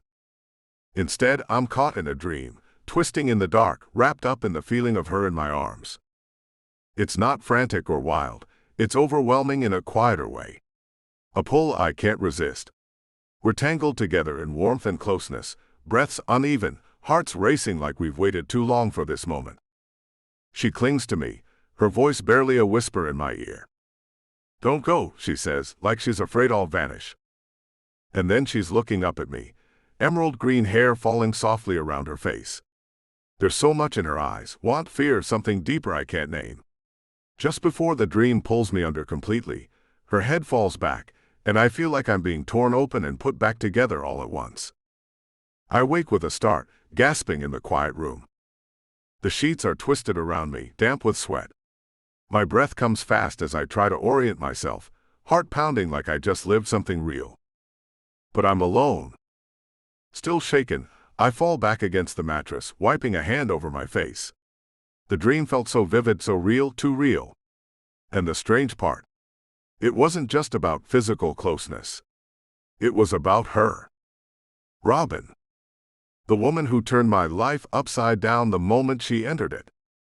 Trouble, I think, as I swing my legs out of bed and plant my feet on the floor. But I like her kind of trouble. I'm in the shower when my phone starts ringing. I finish rinsing off, wrap a robe around myself, and wander out yawning to see who it is. The phone keeps ringing until I pick it up. It's 4:30 in the morning. Yes, sir. It's one of the desk guards, and he sounds pretty damn nervous. "I'm sorry for the intrusion, sir, but there are two very large Italian men in suits down here." I blink slowly. Damn. Here we go. All right. Let them up. Do not escort them, and let John know we have a scenario 6 as soon as the elevator doors close behind them. Yes, sir. He hangs up. Sighing, I get dressed in a good black suit and make sure I have my Beretta handy. 5 minutes later, the door slides open, and two of Don Rocco's enforcers come in.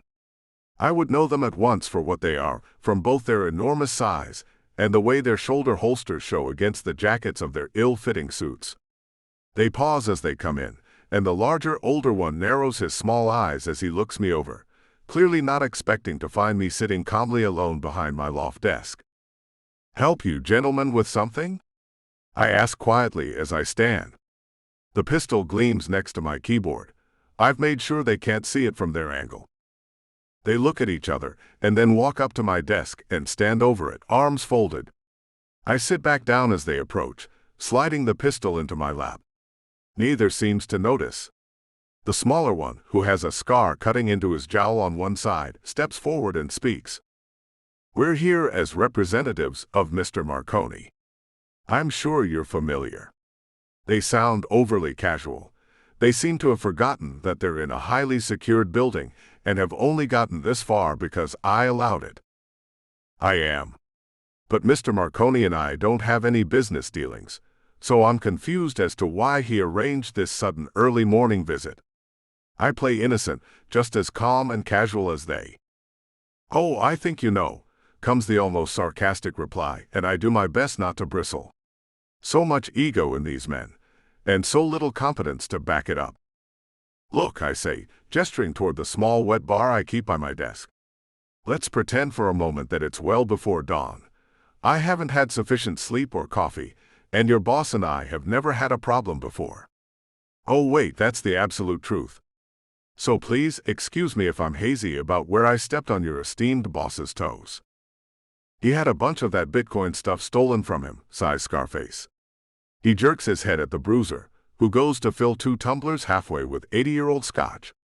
Our IT guy traced them to your account. I blink and then, after making sure the pistol is concealed on my lap, open my laptop and bring up the affected Bitcoin accounts. I am going to be partially transparent at this point, partially.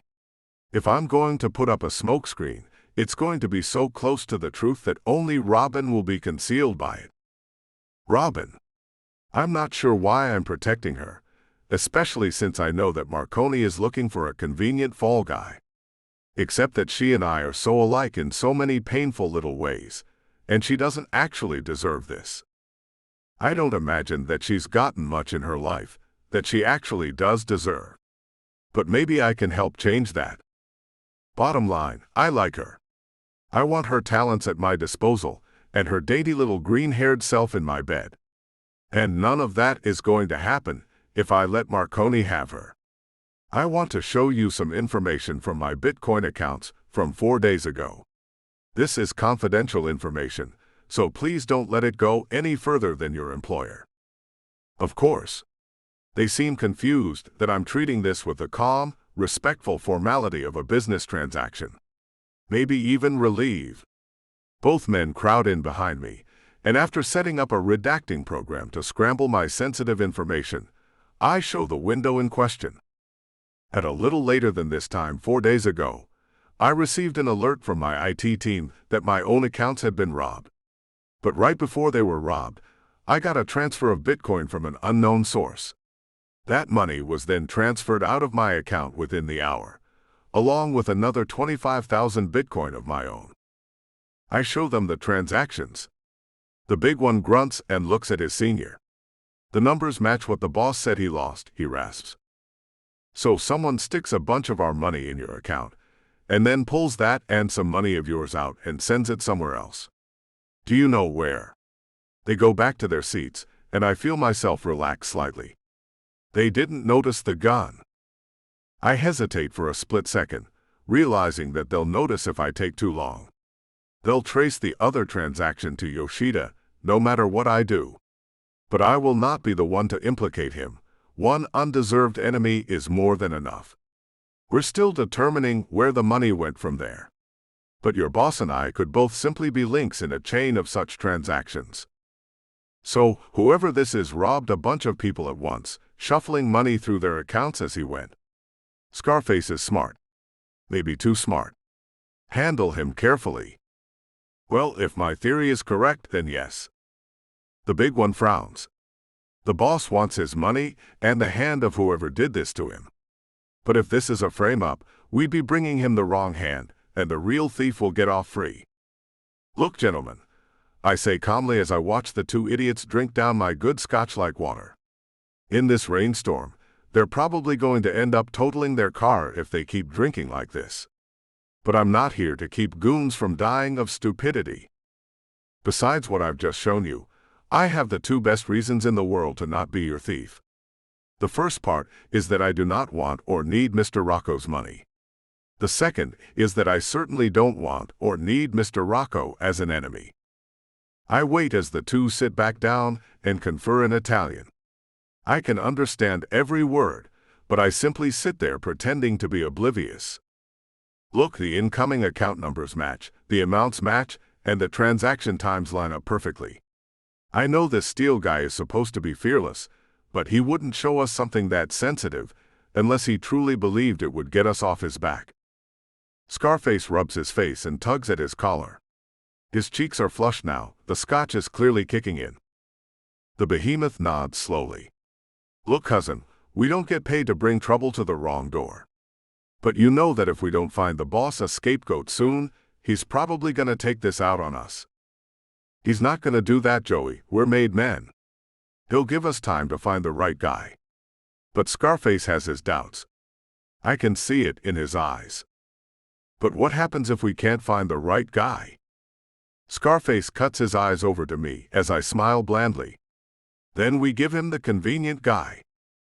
Once they are gone, I pour the 2 fingers of Glenmorangie left in the bottle into my own glass and savor it, breathing deep as I find my center again. I call the desk to have them stand down the alert, and then call John. There's a good chance that Marconi will be sending a cleaning crew after my hand within the next week. My voice is low and hard, and I hear him suck air. I half expected it tonight when you brought us up to a code 6. The helicopters fueled and prepped on the rooftop. Lethal rounds were distributed, and we have reinforcements and medical personnel on standby. All right. Drop it down to a code 4 for now. Keep the damn helicopter ready, unless wind speeds endanger her. I'll fly her out of here myself if it comes down to it. I want reinforcements kept on call, but let them go home and get some sleep. I take another sip of scotch. I want supervisors only to keep their lethals, and check the others in the exterior duty lockers. I don't want any nervous rookies getting trigger happy. I rub my chin. I'm going to be keeping my panic button handy, just in case. Some men have panic rooms. I have a panic penthouse. The outer doors bolt like a bank vault when it goes on lockdown. The armored window glass polarizes to prevent snipers from attempting a lock on my location, and I have an escape tunnel that leads to the helipad above us. I have food stores and essentials for 6 months, including luxuries, from toiletries to massage oil to my wine cellar. I have solar and wind-charged house batteries backing up my power, a satellite uplink to ensure connectivity, and an emergency water tank that could last up to a month for 5 people. If Marconi's goons think I'm a convenient target, they'll soon realize how wrong they are. So while we're preparing, what are you going to do? John is typing away at something while we talk. I assume he's emailing his 4 assistants. I'm going to enlist the hacker who started this mess to throw Marconi off the scent. She led him to my door, I say firmly, trying to ignore how the prospect of bringing Robin here alone tonight excites me. She can damn well lead him away again. Chapter 9. Robin. I try not to stare as I walk into Drake's museum of a penthouse, but it's tough. I've never seen anything like this place. The ceiling soars up 20 feet to a series of domes set with mirrored mosaics and inset lights. Each dome is supported by towering pillars of polished wood. The floor is an acre of elaborately inlaid wood, with scattered islands of furniture and thick Persian rugs. Aside from the bathroom, his whole life is on display. The breakfast alcove beside the stainless steel and copper kitchen, the indoor jacuzzi, the sprawling black sheeted bed. Out front, greeting everyone coming in the main door, is his enormous steel and wood battleship of a desk, which he's standing beside as I walk in. "Thank you for coming so quickly," he says tiredly, and I feel a stab of guilt that pulls me out of my reverie. "You said you were willing to do what it took to get Marconi off my back, and it seems we're short on time." "I will." I walk over slowly, rubbing the corners of my eyes. He's already briefed me on his encounter with Marconi's goons. I wouldn't have risked coming here if I wasn't committed. Good to know. Though for the record, this place is set up to withstand a siege from a small army. He sounds proud, and I look back at the huge doors I just walked through. I can believe it. I look around again. "What's your escape route?" "Hidden passage to the rooftop where there's a helipad." I fly out. He seems to want to reassure me that I am safe here. That I can safely stay here, even if Marconi's men end up on the hunt for both of us. Maybe he wants me to stay. At least for a while. I glance over at the enormous bed with its carved wood frame and towering posts. "You don't seem entirely set up for guests here," I murmur.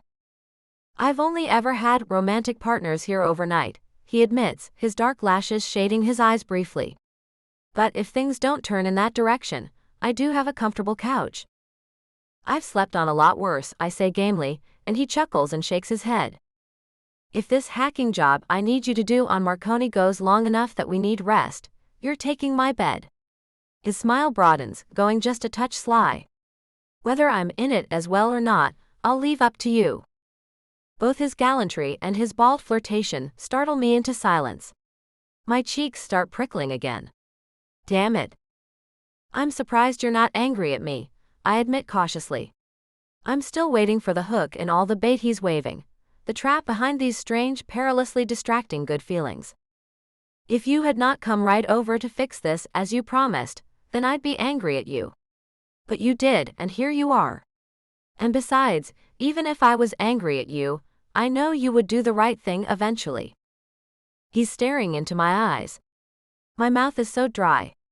I suddenly realize that I never did take a seat across the desk, and instead I'm simply standing there with him, closer than I realized. It suddenly feels like unseen arcs of warm electricity are running back and forth between us, drawing me toward him. He moves a touch closer, bending down over me just slightly. I haven't misread you, have I? He asks almost tenderly, and my heart suddenly aches. And no. I suck in a deep breath, feeling exhilarated and scared at the same time. I want him to be close to me, but I'm not used to being touched anymore. Physical contact still feels hazardous after so many years alone. I fight to stay cool and just let this happen. But then a few seconds later, I start to feel overwhelmed. The fear starts to win. He sees it and moves back slightly.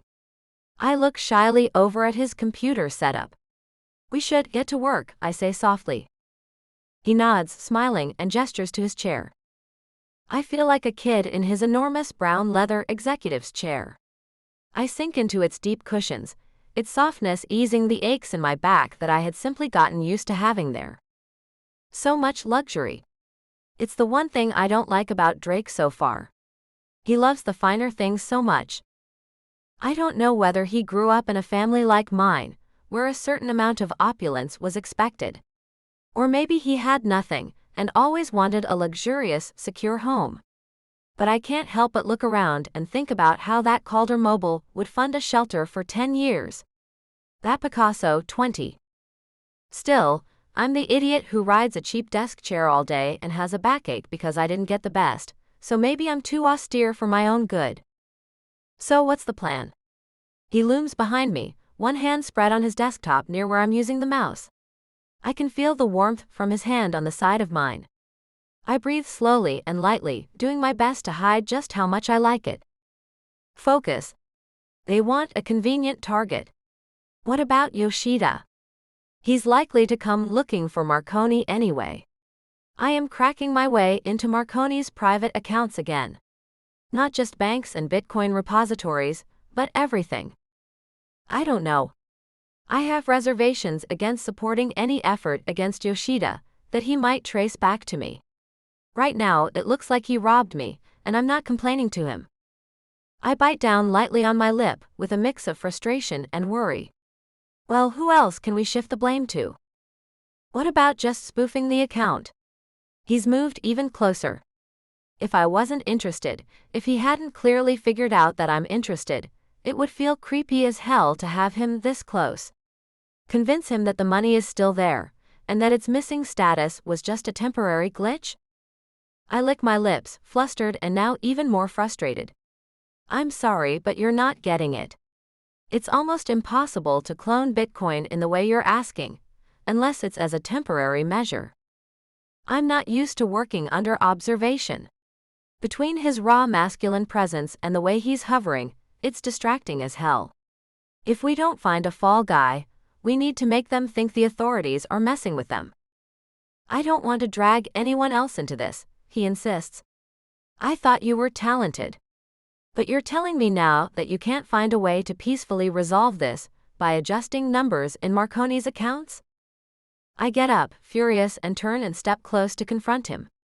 What I'm telling you is that it can't be done on a short timetable. Writing me isn't going to change that. I thought you knew this business. I remember that getting so close is a mistake, but for a moment I'm so pissed I don't fully remember why. Not until my breasts brush against his chest, and I feel his warm breath on my face. I take a huge breath of my own. If not Yoshida, and if not some other deserving dirtbag, then who do we get Marconi to blame for this? Even if I clone those same Bitcoin back into his account, and his people write it off as a mistake for a while, eventually those fakes will vanish as soon as the blockchain is updated. So you can trick him? I put my hands on my hips. I can do it and it will buy us time, but that's it.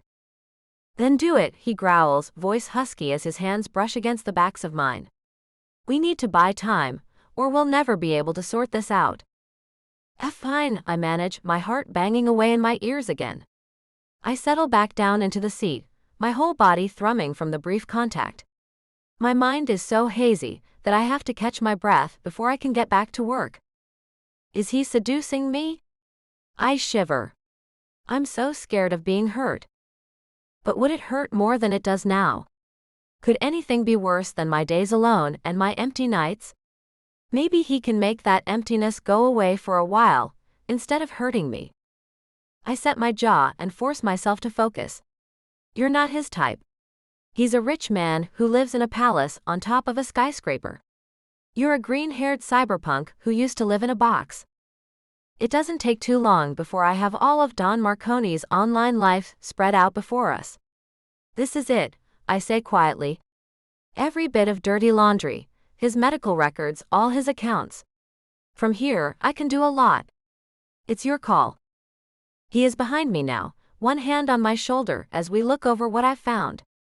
I struggle to stay professional, but wish his hand would wander further. The tap of the rain against the window reminds me of the many icy nights I spent alone, and I want to feel the heat from his hand all through me, to drive those cold memories away. You have a job to do, I remind myself and keep typing. All right. The police won't move fast enough for my tastes, but if you leak to them where to find some of this information, our friend Rocco will end up even busier. I start sending emails to the police's anonymous tip account, with as much information on Marconi as I can grab. Transfers to his offshore accounts, incriminating emails, and from his hard drive some nude images of suspiciously young girls. What about leaking some information to Yoshida as well? Yoshida will be coming after him, no matter what we do. He believes that the Don stole from him. Yoshida is more likely to be an immediate problem for Marconi than the police, but if he traces any of this back to us, that's two enemies I don't need. I look up at him, getting annoyed again. He won't. He'll trace it where I want, just like Marconi did. I would believe that, except that you're not uncatchable. His tone almost sounds apologetic, but it still stings. I already proved that, remember? Another surge of anger rushes through me, and I shoot a glare his way. I reached out to you, remember? And by the time you did, I already knew your name, your history, and had a good idea of what you looked like. Now he just sounds condescending, and worse, he's right, which just pisses me off more. His other hand settles on my shoulder. Marconi is an idiot. He is easily led. But like me, Dr. Yoshida is not an idiot. I cannot afford to underestimate him. That electric energy flows from his hands into me, making me shiver with primal need even as what he's saying pisses me off. I keep typing, finishing spoofing the Don's accounts and refilling them with phantom money. Finally, I sit back. Done. Right now, the police are getting the Don's dirty laundry, the Don's account is being padded with phantom money, and my crawlers are looking for even more dirt on him. That knowledge helps me calm down enough to deal with Drake. I get up, turning to challenge him again, but I'm calmer this time. More aware of his effect on me. No, he's not an idiot. But an anonymous email with the list I just found 2 minutes ago will help make sure the Don's too busy running from Yoshida to worry about us. His eyes narrow slightly as he stands his ground. What have you got? It looks suspiciously like a list of local mob safe houses. If this gets to Yoshida, that big dirtbag Marconi won't have anywhere to hide. I'm proud to have found it on such short notice. But even though he's towering over me, eyelids at half-mast and a little shake sounding in the bottom of his breath, even though I can feel the heat of his body through our clothes because we're standing so close, he looks neither distracted nor impressed. If anything, he looks skeptical. I'll think about it. That's it. Now I'm really getting annoyed. You'll think about it. Yes. He looks down firmly into my eyes, that faint smile teasing his lips again. You have set the delays in place as I requested. I won't move hastily on a permanent solution, That is what caused this problem in the first place. It's true, and again, it stings more for being true. I glare up at him, my mouth working. His expression softens as he catches the look in my eyes. I'm not saying these things to humiliate you, Robin. I'm just saying, we can't be hasty. I just want this guy gone, I mumble, looking down. I want to make sure he doesn't hurt you because of what I did, damn it. You think I like the idea that Marconi might send more goons before we can even try to convince him to look elsewhere? If he does, he does. This place is protected. And I'm going to do everything I can to make sure. He tucks some of my stray hairs behind my ear as he leans over me intimately, that even if he comes here with a tank, the two of us will be safe from him. I'm trembling. I should pull away. I hold still. Why are you doing this? I gasp, finally managing to move back from him a little. He blinks at me a few times before leaning on his desk. You've never had someone flirt with you? Not catcalling, not anything creepy, but just flirt with you? I stare at him, at a loss, and finally mutter, I don't interact with people much anymore. But no. On the streets, lone girls avoid men. And after that, I was busy. It sounds like a cop-out, but I don't want to go into detail. That painful mix of loneliness and fear that battles inside of me whenever I think of men and intimacy. I can't remember being flirted with by anyone who wasn't either kidding or trying to exploit me. Spider and most of his boys were gay. Nobody who approached me while I was homeless had good intentions. And men on the internet seemed to enjoy being as disgusting as possible. The incentive to make a connection has never been there for me. The incentive to stay cautiously alone always has been. But when he stands near me, when he touches me, I want him to do it more. It scares me. Can I trust myself? This feeling? Him. Is it safe? I suddenly find myself silently blinking back tears. Hey, he says, worry crossing his face as he straightens again and moves toward me, gently raising a hand. His voice is soft. I didn't mean to make you cry. I sniffle and hold up my hands, mortified. Look, you're attractive, and if you're really the kind of guy you seem to be now that I'm getting to know you, I could learn to trust you. But I'm just not there yet. My voice cracks. I look away, totally humiliated. Staring out at the city, I mutter almost angrily. Guys like you don't understand what it's like to go through what I have. You live in a palace. You fly a helicopter. You spend the kind of money I took from you on a weekend shopping spree. Guys like me? He scoffs and drags over a chair to sit down beside me, as I settle back into his desk chair. You have no idea what I'm like, except for what I have let you see. And yet you expect me to trust you, I retort. He sits back and then smiles wryly. You know what? You're right. Ask me whatever you want to know. I relax, starting to feel a little intrigued myself. Fine. I open my mouth to ask him who he used to launder money for, when suddenly an alarm shrills somewhere deep in the building. Drake's phone rings at the same time. He stiffens, a hard, wary gleam coming into his eyes as he pulls out his phone. Hold that thought. Chapter 10. Drake. I'm finally getting somewhere with both the Marconi problem and Robin's trust issues when all hell breaks loose. What is it? I snap as I answer my phone. I already know. Just not the specifics. Drake, they busted through the bollards and armored glass with a tractor trailer. They're inside. I hear John shouting over the shrilling alarm. 12 men that we know of. Damn. Marconi's men? Safe bet though they're in ski masks. Your orders? In the back of my head, I start swearing in Russian and making plans. Nasty plans. Condition Omega. Scatter into 3-man teams, pick them off using guerrilla tactics, track them constantly on the security cameras to stay agile. Do not get close to them. I can't afford to have anyone taken hostage. Do not make a stand at the penthouse. If they get up this far, lock them in, Put the elevator out of service and call the police to pick them up. Let my panic doors do their job. If they somehow find a way through, the helicopter is prepped. My voice has gone cold, and I hear the faintest return of my accent. It happens when I'm under enough stress, and right now I want to kick ass and don't have a deserving target nearby. I want updates every minute. Text if you can't talk. I hang up. Oh gosh.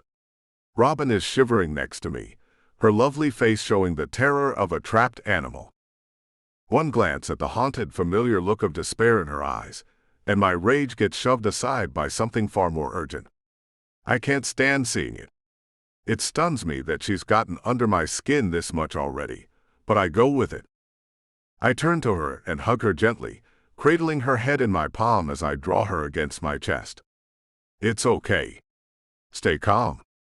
I've prepared for this. She stiffens in my grip. Then a long shudder goes through her as she digs her fingers into my shirt front and buries her face in my chest. What do we do? I pet her hair gently until she calms down enough to look up at me. Building's going on lockdown, and I'm armed. Do you know how to use a pistol? She shakes her head, looking embarrassed. All right then, here's the deal. They are not breaking in here. The only way that we can possibly come in contact with them is if they intercept us on the way out. I want to hold her again, comfort her more, but she's nodding, snapping out of it already, and there's no time. Should we just fly out and leave them trying to get into an empty penthouse? She asks, and I stop to consider. She isn't handling the prospect of waiting out a siege well. If I give a damn, I shouldn't ask her to stay, even if I'm fine with it. Get your coat on. The temperature's dropping pretty fast. Past the polarized windows, I can see the rain turning into thin swirls of snow. I've got a safe house in the Hamptons. I'll fly us over there and let the police and security mop up here. She nods and goes to take her coat out of the closet by the entry door, moving shakily. I already miss her warm, slight body against me. But once we're in the Hamptons, perhaps she'll want to celebrate our escape. John buzzes me again. We've disabled 2 and trapped 2 more in sealed rooms. The police are en route. I've directed their copter to the far side of our helipad. 10 minutes. Good. Keep at it. I look up to see Robin wrapping herself in that camel-colored coat. Okay, I call over to her. Pack up the computers while I get my gun. We're out of here. She smiles and nods, hurrying back to the desk. Thank you. The relief on her face does me a world of good. Apparently, my heart doesn't care if her hair's green either. I turn to my gun safe and pull out my shoulder holster and Berettas, strapping them on. I have been in too many dangerous situations, I explain. I forget that what I see as a fortress may feel like a trap to someone else. The phone rings. John again. Update. I ask, just as I hear the heavy thrum of a helicopter approaching. We've got a helicopter coming in to land from the northeast. Can't get a clear look at it in all this snow, but the police gave me a pretty fast ETA. I frown. Something about this seems off. But if the police have shown up early and want to trap Marconi's men between 2 teams, it's not a bad plan. Try and raise that chopper to give them landing clearance. We'll hole up until they've set down. I hang up and see Robin has packed the 2 laptop bags and is hugging mine to her chest like a shield. Okay, the cops are landing on the roof. I want you to follow me, but not too closely. They might ask us to shelter in place until they're done with their roundup. She nods and follows me as I go over to the mirrored wall beside my home gym. I press a hidden panel, and a section of mirror slides back and aside with a click. Beyond, a tight spiral staircase ascends into the dark. I check with John. Are they ready for us? They've touched down, comes the reply. Rotors are powering off. On our way then. I'll call you back when we're clear of the building. I hang up. I'm aware of my pistols as I come up the stairs with Robin behind me, but I don't draw them. If the cops see me with a firearm in hand, they may shoot first. Hang back a bit. I murmur to her as I reach the top and unlatch the heavy steel door. I don't know what makes me feel so cautious as I duck my head around the low curved door frame. Maybe it's that, aside from Robin being here, the night's been a total disaster. Maybe it's because Robin is close behind me, and I'm still thinking of her safety. And I've never trusted cops much either. Cops can be biased. They can drop a tank on one man, then slap the other on the back of the hand for the same crime. They can also be bribed. I see 4 figures moving toward me from the dark hulk of the second helicopter, and for a moment, I start to lift a hand in greeting. But then I see the gleam of weapons in their hands as they raise them. And apparently, police helicopters can be stolen. Damn. I duck back inside, clawing my pistol from its holster. Get back, it's not the cops. Robin lets out a cry of dismay, and I hear her bolt back down the stairs. Good girl. Now to deal with my unwanted guests. I hear running feet coming toward us, and I fire blind around the corner, hearing grunts and yelling. I empty my other Beretta the same way, hearing a sharp cry and a few curses. Then I hear those booted feet scramble for cover. It's a relief, but there's something I didn't want Robin to realize. We're actually in some trouble. If I lock us in, they'll take off again and fire on the windows. If I let them in, they'll have a chance to hurt Robin, and that can't happen. I weigh my options as I reload, unimpressed by all of them. Unless the shooting has stopped. I duck my head around to check my bearings, and nearly get pegged between the eyes. Sneaky creeps. But the risk I took does the job. I know what to do now. I fire blind again, but angle my shots carefully, hearing them bite into the side of the helicopter. A heavy patter and glug of liquid, and a whole lot of cursing in Italian, tell me that I've hit the bullseye. No way to take off with a hole in the fuel tank, and my helicopter is impossible to hotwire, though I'm guessing they're about to waste a lot of time trying it while their butts freeze off. I grab the door and slam it shut, leaving the cursing mobsters on the other side. The stink of cordite fills the stairway. I hold my breath and holster my guns. I come back down laughing. They're locked on the roof with no way down until the police get to them, I say as I step out of the secret door and close it behind me. My ears still echo with gunfire. I feel a little giddy. Robin is staring at me. She's set the computer bags down on the desk and walks over to me slowly, worry breaking over her face. I hesitate. What is it? You're bleeding. I look down at myself and see that there's a hole under the arm of my suit jacket, and finally feel that something underneath stings. Blood is seeping slowly through the fabric. Oh. Damn. Chapter 11. Robin. The suddenly intensifying snowstorm is delaying the police. There are mobsters trapped on the roof, and more mobsters are trapped in the building. We have no way out, but we can outlast them. I keep telling myself all of this as I sit Drake down on the edge of his huge bathtub and gingerly peel off his suit coat, shirt, and undershirt. Every layer has tears in it where the bullet passed through. I try not to stare at his massively muscled, tattooed torso as I toss the cloth in the sink and peer closely at the wound. How bad is it? He grunts as he lifts his arm. I examine it a moment and then lean back, surprised and a bit more hopeful. He didn't exactly dodge the bullet, but close enough. Not bad at all. It's long and shallow and already clotting. But it has to be disinfected, and it will probably have a bruise around it. I'm trying to be brave. Blood really isn't something I'm used to dealing with. But I really want to help. How are your ribs? He takes an experimentally deep breath. Little sore. Might have cracked one, but I've got no sharp pains and no trouble breathing. An inch to the left though, and the bullet would have taken a chunk out of me. I'm just glad you were lucky. I take off my coat and boots, knowing we won't be going anywhere, and toss them aside before crouching in front of him to examine the wound more closely.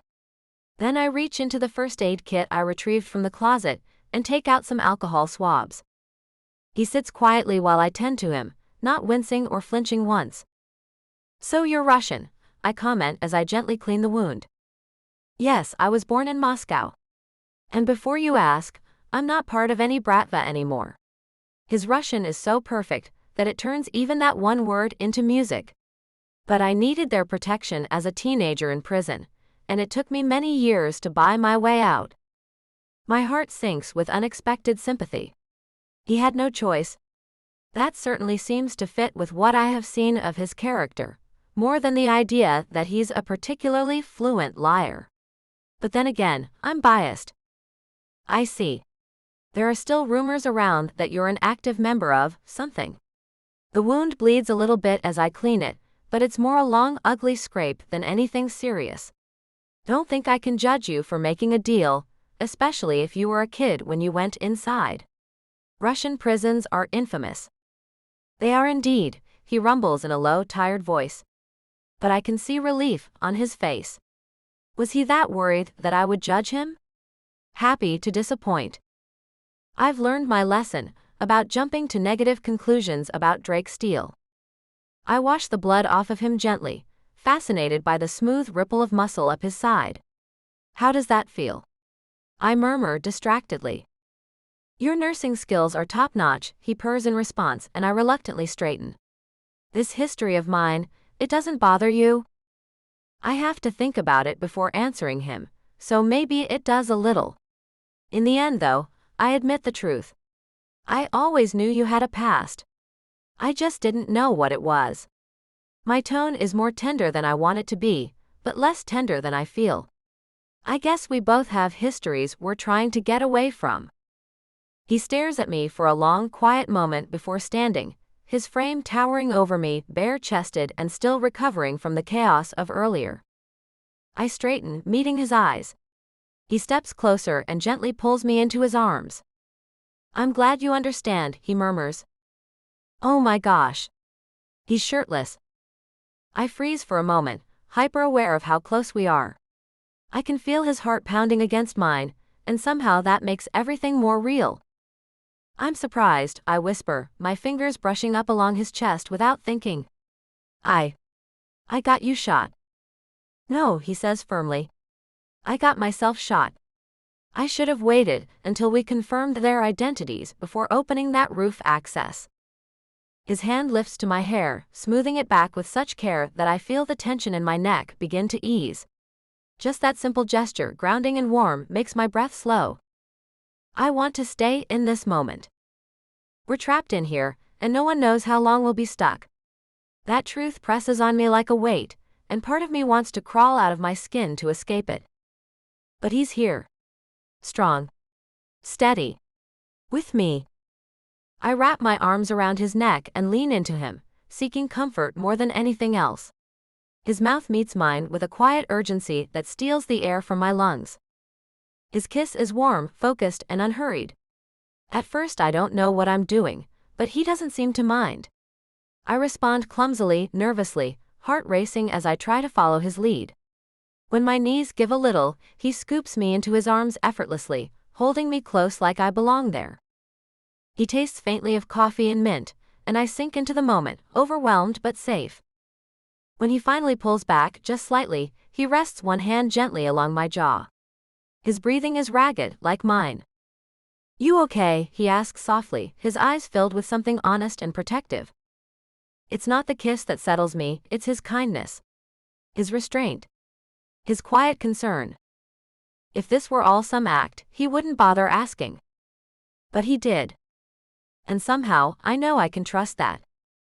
I smile at him shyly and nod, and he kisses me again even more fiercely. Then his damned phone goes off again. Damn. John. It slipped my mind for a moment. He smiles at me, winks, and pulls out his phone. Hi. I'm alive. Those weren't the police, though. I can hear a man's voice faintly through the speaker. Yeah, I have them on the line asking for clearance. Looks like Marconi's boys used their own copter. They slapped on some dummy decals, and we couldn't see them clearly in the storm. Are you all right? I got hit, but it was just a graze. Probably won't need stitches even, but I should have the ribs x-rayed later. I do have to tend to this, though. He looks me over with heat in his eyes, and his grip around my waist tightens slightly. As well as some related unfinished business. Any problems downstairs? One of the men got hit in the vest. He's bruised and lost his supper, but he's conscious. Every other casualty is on their side, and they're trapped now. Drake smiles. Good. Keep up the good work. From now on, contact me only if there's an emergency, or when the police actually arrive. That could be a while. The copters just got grounded by snow, and the streets may be impassable soon. I hear the man chuckle. We've turned off heating in the section the goons are trapped in. That should soften them up, just like the boys on the roof. Sounds like they're in for a long, cold wait. He laughs as he hangs up. I can't help but smile as well. Tucking his phone back into his pocket, he looks down at me and his smile goes lopsided. How about we make our own wait a lot hotter? I've never done this. I have to push my self-consciousness down, but I want this so damned bad. And the fact that he wants it as well makes me braver. If they really can't get in. He smooths my hair back. They really can't get in. I smile softly. Okay. Then drown out the world for me. This time his kiss is softer, lingering, playful, teasing at my lips until I can't help but smile and lean in for more. His warmth calms the nerves fluttering in my stomach. I giggle and he silences me with another kiss, deeper this time but still gentle. My hands trail across his back, learning the way his muscles shift and tense beneath my fingers, the contrast between smooth skin and the occasional rough patch. Scars. Signs of a life that hasn't been easy. I wonder how many fights he's survived, especially if a close call like this barely phases him. His fingers pause at the edge of my blouse, brushing lightly over the fabric as his lips stay pressed to mine. Every movement is careful, unrushed, as if he's waiting for me to set the pace. When I finally let the blouse fall away, a rush of vulnerability meets anticipation. I tremble, not from fear, but from the overwhelming closeness, the trust, the intimacy, the unspoken emotion between us. His hands skim my back and arms, tracing lines that make my skin tingle. He holds me gently, grounding me in the moment, as if I'm the only thing that matters. And in that moment, I believe it. His gaze softens, then deepens as he pulls back just enough to look at me. The way he sees me, really sees me, makes something in my chest expand. I've always struggled with how I see myself, but right now, with him, I feel beautiful. Wanted.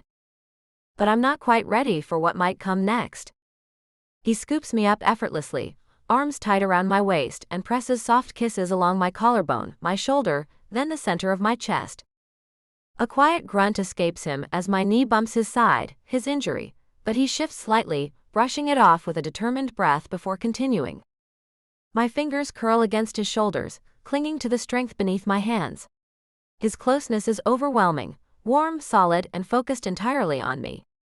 The soft brush of his lips, the way he holds me so securely, makes my breath catch in my throat. He pins me gently against the wall, his face buried in the crook of my neck, his arms a shelter around me. I feel surrounded, protected, and seen. Every kiss feels like a wordless promise, every breath a silent confession. My skirt has bunched up slightly, and I'm suddenly aware of just how close we are, how little space remains between us. His hands slide carefully down my back, anchoring me to him as if letting go isn't even an option. Then, without a word, he lifts me again and carries me toward the bed. My heart races, not out of fear but from the intensity in his eyes. Something between us is changing. Deepening. He sets me down with care, his eyes never leaving mine, then steps back. I watch him in silence, noting the way his movements slow. It's as if he's grounding himself, as if every second matters. There's strength in the way he carries himself, but also restraint. A quiet storm behind his gaze. He reaches for my hand, and I take it without hesitation. No more words are needed. The air between us is full of emotion, unspoken questions, buried fears, and the pull of something neither of us can ignore. You first, he murmurs with a soft smile, stepping forward as if the moment were too important to rush. He helps me out of my skirt and tights with surprising gentleness, his touch light and respectful. There's a quiet care in the way he moves, like he's tending to something delicate. His fingers brush my leg in passing, but it's not about attraction, it's about connection. Then he kneels in front of me and presses a kiss to my knee. It's not heated or intense, it's steadying. Calming. The kind of affection that says more than words could. Before I can gather my thoughts, he scoops me up in his arms and carries me to the bed, the motion so smooth it barely feels real. He lays me down like I'm something precious, and for a moment he just looks at me. No hunger in his gaze. Just quiet awe. He joins me and pulls the blanket up around us both. There's warmth in his presence, in the way he draws me close, one hand resting protectively on my back. I nestle into his chest, listening to the steady rhythm of his breathing as it slows, matching mine. The world falls away. Wrapped in his arms, I feel safe. Seen. Cared for in a way I didn't expect, but desperately needed. His hand finds mine beneath the covers, our fingers weaving together as the silence wraps around us like a cocoon. There's no rush, no tension. Just comfort. Peace. And as he drifts off beside me, I smile softly to myself, feeling the quiet hum of something real beginning to take root. We drowse together for a while, before I wake to find him bundling us in under the covers. He yawns in my ear as he curls up behind me and wraps an arm over me. Get some rest, he purrs in my ear. I'm definitely not done with you yet. I smile and murmur sleepily, that's the best news I've heard all night.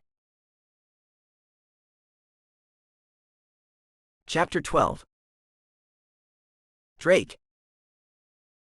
As it turned out, it took 6 hours for the storm let up, and the streets to clear enough for the police to come collect all our half-frozen mobsters. Marconi himself went missing. Word on the street says that Yoshida is after him along with the police. Which is why my dear little Robin and I leaked the list of safe house addresses to the both of them. 2 weeks later, and he's still hiding. We've got a bet running on who will find him first. I say the police, she says Yoshida. We'll see who wins. The loser gets blindfolded and tied to a bed. Which is another way of winning, but we both like leaving it to chance. Not so the fate of her 20,000 or the displaced tenants who were once her neighbors. I've been helping Robin with that, as has my team. The more that we get done, the more free time she has for me. It's around midnight, and we're in bed again after a long day of saving lives with my money. The marks from her nails still sting my back, and she's a warm, soft, sleepy ball curled against my chest. My nose is buried in her hair as I listen to her soft breathing.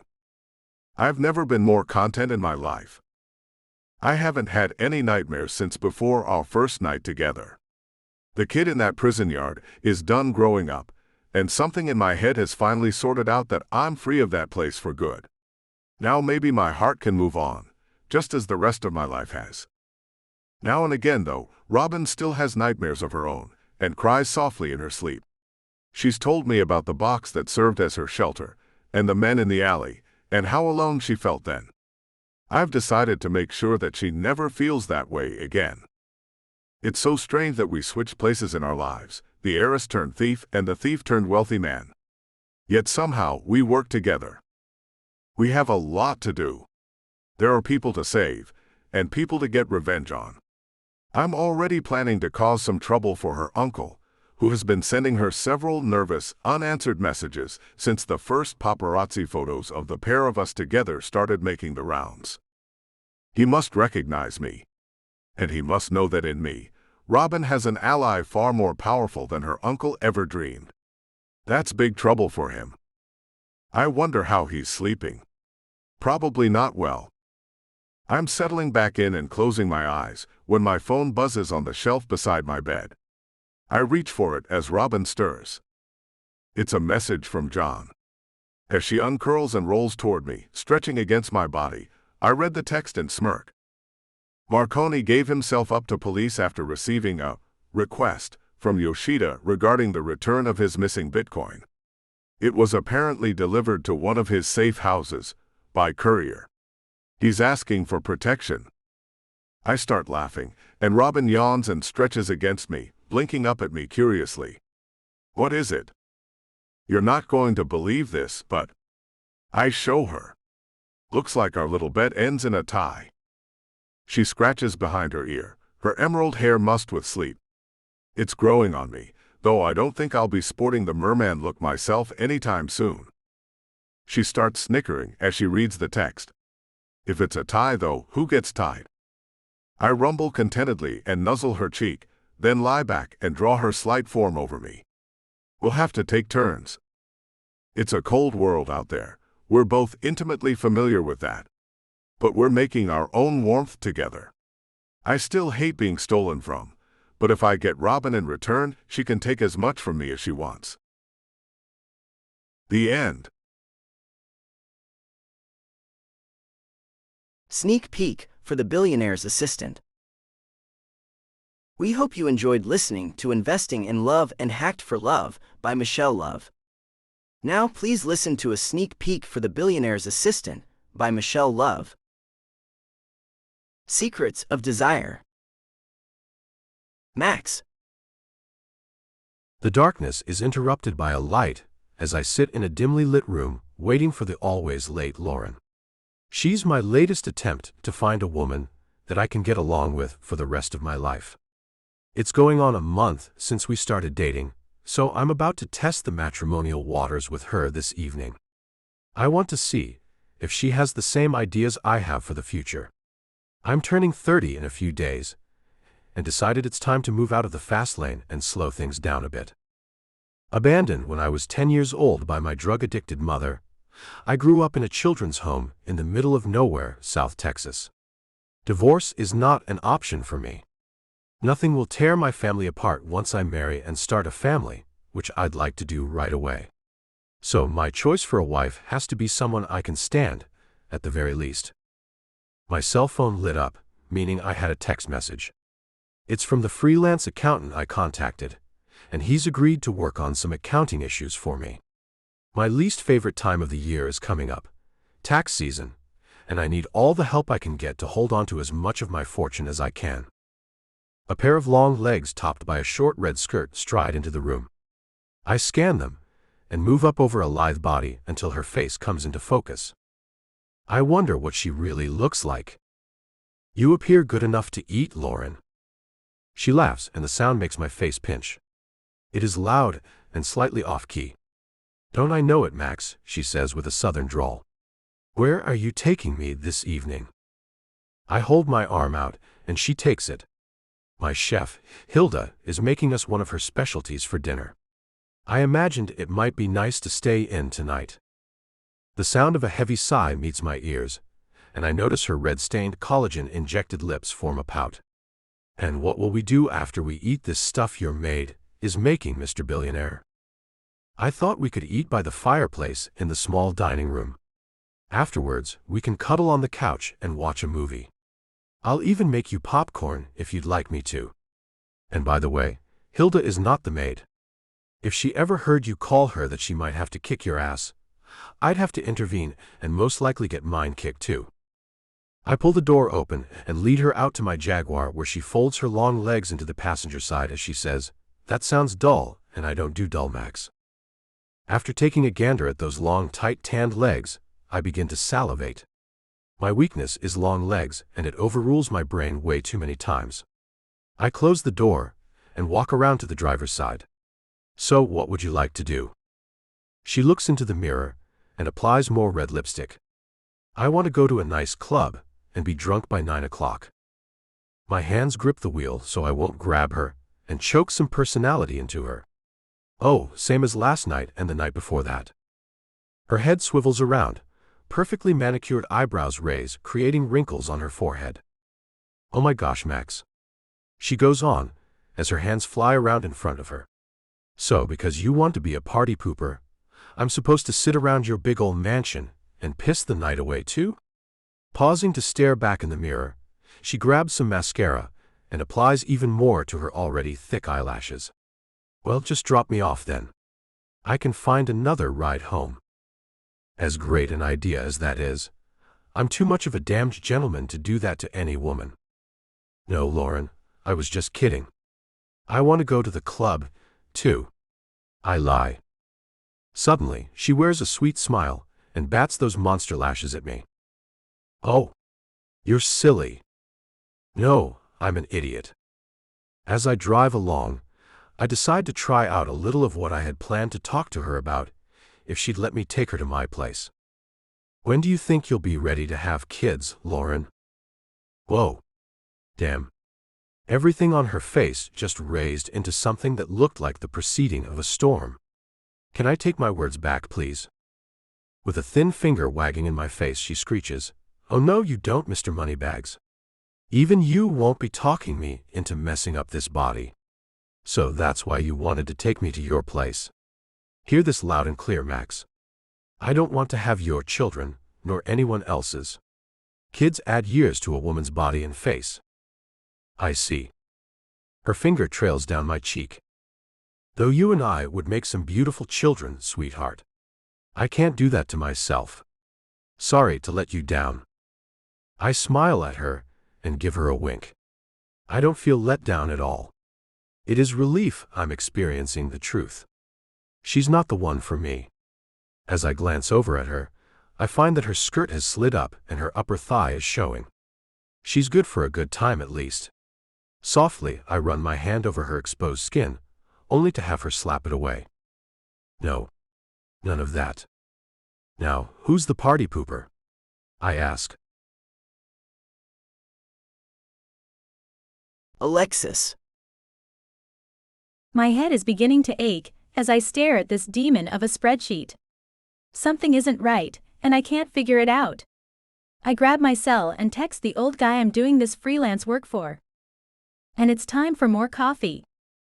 As I walk across the room, I catch my reflection in the sliding glass doors.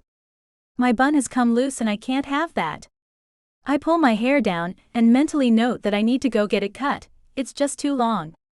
I pull it into a tight bun and notice a slight wrinkle in my khaki-colored dickies. Smoothing it out, I take the time to make sure my starched white button-down is looking snappy too, and push my glasses further up on my nose. My dad always told me to dress for the job I want. To rid the world of financial mistakes is my goal, a lot like a superhero. All I need is a khaki cape with a big white letter A on it, and I can get to work on saving the planet, one spreadsheet at a time. My cell dings and the old dude has responded. He wants to have lunch and show me what he needs done. I'm not a real social butterfly, hence the work-at-home gig. But he's paying me an excessive amount of money. At least he knows he has hired an accountant who looks the part. It should give him confidence in my abilities, I think, and perhaps he'll decide to keep me on long term. The restaurant isn't too far from my apartment, so I hop on my bike and pedal on over. I have a car, but I prefer not to pollute the air as often as I can. Okay, I'm not really all that into saving the planet. My car is a POS. I chain my bike up in front of the restaurant, then smooth out my clothes again, and notice a scuff on my penny loafer and bend down to wipe it off. My glasses fall off and a piece of broken cement puts a long scratch across one of the lenses. I can see enough to get by. If I'm close enough, I can see everything. Into the restaurant I go, tapping on the pouch I placed around my waist to carry my small laptop in. It's all the rage in Paris, I'm told. A long mirror is in the entryway, and I take a quick glance to be sure that I look good. Perfect. Just like any accountant in any fine office building, complete with a pocket pencil organizer. This man is sure to be impressed. A waiter comes towards me. "May I help you?" he asks. "I'm here to meet Mr. Lane." The man looks me up and down as he says, "Do you know his first name?" Because Mr. Lane I'm thinking of, well, it's most likely not him. "Yes, of course. It's Max," I say, and the man's eyebrows move to the very tippy top of his balding head. "Oh. Please follow me." I follow him and peer around, trying my best to focus on the surrounding fanciness. I pull my glasses out of my pocket and close one eye to look through the one good side. Stud alert front and center. What a man. Broad shoulders and a suit that probably cost him a cool $1,000 or more. Dark waves of luscious hair that falls to his shoulders. Eyes the color of emeralds, oh be still my heart. I put the glasses back in my pocket protector, and follow the waiter dude. Fantasy man is making me crazy. I need to find the old guy and get back into reality. The waiter stops and pulls out a chair for me. I smile and plop down as poised as possible. I blink to try to get my stupid broken eyes to focus. An arm with black sleeves reaches across the table, and I shake a hand. It's a firm hand, it doesn't feel all wrinkly like I expected it to. Hello, Miss Matthews. I'm sorry, you surprised me. I thought you were going to be a man. Your first name is Alex. That voice is much too deep and sensual to belong to an old man. It's actually Alexis, but everyone calls me Alex.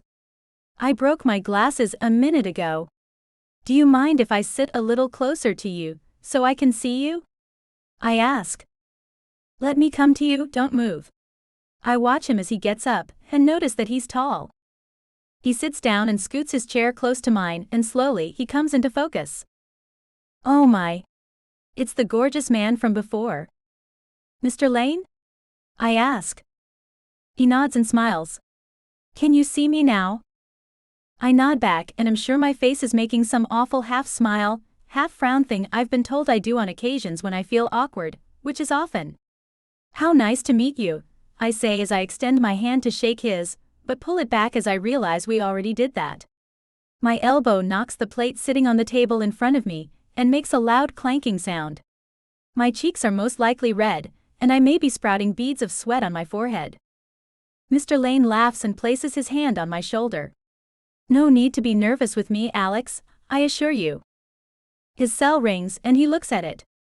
He's so close I can see it too, and a picture of a gorgeous blonde woman fills the large screen.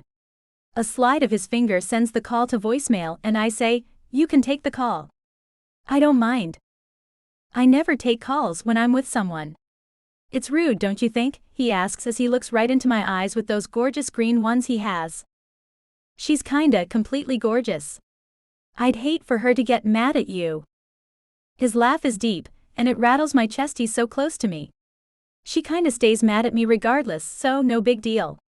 As far as gorgeous, I have no idea what she really looks like. She's had so much work done to her whole body that there's no way to tell. The idea anyone does that much to themselves is crazy to me. Wow, I say. He nods in agreement. So what's up with the spreadsheet, Alex? I lean back to unzip the pouch to remove my laptop and see the gorgeous man smiling like he's amused, so I say, I know it sometimes is considered odd, but I heard these things are really popular in other countries. He shakes his head and laughs, then finishes unzipping the pouch and reaches in to pull out my laptop. I'm sure they are, and I apologize if you thought I was finding humor in your, fanny pack, I think it's called. His hand touches my stomach as he gets the laptop out, and I nearly fall apart as it sends shockwaves through my entire body. He isn't even trying to be sensual, yet he can't help it, I guess.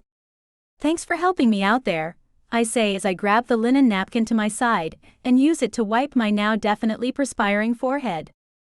He places the computer on the table and leans towards me, his lips near my ear. Hot breath burns my ear as he says, Alex, are you always this nervous? Honesty resides in my head and I just say it, you're gorgeous, sir. Sir, he asks as he sits back in his chair, and thank the Lord his good looks blur in my messed up eyes. How old are you? Not that it matters, but I'm 25, sir, I say as I straighten my shirt and find my pocket protector fascinating. Don't call me sir, you can call me Max. You got a significant other, Alex? He asks and leans back in. I shake my head and find him smiling at me. Do you? He shakes his head and the smile fades. Tell me, Alex, what do you do for fun? I thought this was a business lunch, but it seems to have gone awry. Fun? Yes, fun, he says, then turns away from me. You say it like it's a 4-letter word. I read a lot, I say, inciting a chuckle from him. The menu in his hand tells me he's ready to order and get this lunch over with. He says, tell me what you normally eat for lunch. Before my brain can stop my mouth, I answer, PB&Js mostly. The slightest turn of his head shows me small wrinkles have formed on his forehead, and he says, we used to eat those all the time for lunch when I was a kid. growing up in the children's home.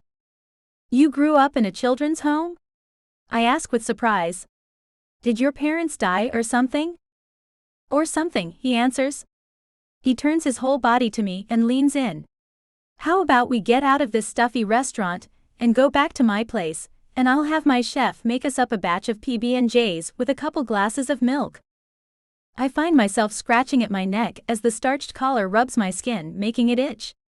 I don't, I mumble and stumble with what to say. He frowns. Forget about it, you don't want to go. We'll eat here. You want a steak? Now I feel bad. The guy lost his parents and grew up in a home and just wants to eat a dang old sandwich, and I'm being dumb, so I say, no, I want to go. But I'm on my bike and would have to go home and get my car, which might not make it to where you live. Where is that, by the way? What's wrong with your car, he asks. I laugh. What's right with it is a shorter list than what's wrong. He smiles and my heart beats a little faster. I'll take you in my car. I'm sure your bike will be safe here. I shrug my shoulders and say, okay then, let's go get our peanut butter on. I hope you have grape jelly. He stands and takes my hand and I get up. My arm is quickly interlocked with his as he whispers, hang on to me so you don't trip on anything since you don't have your glasses. Thanks, I say, and find I have the weirdest sensation in my stomach. Max. As we ride out to my place, the utterly clueless Alex keeps me laughing. She's the most interesting creature I've ever met. Tall, with perfect skin, and exceptionally shiny blonde hair with eyes like blue diamonds that sparkle when she smiles, which is often, but she has no fashion sense at all. That was some smancy restaurant, she says as she looks out the window. Do you eat there a lot? I find myself laughing. Smancy? Is that a word? Her eyes dart to mine and she blushes. I'm stupid, she says. Don't listen to me, I use a lot of dumb words. No, they're funny, I say. And the answer is yes, I do eat there often. So you find reading fun? She nods and looks around at the interior of my Jaguar. This car is really snazzy. I fight the urge to laugh at her crazy words again. I bet you'd find flying with me in my helicopter more fun than reading. Her eyebrows, which are badly in need of a good plucking, raise, and she says, you have a helicopter? Yeah, I got one last year. I devised a seat which extends out of the body of the helicopter, while keeping the occupant completely safe with a restraint system I designed. That's how I made my money. The military bought a bunch of them, and now it seems that anyone with a chopper wants one. Confusion fills her face. So you hang out of the helicopter while it's flying, and just why would someone do that? To shoot at things, I say, and pull up to the entry gate of my place. Alex looks at the large gate and nibbles at her bottom lip. That's a big gate, dude. Yeah, it's here to protect the even bigger house you'll see in a second, I say, and press the button to open it. This is a lot to keep clean, she says as we pull up to the mansion. Okay, that's not a thing I've ever been told before. Do you like it? I ask. She turns to me and smiles. It's a blur to me, Max. As I park the car and get out, I go to open her door, but she's beat me to it and waits for me outside the car. I take her hand and lead her into the house. Follow me, Alex. I need to find Hilda and get her to make us lunch. We can talk about the spreadsheet while she does that. As I pull her along behind me, I feel giddy for some unknown reason. I find Hilda in the kitchen, chopping vegetables. She looks up at me, and her face breaks into a huge smile. Mijo, who is this? I pull Alex up to stand next to me. Hilda, this is Alex. Do you suppose you could make us both some peanut butter and grape jelly sandwiches and some glasses of milk and bring them to the pool? Peanut butter, mijo? Hilda asks with furrowed brows. I have a couple of lobsters. I can get them ready in a few minutes. Let me make you that. I'd really like what I asked for, Hilda. I used to eat one for lunch almost every day when I was a kid. Hilda gestures towards Alex with the long knife she holds. Are you an old friend of his from the children's home? I'm not his friend. I work for him. Hilda's eyes move down to our clasped hands. She wags the knife at them. You hold your employees' hands now, she asks with a concerned look. I laugh and hold our hands up. She broke her glasses just before our meeting, and I didn't want her to trip, so I grabbed her hand. Hilda frowns and goes back to chopping. I'll get the food ready, and get James to serve it to you by the pool within a few minutes, Mio. As I lead Alex outside, I find myself bursting with energy. It's unexplainable to me. Am I so excited to start figuring out the problems on the damn spreadsheet? Here we are, my smancy swimming pool, complete with a waterfall. Wish you could see it. You stole my word, she says as I help her sit at the table. I pull up a chair close to her so she can see me. I prefer to say, I'm borrowing it if you don't mind. She smiles and her eyes twinkle. It's okay, you can borrow it. I like the way it sounds coming out of your lips. My lips. She's thinking about my lips just as I was thinking about her perfect smile, and how her lips are perfectly proportioned all on their own with no collagen. We should take a dip in the pool after we have our lunch, I say, and I can't believe I just asked her to do that. Her eyes grow wide and she begins to stammer, I don't have I hold up my hand, stopping the stammering that she seems to be so good at. There are lots of bathing suits to choose from in the pool house. No worries, come on, it'll be fun. She squints at the pool. Is there a diving board? No, I didn't want one. I like to jump off the boulders I had brought in. Her eyes light up and she smiles again. When I was a kid, we'd go to this river every summer. There was a giant rock we'd jump off of. I loved it. So your answer is yes? No.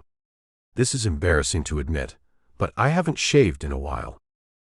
Though I don't really want to know, I ask out of morbid curiosity, how long has it been?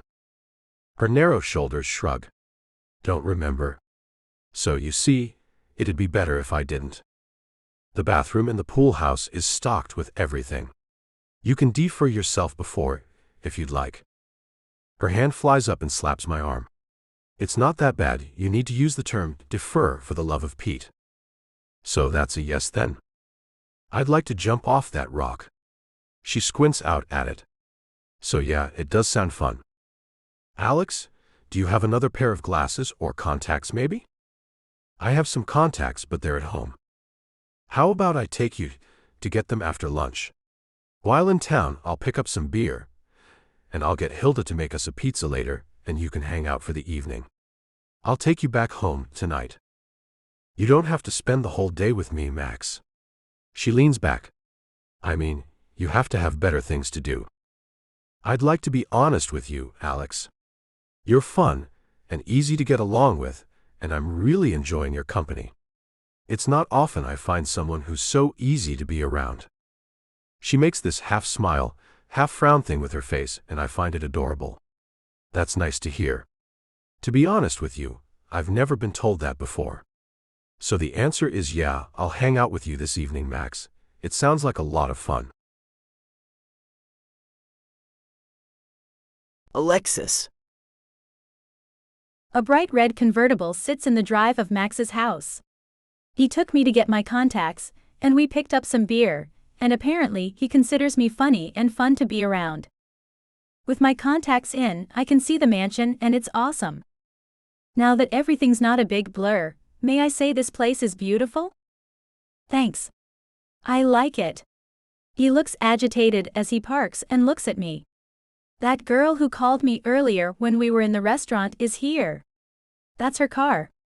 She's quite the complainer, so don't get offended by anything that comes out of her fake mouth. I'll get rid of her as soon as I can. I'm going to tell her we have to get to work right away, so don't mention swimming, okay? So she's your girlfriend then? He shakes his head. No, but she isn't aware of that yet. She doesn't want the same things I do. I'm going to break it off with her, but I just decided that last night. Today's not the day to do it, I'll most likely do it tomorrow. Okay, I say and hop out of the car. Max walks around the car and grabs my hand, pulling me along with him. As we enter the house, a shrill noise hurts my ears. Where's my Maxie baby? Max rolls his eyes and whispers, I'm so sorry for what's about to happen. A tall, thinner than necessary creature comes into view as we enter the large living area. From far away she's gorgeous, but as we get closer I can see the obvious fake breasts, lips and cheek implants. Max lets my hand go and moves forward as she throws out one of her tentacle-like arms and wraps it around him in the most awkward hug I've ever seen. Her bony finger extends out at me as she asks, "Who are you?" I give her a smile and find myself happy to know Max is dumping her. He can do so much better. "Hi," I say, extending my hand to shake hers. "I'm Alex, I work for Max." She looks at me like I've thrown dog feces at her, so I drop my hand to my side as it's obvious she'll not be shaking it. The disgust for me infiltrates her voice as she says, "Okay, and what are you?" Max takes her by her very bony shoulders and looks her in the eye. "No, Lauren? I can't allow you to talk to her like that." The woman's eyes fall on me again. "It's a girl?" I roll my eyes instead of saying some snappy comeback. Max takes care of her though. She and I need to get to work. It may take us all night to figure out what the mistake is in this spreadsheet. One side of her lips move up as she says from the corner of her mouth, "A math nerd, I knew it. Does it have a girlfriend?" My eyebrows raise and I smile at her. "I'm not a lesbian, but thanks for assuming that. I'm flattered." Her attention turns back to Max as she strokes his cheek with a long red fingernail. "I'll stop by after the club tonight and slip into your bed." "Not tonight, Lauren. I have to work. I just told you that." Somehow she makes her bottom lip jut out more than it already does, which seems impossible. "Ooh, hiss darlin', what shall I ever do with myself?" Wrapping his arm around her shoulders, he begins walking her to the door. "Tomorrow I'll pick you up for lunch so we can talk, okay?"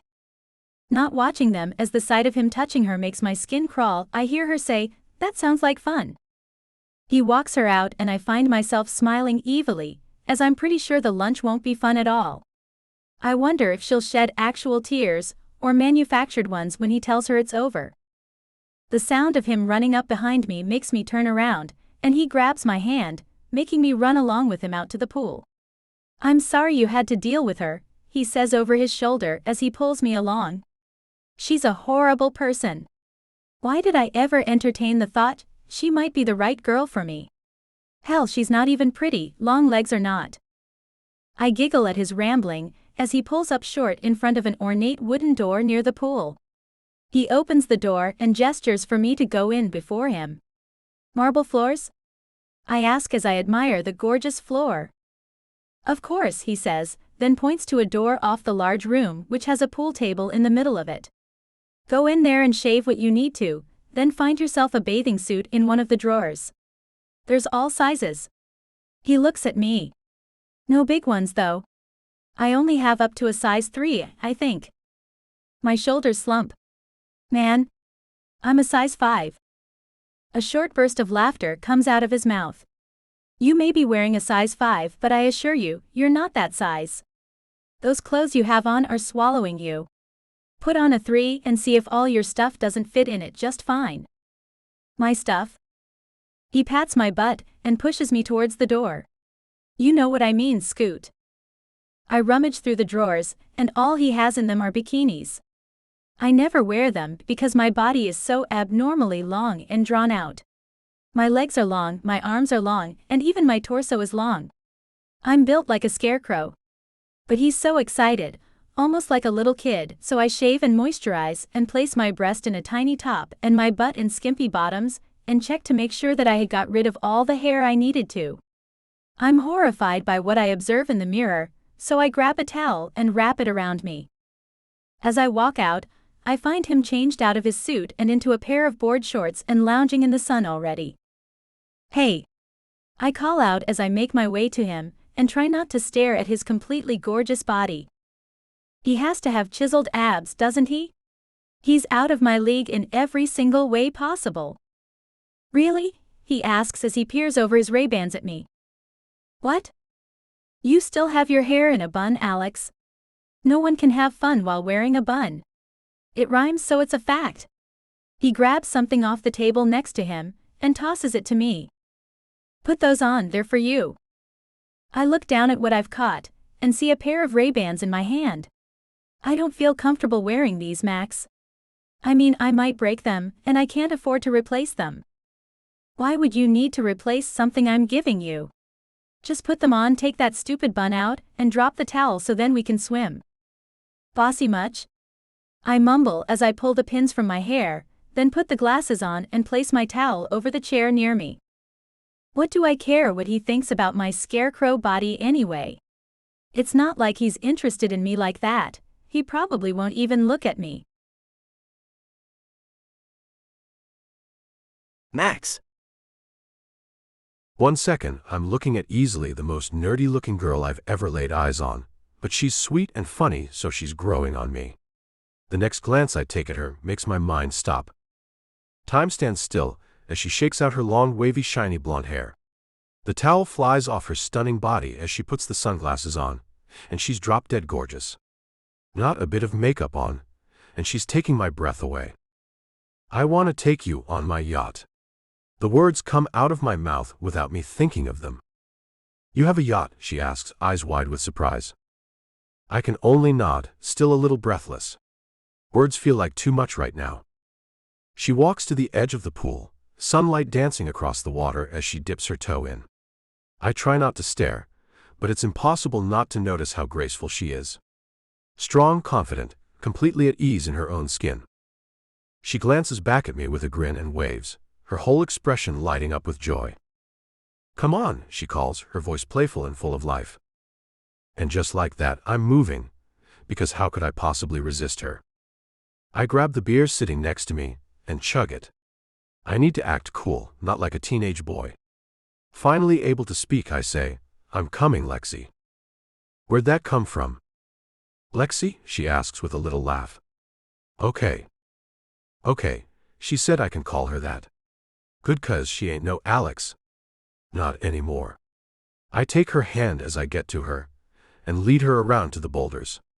You first, I say as I stop at the back of the rocks and gesture for her to walk up the stairs in front of me. She smiles and walks past me. Her body is a sight to behold, and now I completely understand why men started this gentlemanly practice so long ago. She turns and looks back at me as I've frozen at the bottom stair. Come on, Max. I want to jump together. It's more fun when you do it that way. I shake my head to clear it and make the gears move again. As I get to the top, I grab her hand. Okay, let's do this, I say, then jump. As I push my head up out of the water, her giggle hits my ears like magic bubbles, and I must be staring at her without realizing it because she splashes me in the face. You didn't even count to 3. Everyone knows you have to count to 3 before you jump. Come on, baby. Let's go again, and this time I'll count to 3, I say as I pull her along with me and swim to the side of the pool. Pulling myself up on the edge of the pool, I reach down to help her out. She takes my hand and I pull her up, finding her light as a feather. Thanks, she says as she shivers a little. Now this time, we need to do cannonballs when we jump in. She's unlike any woman I've ever known. Not one of my previous girlfriends would have ever done this. I watch her climb the stairs in front of me, and she looks back, catching me checking out her bodacious bottom. She shakes her head and laughs. As I get to the top, I turn to her, about to make my move since she's caught me looking anyway. Her arms come out to wrap around me. She pushes her palms against my chest, and I'm falling backwards into the water. As I come up for air, I catch her coming into the water, holding her knees to her chest, and a wave of water washes over me, knocking me back under. I swim to the side and pull myself up on the ladder and look around to find her lounging on the Baja bench area of the pool. I swim over and smile. What was that for? I saw you, Max. She pulls the sunglasses down and her eyes are wide. I know I've got a wacky shape, and I hoped you wouldn't make me feel stupid for wearing this tiny thing my butt's hanging out of. Obviously, you were about to come up with a clever joke, so I pushed you in before I had to hear it. I was going to kiss her, and she thinks I was going to make fun of her. Now that's just really sad. As I slide up on the bench next to her, I ask, "Why do you think you have a wacky-shaped body, Lexi?" Her head tilts and she says, "Come on, I'm not blind. I'm shaped like some kind of scarecrow, with floppy breast and a lumpy bottom." Her hand goes to her perfectly flat stomach and runs over it. And my big gut makes this an all-the-way round wacky body. What does she see when she looks in the mirror? I just stare at her and blink as she's clearly nuts. Finally, I manage to say, "You should let me take you to my stylist. She can fix what little needs fixed. We can put you in the right-sized clothes, then I'll take you out, and you can watch the men fight like wild animals for your attention." With a snort, she laughs, and I have to laugh too at the ridiculous sound. Right. Why do people think it's funny to be so mean? I know I'm unattractive. I get it, okay. I'm not kidding. I'm being absolutely serious, I say as I stand up and grab her hand, pulling her up. That's it. I'm taking you to her today, and I'm going to show you how completely gorgeous you can be. I pull her with me out of the pool as she protests, "You're crazy, Max. I don't have the money for that, and it's stupid anyway. I'm paying, and you're going to see a new you by the end of the day," I say as I open the door to the pool house and usher her inside. I grab a sundress out of the closet. I can't allow her to put those awful clothes back on. I kick out a pair of flip-flops that look to be her size and turn to her. "Put this on, and do not put your hair up in a damn bun. You need this, Lexi. You need to know what you're missing." "What about the spreadsheet?" she asks as I push her into the bathroom. "We should be working on that." "Tomorrow. I promise we'll do it tomorrow." "I'll let you do this, Max. You'll see, you can't make a silk purse from a sow's ear," she says, and her eyes droop a little at the edges. "I'm a plain Jane with a horrible shape." "You're wrong. Now get dressed." How could such a beautiful girl think so little about herself? Alexis. My eyebrows sting. My feet are in a tub of burning water, and a certain amount of heat is building in my cheeks as my new BFF, Max, argues with his stylist about adding some highlights to my hair. He's against it, and she's for it. I've apparently become his project. He thinks he's magic and can make me into a beautiful woman. The stylist looks at me in the long mirror. I'll just let her decide. Max makes a sound like a buzzer and shakes his head. She can't. She has the most terrible taste known to man. Thanks. The stylist, whose name is Cake, I know, striper name, but she said it's the real name her parents gave her, says, "Max, you've embarrassed her." No, he's right. Do whatever he says. I want him to do all the deciding so he can't make me do this again when I'm still plain, and clothes don't fit me right. Cake's long, elegant hands flow over my face as she says, "Plain? My dear, your bone structure is exquisite. Your hair is naturally gorgeous." Max interrupts, "I told you." She glares at him, then turns her sweet eyes back to me. As I was saying before I was so rudely interrupted, your skin seems to have never seen a blemish. I've never worn makeup, and I wash my face twice a day with ivory soap. Cake's eyes go wide. No makeup ever? Surely when you went to your high school prom you wore some. I laugh. I didn't go to the prom or any dance. I never got asked. Cake looks over her shoulder at Max and then back at me. She leans in to whisper, "You have had a boyfriend, haven't you?" I shake my head and she leans in closer. "Do you still hold your V card?" I squint at her because I have no idea what she's talking about. "A what card?" She asks so quietly I barely hear her. "Are you a maiden?" My face turns beet red and I stammer, well, yeah." A frown covers her face. "How old are you?" 25. That's the second time today I've been asked that. There's no age limit on being a maiden. Max sputters and coughs as he walks to my side. "What did you say?" Averting my eyes, I say, "I'm a maiden." Okay, there it is, the topping on the looser sundae, which is me. Max takes me by the shoulders and looks into my eyes as if he's looking for something. "Have you ever been kissed?" I roll my eyes and shake my head. I don't know how much more humiliation I can take. He drops his hands, turns around and mutters something to himself that sounds a lot like, "That's why." He turns back to me. "Anyone ever try to kiss you?" I shake my head and he laughs. "That's mean," I said. I would have walked out of there if I had any idea of where I was and how I could get back home, but that would have done me no good, as I'd left my fanny pack back at his house, and it had my house key in it. Cake swats at Max, sending him out of her way. "Go sit and let me help this poor girl out. Lord, if anyone has ever needed my services, this child does." For what seems like an eternity, Cake plucks, tweezes, cuts, curls, then spoons some stuff on my face and pulls it back off. She gets out some type of monster case full of makeup, but she does not allow me to see my reflection in the mirror. Finally, Cake smiles at me. "Okay, I hope you're ready to see a brand new you, Lexi." Max jumps up and comes to me. I don't want to miss her reaction to this. He takes my shoulder and slowly spins me around. The face I see in the mirror is not mine. "That's not me," I say as I reach up to touch my perfectly curled hair. My hair doesn't do this.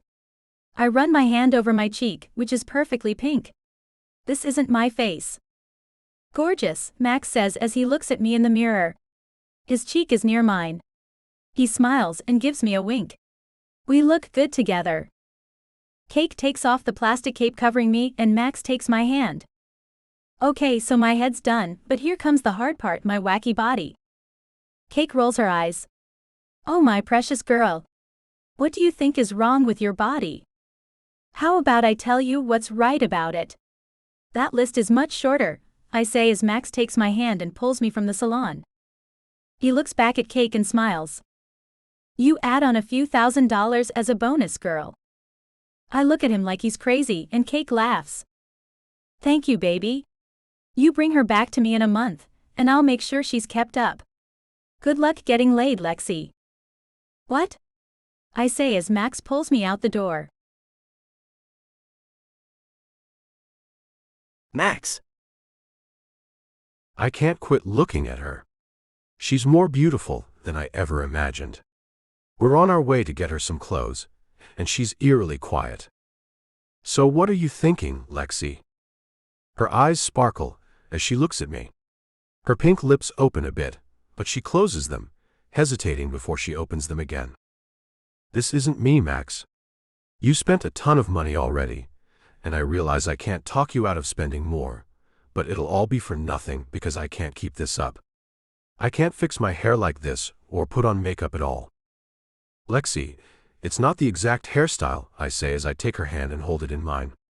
"The haircut will still be great if you just wash it and let it dry. The makeup doesn't matter because you have a natural beauty. The makeup only enhances what's already there. You'll still be beautiful without it." Her head drops and she looks away. "My goofy body will still be just that. I don't want to find someone and get laid, like Cake said. Before today, no one has seen that much of my body. When I swim, I wear a one-piece and shorts and a t-shirt. No one wants to look at this mess. I do." I rub my thumb over her knuckles and lift her hand to my lips, placing a kiss on it. "Your body is no mess, and I'm not prone to lying." She smiles at me, and a little part of my heart melts. "You're too nice, Max." I want her to see her true self-worth, how gorgeous she is, and how in demand she will be before I let her know I want her to be with me.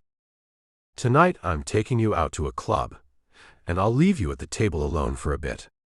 You'll see men flock to you as soon as I walk away. But you're coming home with me, understand?" Her eyes dart to mine as she squeezes my hand. "Oh, Joseph and Mary, please don't leave me with a bunch of strange men, Max. I'll freak out. I mean, when my mouth opens, they'll most likely run away anyway if any do come up to me. But in case one of them gets too fresh with me, please interrupt us. I don't want my first kiss to be with a stranger." "It won't be." Alexis. So here I am in a dress that costs more than my car did. It fits surprisingly well, and I have more confidence in my appearance. I sit at a small table in some spectacular club Max has taken me to, and he's left me alone to see if anyone takes a shot at me. Which I don't think's going to. Oh, who's this? Hi, I noticed you when you walked in, a tall and completely gorgeous man says. Another walks up next to him. I saw her first, Clint. He extends his hand and I return the gesture. He takes my hand and kisses the top of it. I saw you when you got out of your car at the valet. My name is. A tall man who I recognize as a basketball player from the Rockets steps up and both men look up at him and groan. They step back as he leans down and takes my hand. Hello, he says with a deep voice. I know who you are, I say, finding it unbelievable Max was right. Dance with me, he not so much asks as demands. I've never danced, except alone at home. That ding-dang Max didn't school me on this part. I allow the tall man who smells expensive to lead me to the dance floor. Though the music is fast, he holds me tight to him and moves so slowly that I don't have to worry about my dance moves after all. You smell nice. You didn't tell me your name, he says. Alex. He pulls back and looks me up and down. You are a woman, right? Yeah. His brows pull together. From birth? My real name is Alexis, but people call me Alex. Alexis, he says in a kinda groany voice. Can I call you that instead? Sure, I say as he pulls me back close to him and sways slowly to the fast-moving music. My eyes dart around the crowd to find Max. I'm getting nervous that this man will try to kiss me, and while what a story that would be, I don't know him and don't wish him to be my first kiss. I haven't found that guy yet, though if Max wasn't so out of my league, he'd be one I might choose. The song ends and my hand is lifted to his mouth as he leaves a kiss on top. "Want to get out of here?" he asks as he runs his large hand around my waist and pulls me close. I search wildly for my protector and find him nowhere. Then my eyes land on the woman who was at Max's house earlier, and she's draped all over him. He throws me a wave. That rat feces is waving me off. My tall companion takes my lack of an answer as a yes, and moves me towards the exit. I glance back at Max, who shakes his head at me. I shrug because I don't have any idea of what to say or do. Suddenly, he breaks away from the horrible creature and sprints across the room to us. He catches my hand, and makes some fancy move to get me out of the grip of the giant man. "Oh there," he says, looking up at the guy. "Sorry man, she's taken." I smile and wrap my arms around Max's neck and whisper in his ear, "You waited long enough, didn't you? I ran into a bit of trouble. We got to go. I think I've proved you're gorgeous to the opposite gender anyway. Plus a few females I overheard were wondering if you might be into chicks, so there," he says and takes me out to his car. I pull on my seatbelt and smile at Max as he gets behind the wheel. "What do you think of that, Max? A real celebrity was about to take me home with him. Not too bad, I'd say." Max runs his fingers along my cheek. "Not good either, for the guy you end up with. You're so gorgeous he'll be fighting them off all the time." I lean back into the soft seat and sigh as I think about the guy they first end up with, and wish I was in Max's league. He's so down to earth for a rich dude. Not that I've ever known any, but I imagine most are some other way, not cool like he is. "Thanks, Max. Wanna have a sleepover?" he asks with a smile. "We can watch a movie, and I'll even make you popcorn if you want." "You know what I really want?" I ask as I sit up, suddenly excited about hanging out more with Max. "Ice cream? The kind with chocolate and caramel, maybe some pecans or something." "I love ice cream, let's get some and go home." "What kind of movie do you want to see?" "I'd like to watch the first Transformers movie." His face lights up and he holds his fist up, which I bump with mine. "Hell yeah, I love that one. Most girls hate that kind of movie." "I'm not most girls. But I have to get out of this dress and honestly, the makeup has to come off." "That's cool, baby. I'll lend you a t-shirt, it'll cover all the necessary parts." I look out the window and smile at how excited he seems. What a dork I am. I could have gone home with a sports star, but instead, I'm going to hang out with a man completely out of my league and eat ice cream while we watch a cartoon come to life. Max. Even though she's washed away the makeup and slipped into one of my t-shirts, she's still got me captivated. She's holding my arm and laughing into my shoulder at the movie we're watching. I want to make a move to kiss her and let her know how I feel about her, but I can't believe I'm so afraid to. I don't want to scare her off. She's so insecure, and I can see it in her face that she thinks I'm too good for her. She sees me as someone she can be herself with, simply because I'm unattainable. But I'm completely attainable. The movie's over, and this is my chance. I turn to her and take her hand in mine. Did you have fun today, Lexi? I did, she says as she leans her head on my shoulder. I'm tired. Do you want to show me to my bedroom? I want to show her to my bedroom. I get up and pull her up with me, not letting her hand go. We get to the stairs, and I gesture for her to walk in front of me, but she looks at me and shakes her head. No, sir, we walk together. You're not going to watch me climb stairs again. I snap my fingers and smile as I take each step with her. In the long hallway, I lead her down and go to the bedroom across the hall from mine. Here we are, Lexi. This is it, my last chance. I turn her back to the door and place my hand behind her neck, making her face tilt up to mine. Lexi, can I be your first kiss? Her hands move up to my chest, holding me back. Max, I'm not someone who takes things lightly. Who I give myself to is important to me. What if I told you I want us to start seeing each other? I find you fascinating and want to get to know you better. Don't you like me too? The blue of her eyes sparkles. Sure, I like you, but Max, we just met. I already know you better than any of the girls I've dated. You've probably let me in more than you have any other man. I run my finger over her lips, and they quiver. Let me be your first kiss, and let's see where that leads us, please. You're out of my league, Max. Besides, I'm no party girl. A tear glistens at the edge of her eye. I kiss the corner of her eye. I'm tired of party girls. I want to settle down, and you fit in perfectly with that. You and I are a great match. So, what do you say to give it a shot? Max, please, I'm not ready. I lean in and whisper, You are, Lexi. Then I place my lips on her neck. She takes a deep breath as I glide my lips across her cheek and stop before I touch her lips with mine. Please say yes, Lexi. Her hands run up my arms and she slips her arms around my neck and says, Yes. Thank you. As our lips touch, explosions occur throughout my entire body. A long piece of her hair I wrap my hand around and pull back so her mouth opens beneath mine. I taste the sweetness of her mouth. Her body loses all the tension it had carried, and she leans into me. Our hearts pound in unison. I want to scoop her up and take her to my bed, but I realize I can't. I manage to pull my mouth from hers, though it takes everything in me to do it. My forehead rests on hers as our ragged breaths mingle between our now very warm bodies.